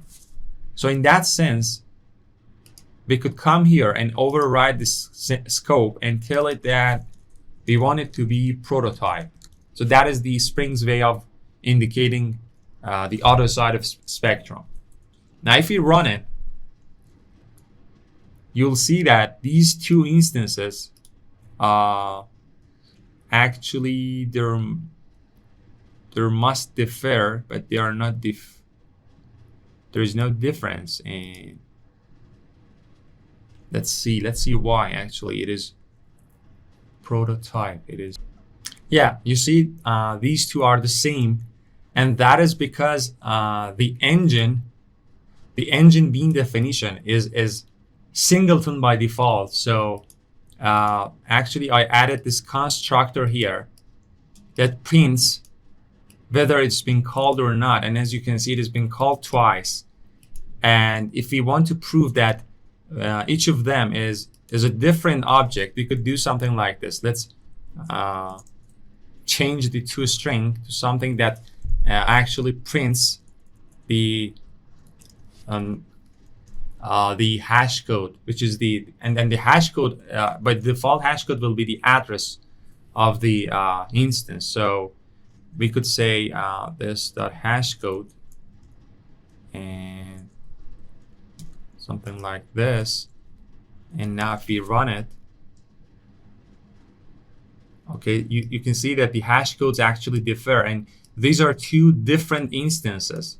Although they have got the same engine, that is because when the first one asks for an instance of an engine, it will create one, but because it's singleton, that single instance will be used throughout the whole application. And when the second car asks for an engine, again, the same instance of the engine will be injected. And that is why the engines are the same, because they are singleton. And if we change them to prototype, something like this, and tell that we want them to be prototype, you'll see that the engines will differ as well. So we have different engines per different cars. Or if we change this again to singleton, or just remove it because the default one is singleton, you'll see that because a single car will be instantiated, a single engine will be instantiated. So we have a single car with the same address. So the hash code that is inside the object class of Java returns the address inside the memory. And because they are the same, of course, they must have the same engine, and the car constructor should be called only once. So these are the two scopes that are widely used in Spring and also in your application. In your application, when you design your class, most of the time you specify this class's object and its scope as whether it must be singleton or whether we must instantiate a new one every time we need one. But there could be something in between, you know, and you do that manually yourself inside your applications every day. And you instantiate something and cache it somewhere under some map or umbrella, and hold that instance and use it in a custom lifespan, and at the end of the lifespan you just destroy it and you just throw it away. I want to mention here some special, actually an important difference between the singleton in Spring and singleton in the outside of Spring, which is a design issue. So outside of the Spring, if you want to define a singleton, you have to make the constructor private and provide it and static, for example, a method that could create and instantiate a single one and cache it and return the same one every time. But here in the Spring world, you don't have to do that. Actually, your constructor could be public because it is Spring that has the responsibility of providing instances, and the Spring will provide the same one when it is a singleton. The other difference is that with the outside of Spring in the Java world, and a singleton class actually will be defined per class loader. If you don't know what is class loader in this Java world, it is the object that loads the classes .class files. And in that sense, because we created static inner field, the singleton object will be actually inside the Java will be spanned throughout the whole application by being in a static field and being loaded in a class, in the same class loader. But in the Spring world, a singleton is singleton inside an application context. Again, as you remember, we actually talked about this metaphor of umbrella or lifespan. So the lifespan of the application context, which is this one, the application context. The lifespan of application context is where that a singleton scoped bean definition will have a single instance. But if you create multiple application contexts for whatever reason, each of them will have different singleton, will have their own instances, which will be different. And actually these two paths differ. So if you go with the Java path, you might reach better to the singleton of a class being singleton. Actually make sure that it's singleton. But when you offload it to Spring, you might be careful about multiple application contexts. And also, if you use that inst class outside of Spring, you are providing a way for the user to instantiate it multiple times because you've not made it private. So that is another difference between the Spring and outside of Spring. The other types of scopes that we talked about that are only used inside a Spring Web application, we just want to briefly scratch the surface here and talk about them. So we talked about the singleton and the prototype, but we have request, session, thread, and I think WebSocket scope. And these four will be mostly used in the web applications. And actually, these are custom applications that in that spectrum, their place is somewhere in between. And for example, a request scoped bean definition will have the time span of an HTTP request. So if you don't know what is an HTTP request, because we use the Spring application sometime or most of the times for web applications, when an HTTP request comes from a client, for example, from a web browser or a mobile application, that HTTP request that is actually established and in the backend side, which is Spring, actually when you ask for an object, an instance from a bean definition that is scoped as request, it will return the same instance inside the request. But outside of that, it will create another one. And if we want to actually create our own scope, we could do that. We could create custom scopes and the other scopes that I just mentioned and named, the request session and other scopes, are actually some custom scopes that we could do that ourselves. We could create if we need to. Actually, we don't. Most of the time, we don't need this capability. These capabilities are mostly used by framework authors that are creating their own framework or library on top of the Spring, and they need some kind of a scope, custom scope on top of the Spring. So because of that, Spring provides this capability. So if we want to create a scope, we could do that. We could simply do that. And that is by implementing a special interface, which is the scope actually interface. And then each scope, let me just real quick do that. Let's say that we have 1 hour scope. Okay, let's say that we have the scope that if we specify a bean definition scope as 1 hour scope, it will instantiate an instance and it will set the time, and when it passes and expires more than 1 hour, over the 1 hour, it will create a new one. And in order to do that, we have to implement the scope interface, which is not the annotation, the interface. The interface is in the, I think, yeah, that is the one, I think. Okay, yeah. And these are the methods that we should override. And the most important one is this get. The other ones, I don't want to dig deep here and just teach how to create our own scope. But this one is the most important one. And this is the one that it will ask your object about. And if we want to define it as scope, of course, we have to define it as component.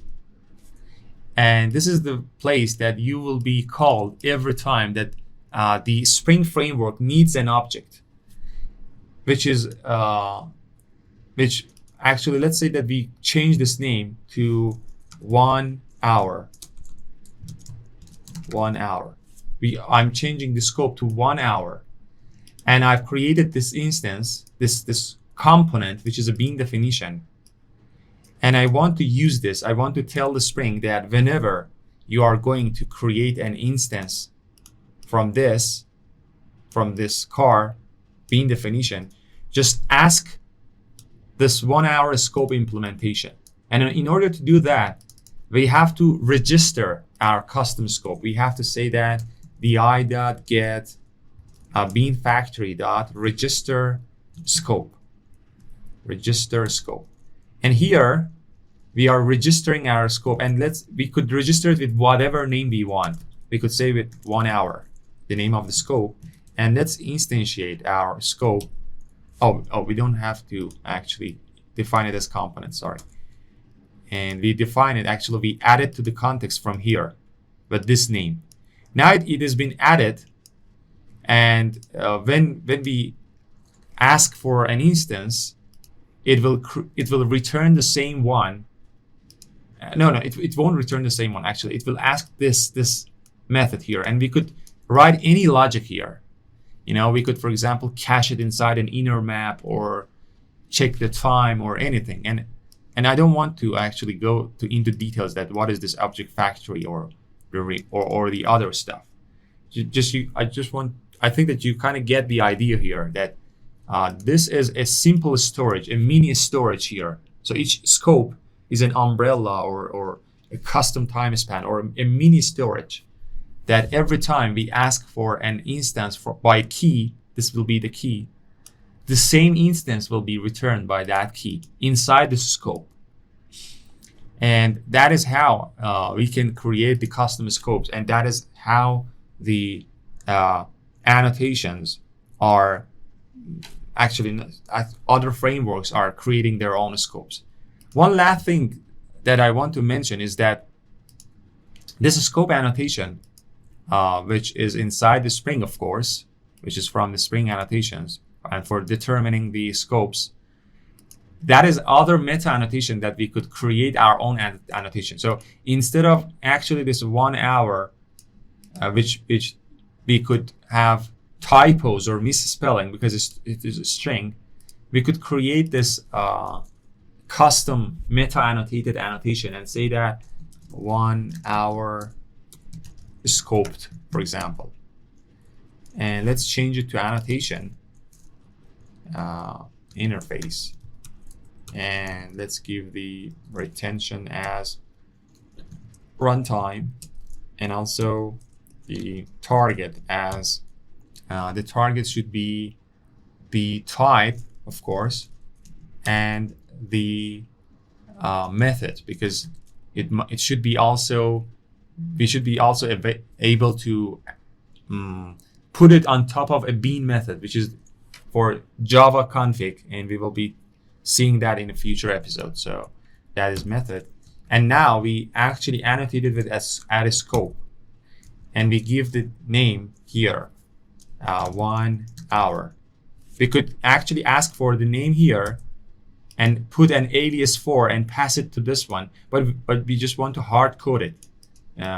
So we have this 1 hour scope, and instead of this, we could say that it is 1 hour scope, which is more readable, and the actually compile time will come to our help, and it will prevent from typos and all that sort of stuff.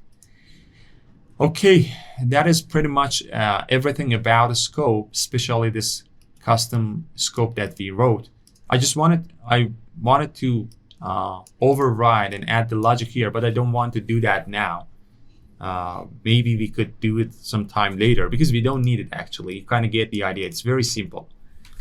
And we talked about the meta annotation of the scope, and also that spectrum of the lifespan of a bean definition. So each bean definition has a unique name, and when we ask for a bean, that bean will have the same name, and that name will be the key of this bean. And when we ask for a bean with this key, we will get and receive the same instance under the same scope. And that same scope, if it is singleton scope, we will get the same one throughout the whole application. But if it is prototype, each scope will be actually local to a single instance. So we will get a new instance every time we ask for it. And of course, there are some ways in between actually in the spectrum, and we could create our own scope which has a different lifespan.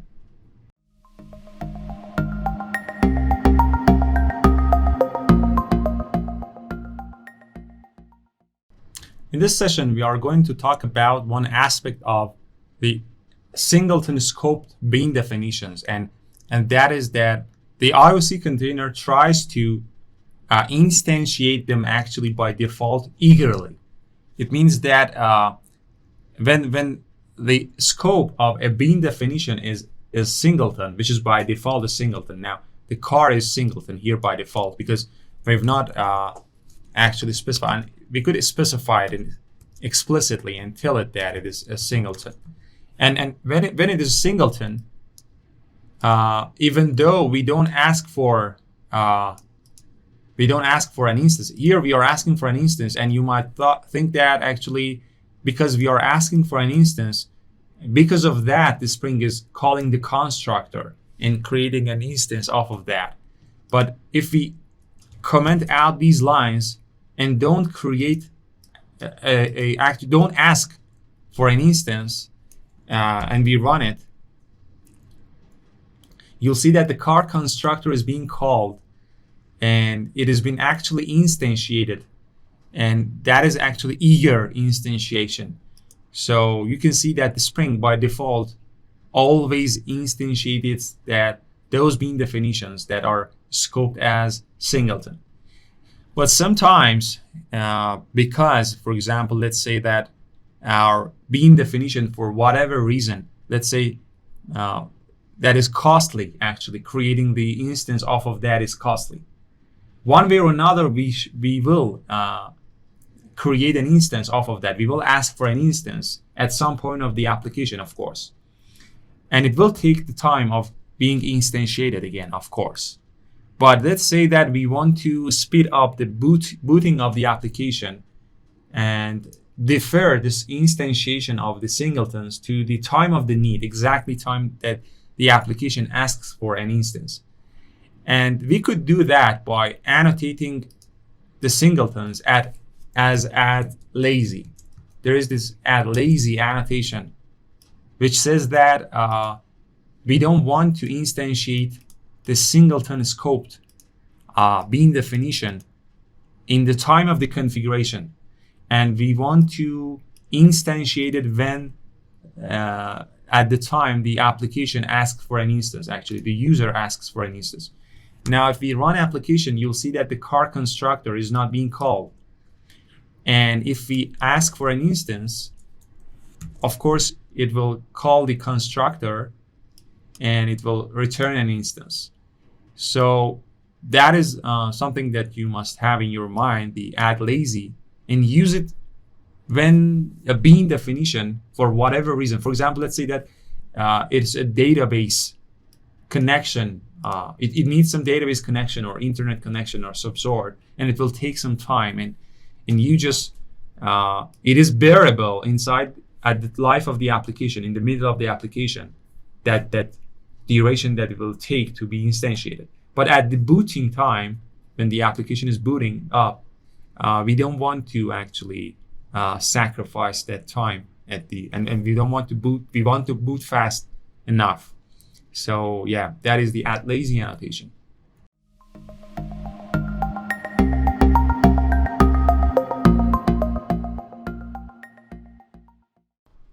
So last session we talked about an important section about the objects, and that is their life cycle and their time span in which they're living. And as you know, an object actually goes into multiple phases and cycles throughout its lifetime, and inside that scope of its actually. And as you know, the first phase or the first cycle that an object actually experiences is the construction time. But sometimes the instances and the objects are not capable of being fully constructed at construction time.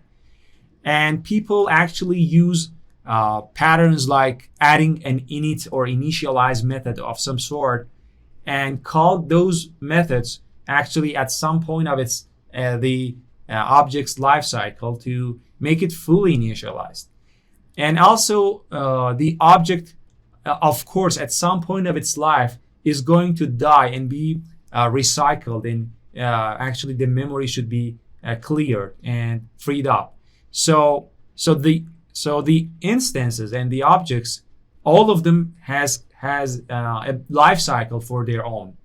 And the simplest life cycle that they could experience is their construction by the constructor and their actually destruction time called by manually either by the programmer, developer at some point, or called by the IOC container. So actually, we talked about something named as BeanPostProcessors, and we said that how Spring makes some magics happen, all that magics about some annotations like Autowired or other things. Also, one of the other magics that IOC container makes it possible and happen is calling lifecycle related functions on each bean. So apart from the constructor function, constructor method, which is the main and the initial step of a life cycle of an object. Apart from that, we could introduce extra lifecycle functions. We could introduce an init or initialize function that will be called by the IOC container when all the dependencies of the fields and the setter methods and everything has been injected to the bean.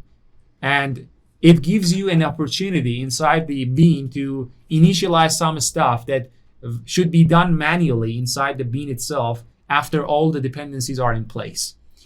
And also, again, by using a BeanPostProcessor, the IOC container could call destruction and close functions, destroy functions, when your instance is going to die, is going to be detached from the application context and from its scope. So the IOC container has provided a bunch of ways actually that we could choose amongst them and define and introduce our lifecycle related functions. The first one that I'm going to use here, so as you know, the constructor will be called because it's actually it is a aspect of the language, not the framework, that the constructor should be called when we instantiate, and it will be called, and you can ask for a bunch of dependencies, maybe all of them, and do some initialization here. But if you need some more initialization when all the dependencies are injected, you could add a function by implementing an interface named implements initializing bean. So this interface has got a single method that we should override it, and that is named after properties set. This will be called when the constructor is called and when all the Autowired fields and setters, if there are any, have been called by the IOC, and at last this one will be called to give you the chance to do some extra initialization. But here I just want to print something that prove and show that it will be called. So after properties are set inside car. Now if I run it,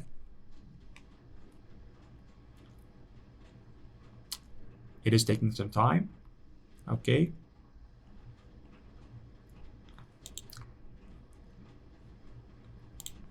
So that is the interface we implemented, and that is the function. It has got a single Autowired field. Okay, it ran, and you can see that after the car constructor, this function is being called. We could add a BeanPostProcessor of ours, like the last session, and show that it is actually being called after all the dependencies are being injected. We could also do that by printing the engine and proving that the engine is not null, meaning that the field has been injected. So you can see that the field has been injected, and then this function has been called. So that is one way of introducing an extra initialization phase, we could say. Now let's talk about the next interface which will enable our beans to be able of introducing a function, a method that should be called when that instance is going to be destroyed and be detached from the application context. And that is the disposable bean. Again, the disposable bean has this single method that we can implement it, which is named destroy, and that will be called when the instance is going to be detached from the scope and from the application context. Now let's say destroying a car. This will give the opportunity for the instance to cleaning up and all that actually detaching from the world stuff. And freeing up the stuff, the memory and anything. So if we run, you'll see that it won't run. It won't call this function, the destroying car. And that is because, and one thing I should mention before that is that the destroy will be called the destruction lifecycle actually. That phase will be called if the scope is not prototype. Because when you set the scope of some bean definition as prototype, it means that the instances created off of that will be passed to the application, and then the application context will forget about that instance, and it won't actually track the instances. And because of that, it won't be able to call destruction on those instances. And that is because memory management. And you have to manage the destruction on prototype Bean definitions yourself. But if it is Singleton or the other scopes, custom scopes, also inside the custom scopes, you have to manage them. But if it is Singleton, it will be destructed once the application is being destroyed, because a Singleton is unique and it will be instantiated only once per application. So it should be destructed when the application is going down and is going to die. So, but again, application finish here, but it is not calling the destruction. Maybe we have something to do here before the application dies, even before the JVM that is running this application dies. And that is, I should mention that if your application context is web aware, is something related to web application context, which we will be seeing in the Spring web-mvc chapter in the future, it will actually call the destructions. But if it is a simple application context, if it is general one, you have to call this function named register shutdown hook. And what it does is that it will tell the JVM that when you are about to finish and die, just give the opportunity to us as application context, and we want to call the destruction methods on all the beans and give the chance to them to clean up. And now if we run it, you'll see that at the last line, after everything has been, after the application is going to die and finish and exit, it calls the destruction function. That is this one. So these two things that we saw are the two interfaces that are built in Spring interfaces, are one way of actually defining and introducing the main lifecycle phases of our Bean. And these are absolutely not recommended even by the Spring documentation and officially. And that is because when you implement and extend something from the framework, from the Spring or whatever framework, you are actually coupling your POJO, your class, your business logic, your domain object, whatever. You are coupling this to Spring framework. And that is something that you should actually avoid doing that. So there are other things, other ways that we could do instead of this. And that is, instead of implementing interfaces, we could use some annotations, as you might have guessed. And we will be using the annotations inside the JSR 250. And those are the pre-destroy and post-construct. And those are actually one-to-one, we could say, those are the exact equivalent of these two phases, you know. But this time we are only by introducing the methods only by the annotation, not by implementing some interface. So we could use this post-construct. Again, post-construct means that after the constructor has been called and after the injection points has been satisfied, then call us. And also for the destroy, we have add pre-destroy, and that is before destruction. And if we run it again, you'll see that it is exactly the same. Destroying is being called and this one is being called. And one thing that I should mention is that the name doesn't matter when using the annotations, because these were coming from the interfaces. And now because there is no interface, we can say that init, for example, and make it even private. And also the destroy, we could make it private. Making actually these private is a bad idea, again, because we are again coupling this lifecycle functions, which might be necessary to be called.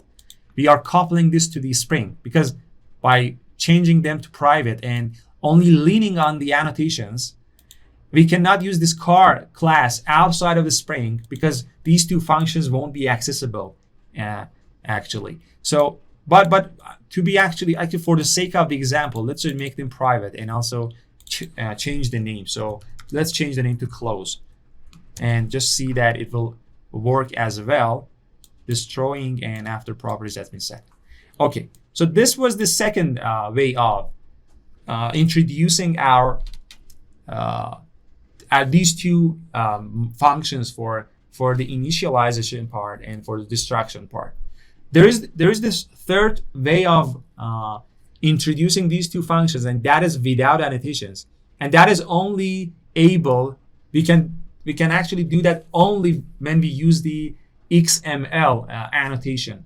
And because we are not exploring and teaching the XML annotation in this series, XML configuration. And because of that, we won't be using that. Of course, with using the Java-based configuration, which we will be seeing in the future episode, instead of annotation, you could tell the construction and initialization functions and methods, you could introduce them with the @bean annotation, inside the @bean annotation. And we will be seeing that. But now,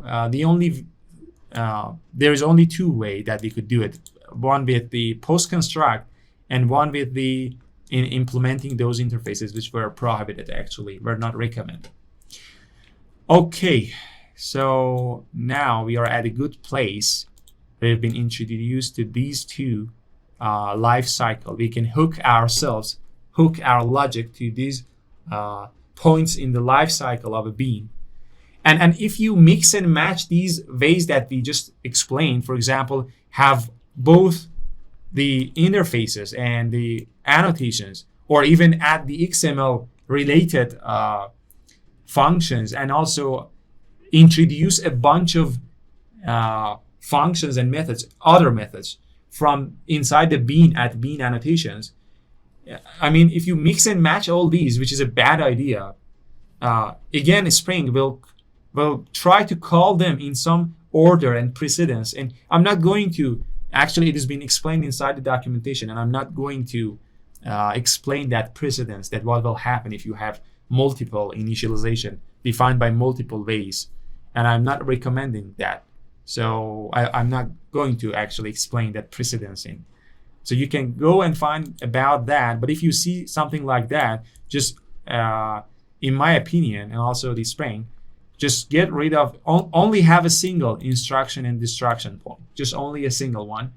Because after all, you are designing a class, and a class should be, will be concise. It should be clear that it has a single instruction and destruction point that should be called outside of the Spring as well.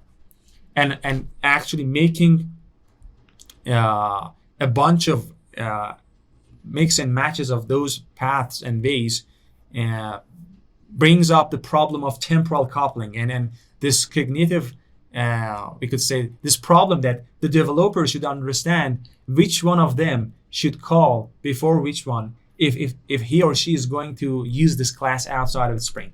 And that is a bad idea. Okay, so there is another way of introducing only destruction methods, and hook our logic into the destruction phase of the lifecycle of a bean, and that is by implementing some other interfaces. But this time, because we are implementing interfaces from the official JDK, and we are not coupling ourselves to the framework, that is not actually prohibited. You can use it. It's a valid option. So if you implement the auto closable, which has this close, and let me make it override, which has this single close method, and if I run it, you'll see that it works as well. And if we change it to closable, which is from Java.io, and which doesn't have this throws at the end, again, this one will work as well. So by using these two interfaces and implementing them, because we are not coupling ourselves to the framework, it is a valid and actually viable option, and we can use it. And also as you know from the Java, the closable and the auto-closable has got a bunch of interesting functionality to themselves. When, for example, we use them inside the try, catch blocks, and other stuff.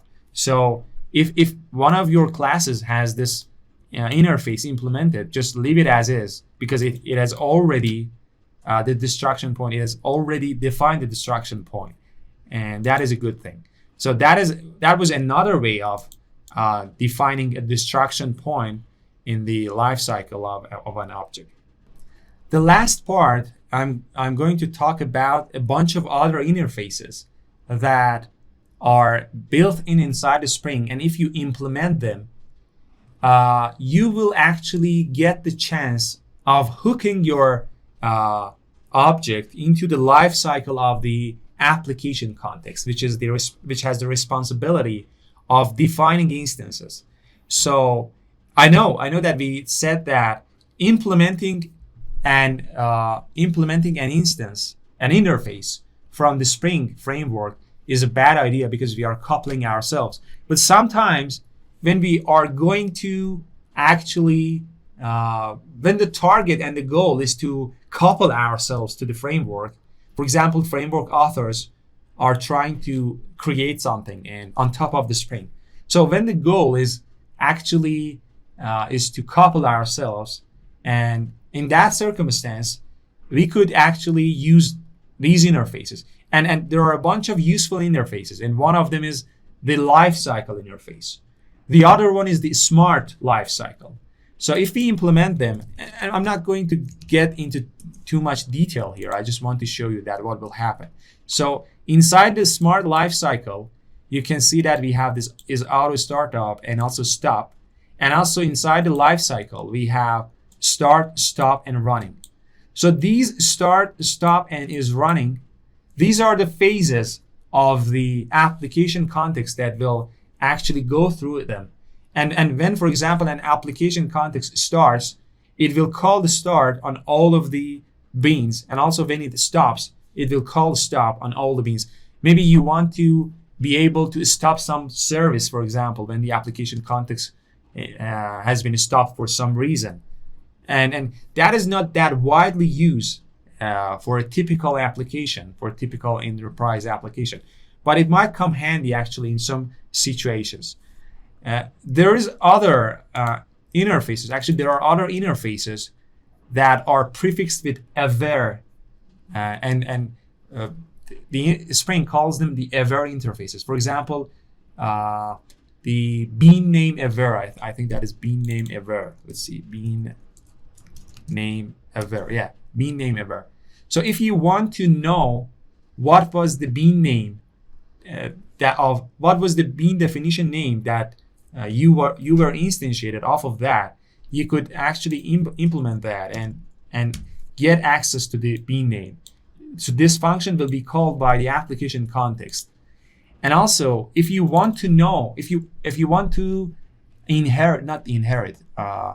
if you want to get access to the application context itself for whatever reason, we could say it's application context aware. I think, yeah, that is the one. Application context aware, and that we have this function which it will pass the application context to you, and you can actually store it here. You could also do this without implementing an interface and just asking for an application context in one of your fields, an Autowired, or in your constructor or in your setter injection point. But that is another option that you might see when you, for example, see some projects out there in some legacy project. Not legacy projects, actually. These things are not that widely used by a typical developer for a typical task. And these are for a special, actually, we should say tasks that are actually for extending the Spring framework for your application or even providing a new framework. There are other aware-related life cycles that you could use, and each of them will pass and give you some knowledge about the application context to your bean. And you could actually go and go to the documentation, the official documentation. There is a whole bunch of a list of AVER interfaces. And again, those are mostly used by those that know what are they doing and that they are trying to extend the capability of the Spring framework.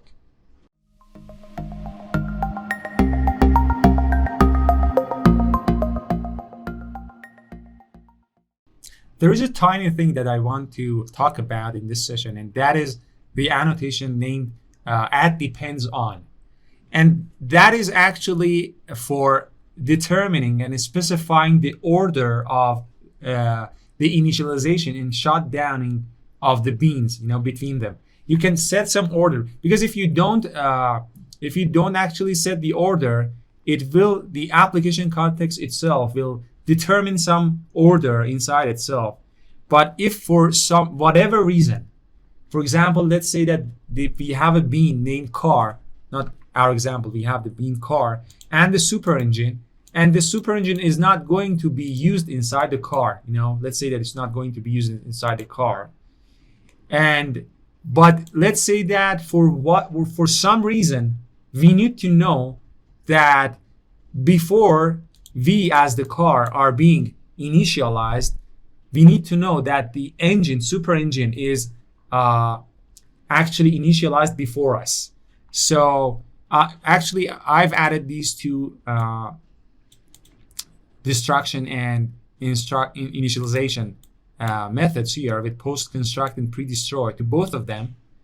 And we want to do some experiments. So if here we say that the car depends on the super engine, we should give the name of just forget about this red line here. We could give an array and say that the car bean definition actually depends on these other bean definitions. And that way, the IOC container, the application context, will first initialize them and then will come to the car class and initialize it for you.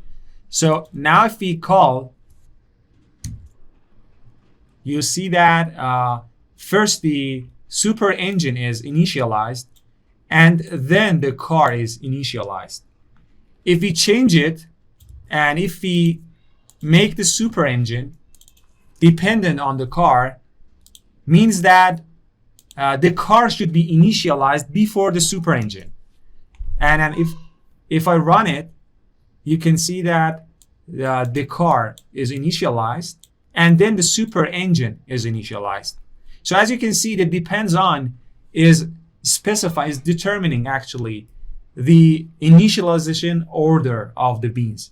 It also determines the destruction order between the beans. So here, the way that the IOC container and the Spring works is that when a bean is dependent on another bean, it will first be destroyed itself and then the dependency will be destroyed.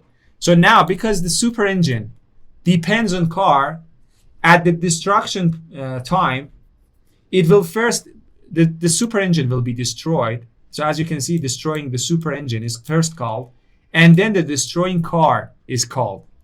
That is because we are dependent on this one, and at the destruction point, it is not dependent on us. So we can safely destroy ourselves and then destroy the dependencies. So these two actually are the opposite, the initialization order and the destruction order.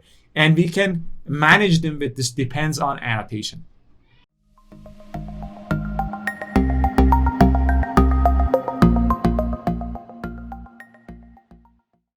So far, we have only talked about the annotation-based configuration, and all the annotations that we have been examining and using all these series in these videos actually mostly define the annotation-based configuration. But there is the third type of configuration in Spring that is Java-based configuration, and that is a special one, and that is widely used nowadays. Actually, it is used in conjunction with the annotation-based configuration. Both of them are being used hybridly, but we have to see how how it works, and what is the difference and what it adds to the table. So the essence of the Java-based annotation is the @bean annotation. So yeah, I see you might argue that the Java-based annotation seems to be other than using annotations. Actually, it seems that we will be writing Java codes to configure the Spring, and that is true. But we will actually annotate special methods inside components, and those methods will define a bunch of bean definitions. So we are introducing a new source of bean definition, which are the bean annotated methods. Inside those methods, we are free to write whatever we want. We can write what logic of initialization and instantiation of we want, and at the end of that method, it is obvious that we should return some value that should match the return type of the method, because it's Java after all. There is nothing special here. So let's define an @bean annotation here. And one important thing that I should mention here is that the @bean annotation could only be defined inside the component classes or the bean classes. So we have, for example, this one is annotated with @component. We could define a bunch of methods, like, for example, private, public, protected, no matter the visibility modifier. And we could say that it will return, for example, a super engine. And let's name it the engine 1, for example. And let's actually create and return a super engine here. So we could write any logic of instantiation and initialization here. And at the end, at the last line, we should return some value that matches the return type. That is normal in Java. So what makes this method special is actually annotating it with @bean annotation. So @bean annotation actually adds extra characteristics to this method. It says that this method will define a new bean definition, like the @component that defines bean definition by classes. The @bean annotation defines bean definitions by the methods. So the methods will be the source of bean definitions here.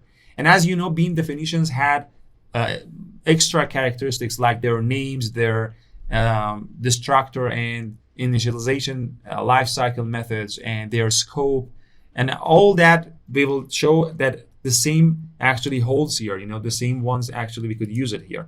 But let's first see how it works, and let's actually run this and see what will happen.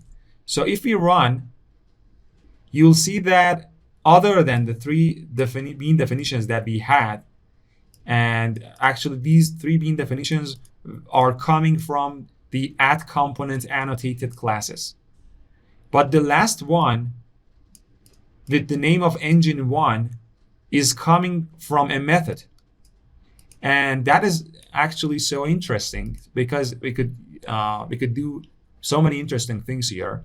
So this method here is like actually a setter method that will be called only once, and will be called, and it's a required setter method that will be called. And you could have as many as parameters here. Like, for example, let's say let me actually have a class here named cylinder. And let's say that it's a component itself.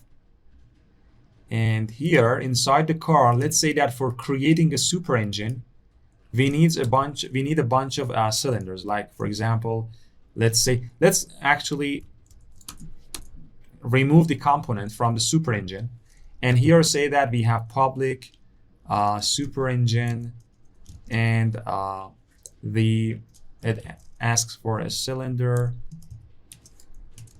Okay, now we have, okay, here when we are creating it, actually we could create a new cylinder. You know, the instantiation and initialization and wiring logic, as you can see, is completely controlled by us, and we could write any logic that we want. Unlike the component classes, and unlike those bean definitions that are components, the order of wiring and how they are instantiated is controlled by the IOC container.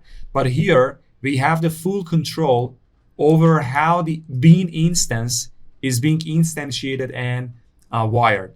So instead of doing this, we could actually ask for a dependency, like a setter method.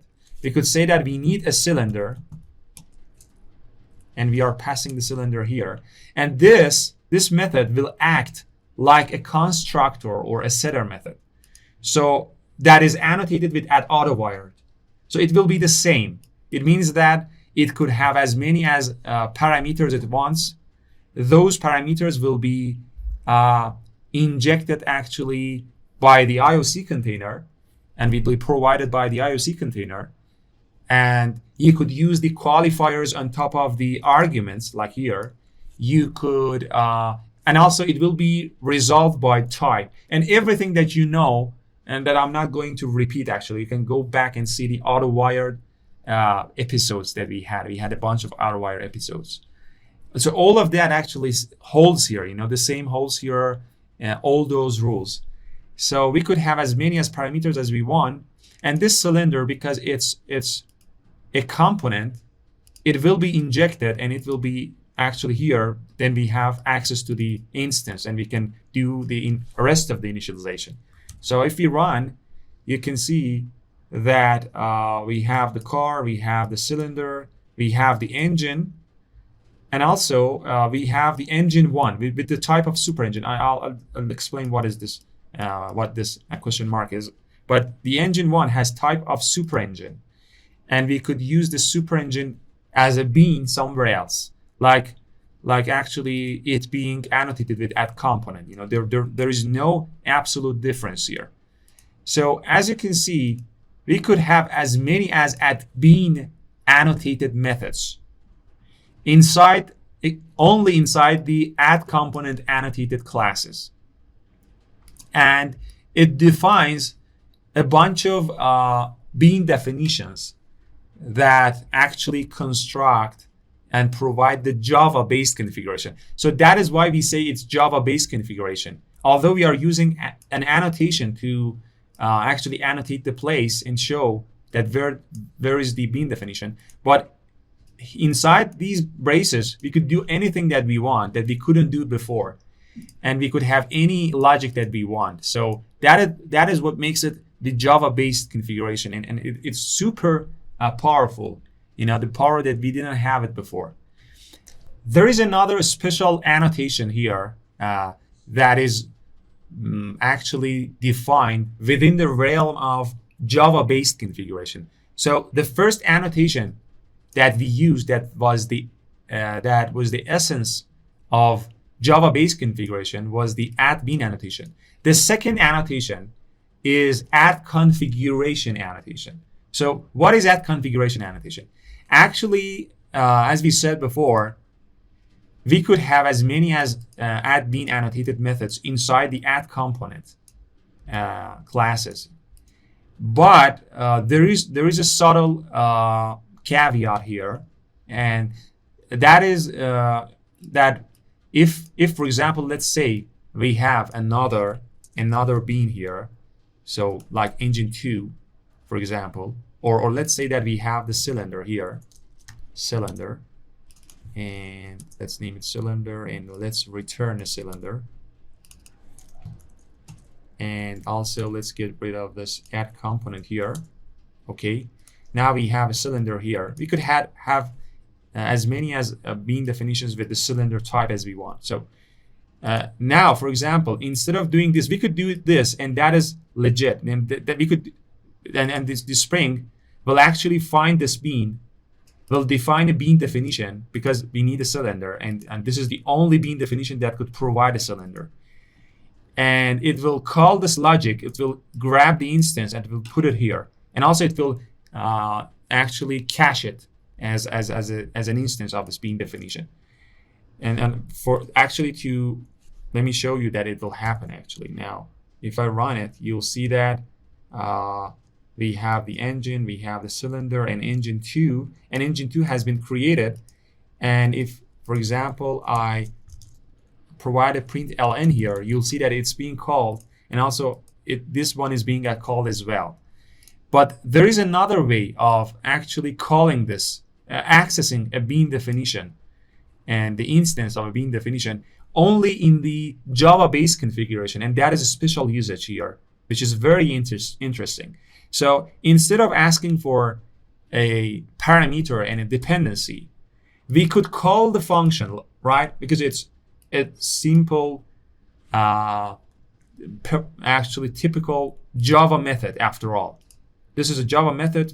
This is another Java method. Both of them are inside the class, and we can call this one, right? We can say cylinder. And so method annotated with admin is called directly. Okay, it is actually giving some warning here that we are going to talk about right now. So now we are calling this function directly. By calling this function, it will actually create a new, let me first run it. Okay, it is actually calling this function, and it will return a new cylinder, but it will be called, so let me print ln here, creating cylinder. If I run, you'll see that it will be printed twice. And that is actually obvious, and we expect that because it will be once called, because we are calling it from inside the code as a simple, typical Java method. And it will be called again by the IOC container because it has been annotated with @bean annotation. But if we want actually to change this behavior, and I'll explain why we want to change the behavior. So if we want to change the behavior in a way that to make sure that this method, which is annotated with @bean, will only be called once, no matter if we call it directly inside the class of that component, or how many times we call it directly, not even one time. We could call it many times. Or no matter if the component or the IOC container itself is calling this method to define a bean definition and grab the instance. So if we want this method to be called only once, we have to use some Spring magic here. And that is by actually creating a special class and a special component. Let's name it my configuration or Java configuration, whatever. So I'm going to use this second annotation here, which is configuration annotation. And this configuration annotation is actually meta annotated with @component. So the configuration is itself a component, but it has a special characteristic that will be used only in Java-based annotation. So when you annotate your class and define a bean definition and a component, but this time with @configuration, you are defining a special bean definition and a component here. And that is when you actually want to host all the @bean annotated methods inside it. So I cut and paste all my @bean annotated methods inside it, because although I could use @bean annotated methods inside the @component classes, and the configuration itself is the @component class after all, but we are only putting these only inside the @configuration, not @component stereotype class. And the reason is that if we do this time, if we call the inner methods, the methods ourselves, no matter we call it how many times. Let me call it, for example, var cylinder1 equals cylinder, and let's call it again cylinder2 equals cylinder, and let's pass the C1. So I've called this function twice, this method, sorry, not function. And also this method will be called by the IOC container, once by the IOC container, to define the bean definition and grab the singleton instance. So if I run it, this configuration, which is a component, will be component scan, will be detected during the phase of the component scan. And all the @bean annotated methods will be detected as bean definitions, right? That is the behavior that we are expecting.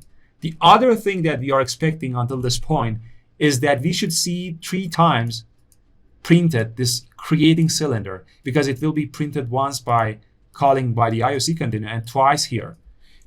But if I run, you'll see that it is only being called a single time, just once.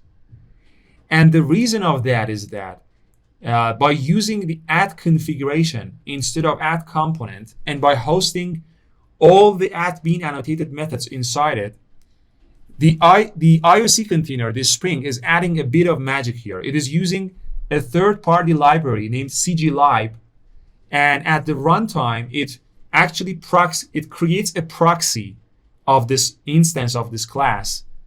And so the proxy will actually check whether we are calling this method the first time or the second or the third time, and it will return the same value after being called the first time. So it will wrap all these methods, and although we are thinking that we are calling our own methods, we are actually calling the overridden cylinder and engine2 methods that are inside the proxy. So at runtime, the Spring will create another class, will extend my configuration class, will override these 2 classes, and will check here that if it is the first time that either of these or other bean definition methods are being called, or the second time, and it will return the same value. So it is doing all this to create a proxy. It is using the proxy or the decorator pattern of Gang of 4. And what it does actually, this, you might think that it is absurd and not necessary, but what it does is that if you remember our 3 types of identifying bean definitions and beans, the last type was combinatorial keys, which we used both the key and the type as identifying uniquely a bean definition. But every time that we were using the key, because the key was a string literal and we could have typos and misspelling, that was a problem there. If you remember, that was a disadvantage.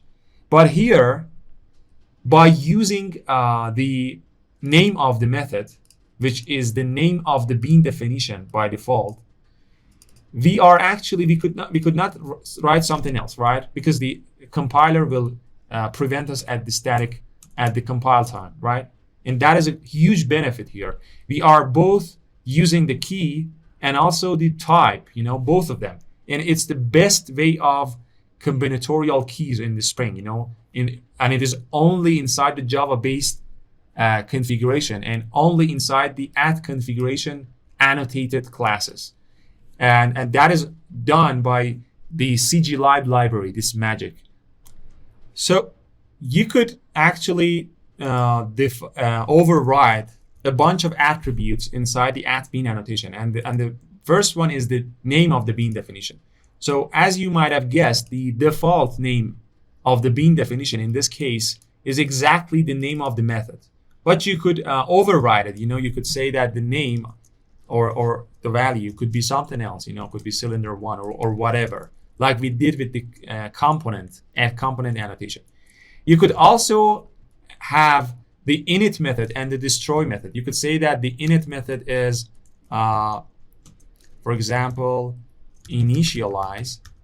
And as you can see, the IDE is helping us here and saying that inside the cylinder, there is no initialize method. And we could define it. We could say that, okay, create one.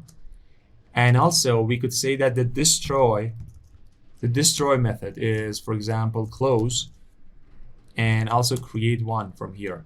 So as you can see, without the need of annotating our class with @PostConstruct or pre-destroy, or using those interfaces for lifecycle methods or other ways of doing that, we could simply and very powerful, without coupling our components to the Spring, we could define our init and destroy methods with the @bean annotation, and that is a powerful thing here actually. So because we've discussed all those annotation in this series in depth, in great details, and I'm not going to go actually in detail again and describe them and explain them. You could use most of what we've seen here actually. For example, for scope, as you might have guessed, the default scope is again singleton, but you could with the help of the scope annotation, you could change for example, you could change the scope to prototype. And if you change the scope to prototype, you'll see that it will be called as much as it is actually being called, because so as you can see, it's being called twice, and that is because we are calling it twice, and because it's a prototype. So every time we need a single instance, a new instance. Also, other annotation that I remember were the conditional annotation and the profile. We could put the @conditional here at the top of the configuration annotated class. And because it's a @component itself, so what the @conditional did, if you remember, it actually it was running a custom logic to see if we are going to take this bean definition into account or not. And because now this bean definition, this special bean definition, because it's a bucket full of other bean definitions, if we put @conditional at top of it, all these bean definitions will be taken account at once or not, because the class itself will be taken into account at once or not. Or we could put the @conditional at top of each @bean annotated method, separately. Or we could use the @profile at top of the class or at top of the @bean annotation.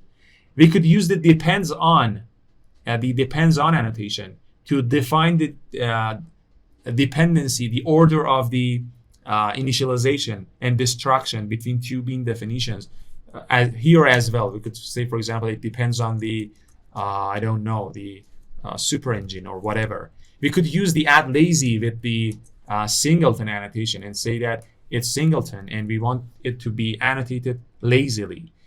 Or we could use the primary annotation, and pretty much all the things that we have been seeing inside the annotation-based configuration, we could use it here as well, because this class, this @configuration class, is a component after all. It has all those goodies that we've been seeing in these series. And I'm not going to go into detail, and so you could just go and watch the previous episodes and see that what you could do with all those annotations and with the @bean annotation. The only thing that the Java-based configuration is adding to the table, the unique thing that is adding, is that we are able of controlling the initialization and wiring with our own logic, with the Java logic. And also, we are able to use the combinatorial key in the best possible way by calling the method itself. And it is making sure that the method won't be called at all. It will be called by the IOC container, an instance will be grabbed, and that instance will be injected to it. It will be replaced by an instance, right? By the instance returned from this method. But it won't be like that. It will call this method and it will return it in a Java way. By doing this, it will call this method. The IOC container will grab the control, will call the method, will create the instance, will pass it to you, and will cache it if it is a singleton. And the rest of the times, it will return the same value. And that is a huge benefit here with the @bean annotated methods and with the Java-based configuration. two last things that I want to mention is that you could, and it is mostly widely used, and you can see in other codes, that you could pass a actually at component annotated class as an entry to the annotation config application context. And mostly we pass the class that is annotated with at configuration, not at component. So mostly you can see that instead of actually doing this, they say that my configuration.class, they pass it here. And also instead of scanning manually, they use the at component scan annotation. And that is actually a subject for a different episode. But because you might see this a lot, and I'm just mentioning it here.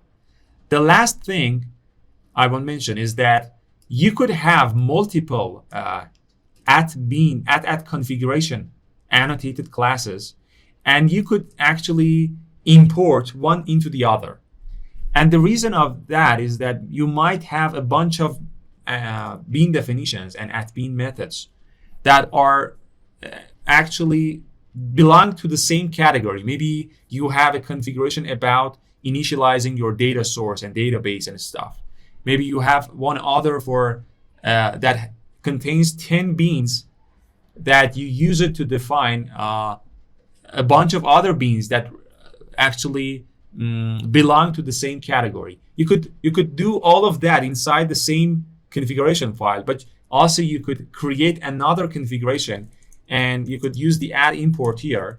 And let me create another one and say that my other configuration. All right, now let's have this add configuration, sorry, and let's import it, my other configuration.class. So I'm importing it here, and although I won't be able to call the methods from inside it directly here, but all those bean definitions will be added to here as well, and then it will be added to the IOC container. So we discussed almost everything about the Java-based configuration. It will be actually, of course, a bunch of subtleties and hidden stuff and niche stuff. And I'm not going to actually get into much detail and tell all the things that are inside the Spring documentation. But pretty much it's the whole stuff. It's the whole thing that you can expect from the Java-based configuration.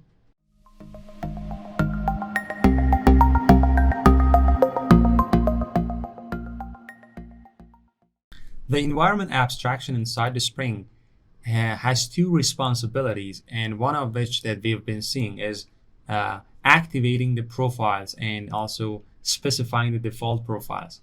The second, and one of the important things that the environment abstractions inside the application context does is that it is responsible for providing key value pairs, and it gathers all these values from a bunch of property sources, like from the operating system environments or from the JVM runtime when it actually runs the application. So, and also we are able to add as many as property sources as we like, and the Spring will actually go within them and will try to resolve the value of a provided key with a custom precedence and ordering. So let's just dive in and show how it is done. Actually, inside the application context, you could access this environment. Get environment. And we've worked with the profile related stuff with the environment. We have this get property methods that you can see that you pass some key and ask for a value. And as I said, the Spring will add and pre-populate two property sources. And one of them is the operating system environments.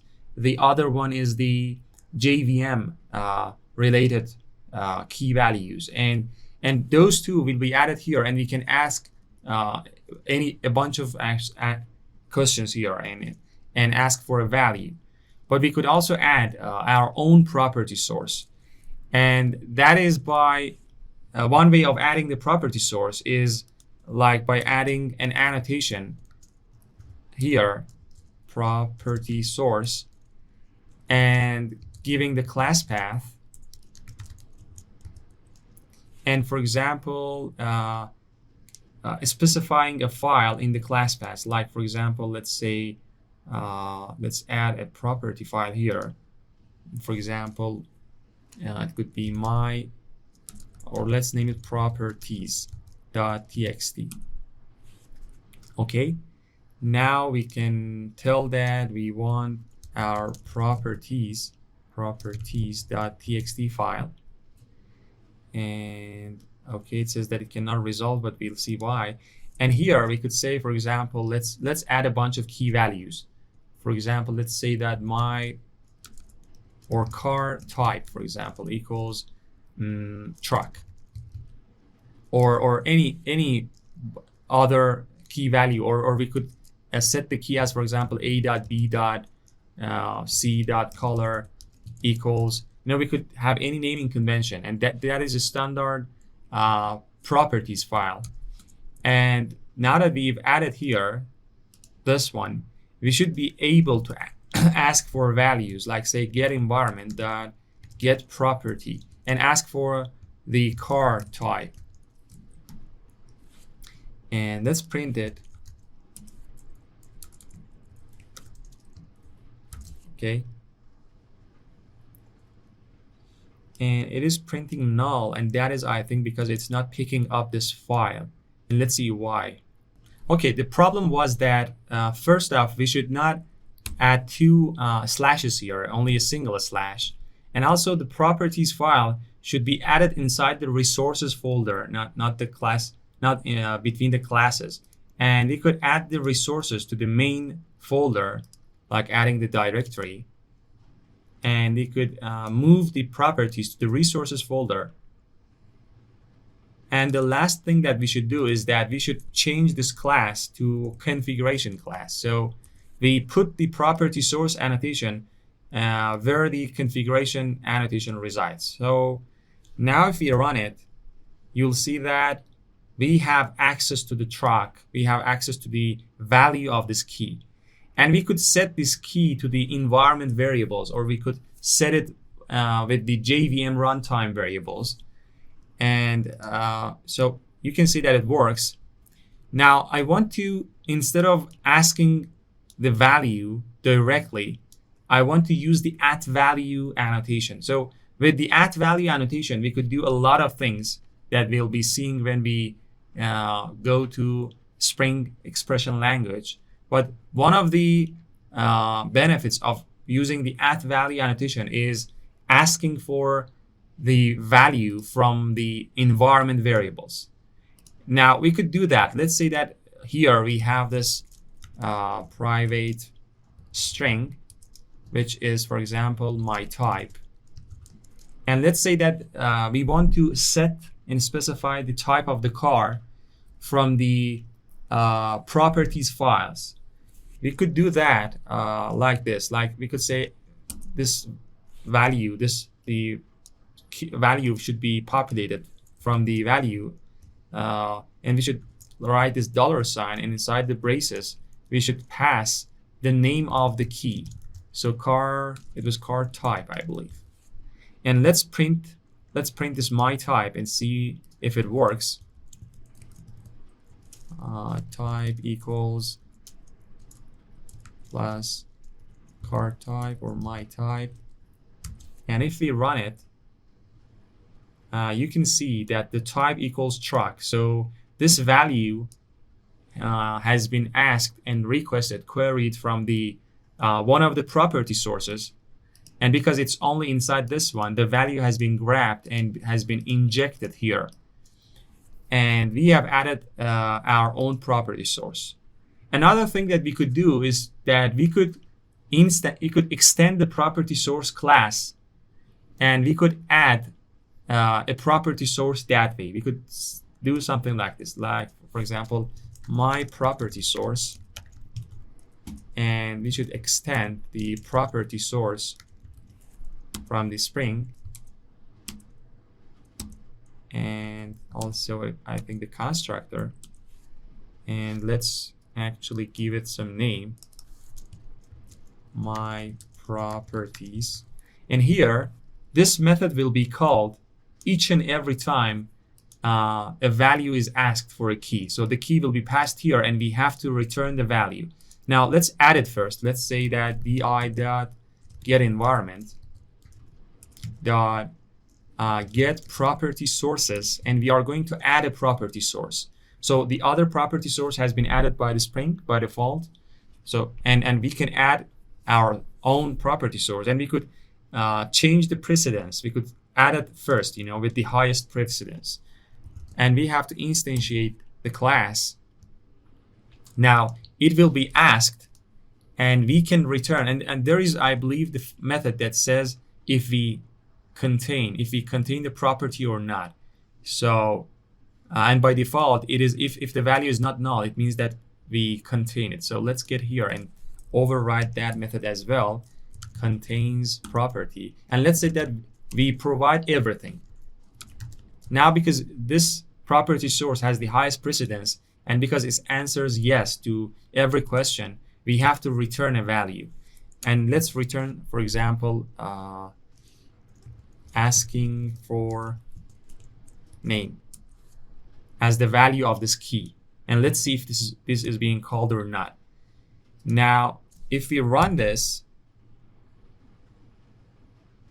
you can see that the type has been changed to asking for car type, and it is not actually going to this property source anymore because we have added as the first with the highest precedence, and because we've claimed that we are capable of answering all the key values, and you can see how it's done actually. So it's mostly used with this add value annotation, and then we could configure the application with all sorts of configurations, and that is a powerful thing.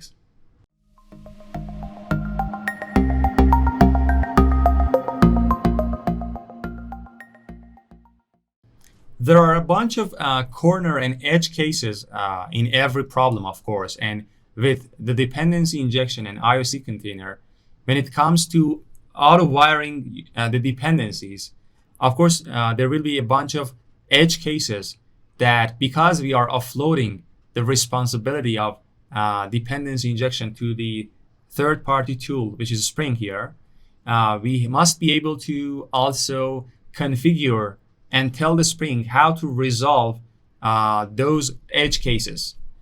And I just want to real quick enumerate the edge cases, a bunch of edge cases. And in this session, we will only tackle one of the most important ones. And we'll see how Spring provides a bunch of solutions to actually solve and resolve the issue. So one of the problems with dependency injection in general, actually, these are not because we are using a third-party tool. These are in general when you design a class, and for example, let's say you have the constructor in this class and you have another constructor in your dependency class. When inside the dependency, you also create a dependency from the dependent, you actually create a circular dependency. So you are inside your constructor, you are constructing and instantiating other object, and that other object inside its own constructor is instantiating an instance from you. So it will be a circular dependency, and there are a bunch of solutions for that, and that is not the matter that we are going to discuss in this session. The second type of the problems and edge cases with dependency injection in general, again, not because we are using Spring, is something as we call the partial injection. And that is when that situation rises when the dependencies cannot be fully injected in the configuration time, and let's say from the constructor. And for example, one of the types of the situations that partial injection rises is something named as widening scope. And with widening scope, what it means that it rises when a bean and the dependent one, a bean, depends on another bean with the narrower scope. So let's say that you have a wider scope. You are Singleton, and you have a dependency which is prototype. If you inside the Singleton dependent, you need multiple instances from the dependency, which is of these having the scope of the Singleton. Then, because it will be only injected once, you must find a way to access multiple instances and create an instance each and every time from the bean definition. And Spring provides a bunch of solutions to that. And the first one is actually asking for the application context from one of the injection points. Let's say that we have the engine is the prototype, has the scope of prototype, and the car has the scope of Singleton. So we have an engine here, and let's say that every time the start method that will be called, let's say that we need, for whatever reason, we need a new engine. We need an engine. So we asked for the engine and we start the engine. And let's create the method. It doesn't matter. And because the engine will be injected only once, and every time you call this method, it will be called in the single one that has been instantiated at the injection point, at the configuration time. So let's say that we need a new engine each and every time the start method is called.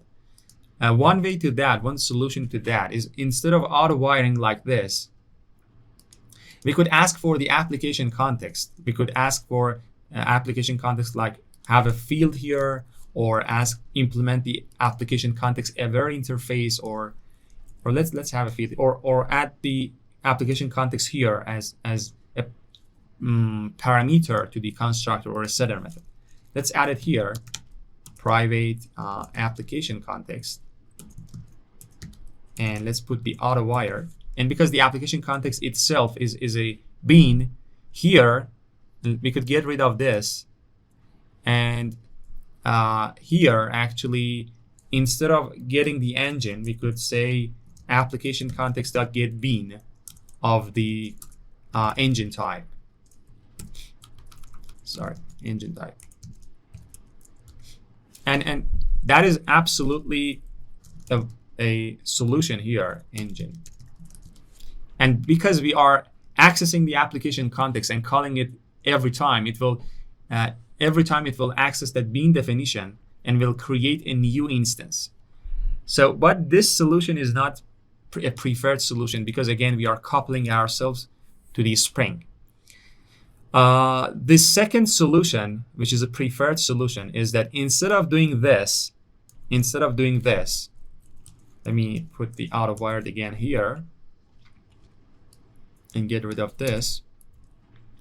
So instead of doing this, we could say that there is this interface. As you remember, we had the interface, the optional interface, that we could wrap the type of the injection point and ask for a null value as well. But here we could wrap it to the object provider interface and tell that instead of injecting the real instance, we want you to inject a handle to the bean definition. So each time that I call this handle and ask for an object, this will call the application context on our behalf and get a new object if the scope is prototype, or get the same object if the scope is Singleton. So by wrapping it to object provider like this, and we should call the method named getObject. So when we call the getObject, this engine is not the real instance anymore. It has a bunch of useful methods that we could say if the object is available or not, or ask for the object. So we are asking for the object each time, and because we are asking for this, it will go and access the bean definition each and every time and grab a new instance for us. And if we want to prove that, let's do an ugly thing here and copy, paste it here. And okay, let me run it. I want to prove that we have two engines here. So because we have asked the get object once here and once here, the one that has been here is another object. You can see the address is different. And this one is a different object because by telling that we need the bean definition itself, not the real instance, not the single instance, by calling the get object, we are accessing and we are getting and we are querying for a new instance. There is other interface that we could wrap inside the object provider instead of the object provider, and that is the provider from the javax.inject, and that comes from the JSR 330, I think. And that is the same, that has the same effect like the object provider. So again, if I run it, you'll see that we have two separate engines inside the car class. And so that situation actually is resolved. Now let's get to the last and third solution. And that is inside of asking for a dependency like this. Let's say that we create a method and engine, let's say engine, get me engine, okay? And let's say that instead of asking the dependency from all those injection points, we will ask the dependency from a method like this, get me engine, and get me engine, okay? Now it has to return an engine, but again, if we return something, it will return actually, if we cache it and return it, it will return the same one. And if we create one of our own, then again, we are not using the IOC container. If we want to ask the IOC container to resolve this dependency, we have to use this method that they call method injection. So by annotating it with @lookup, and we have to provide a dummy implementation, because this implementation will be ignored by the IOC container. This method is called this pattern is called the method injection. So what it does, that every time we ask and we call this method, instead of running its own logic, it will just go to the IOC container and it will try to resolve and find a bean that has the type of engine each and every time. And because we have called it twice, you can see that each time we are getting a new engine here, and that is another solution.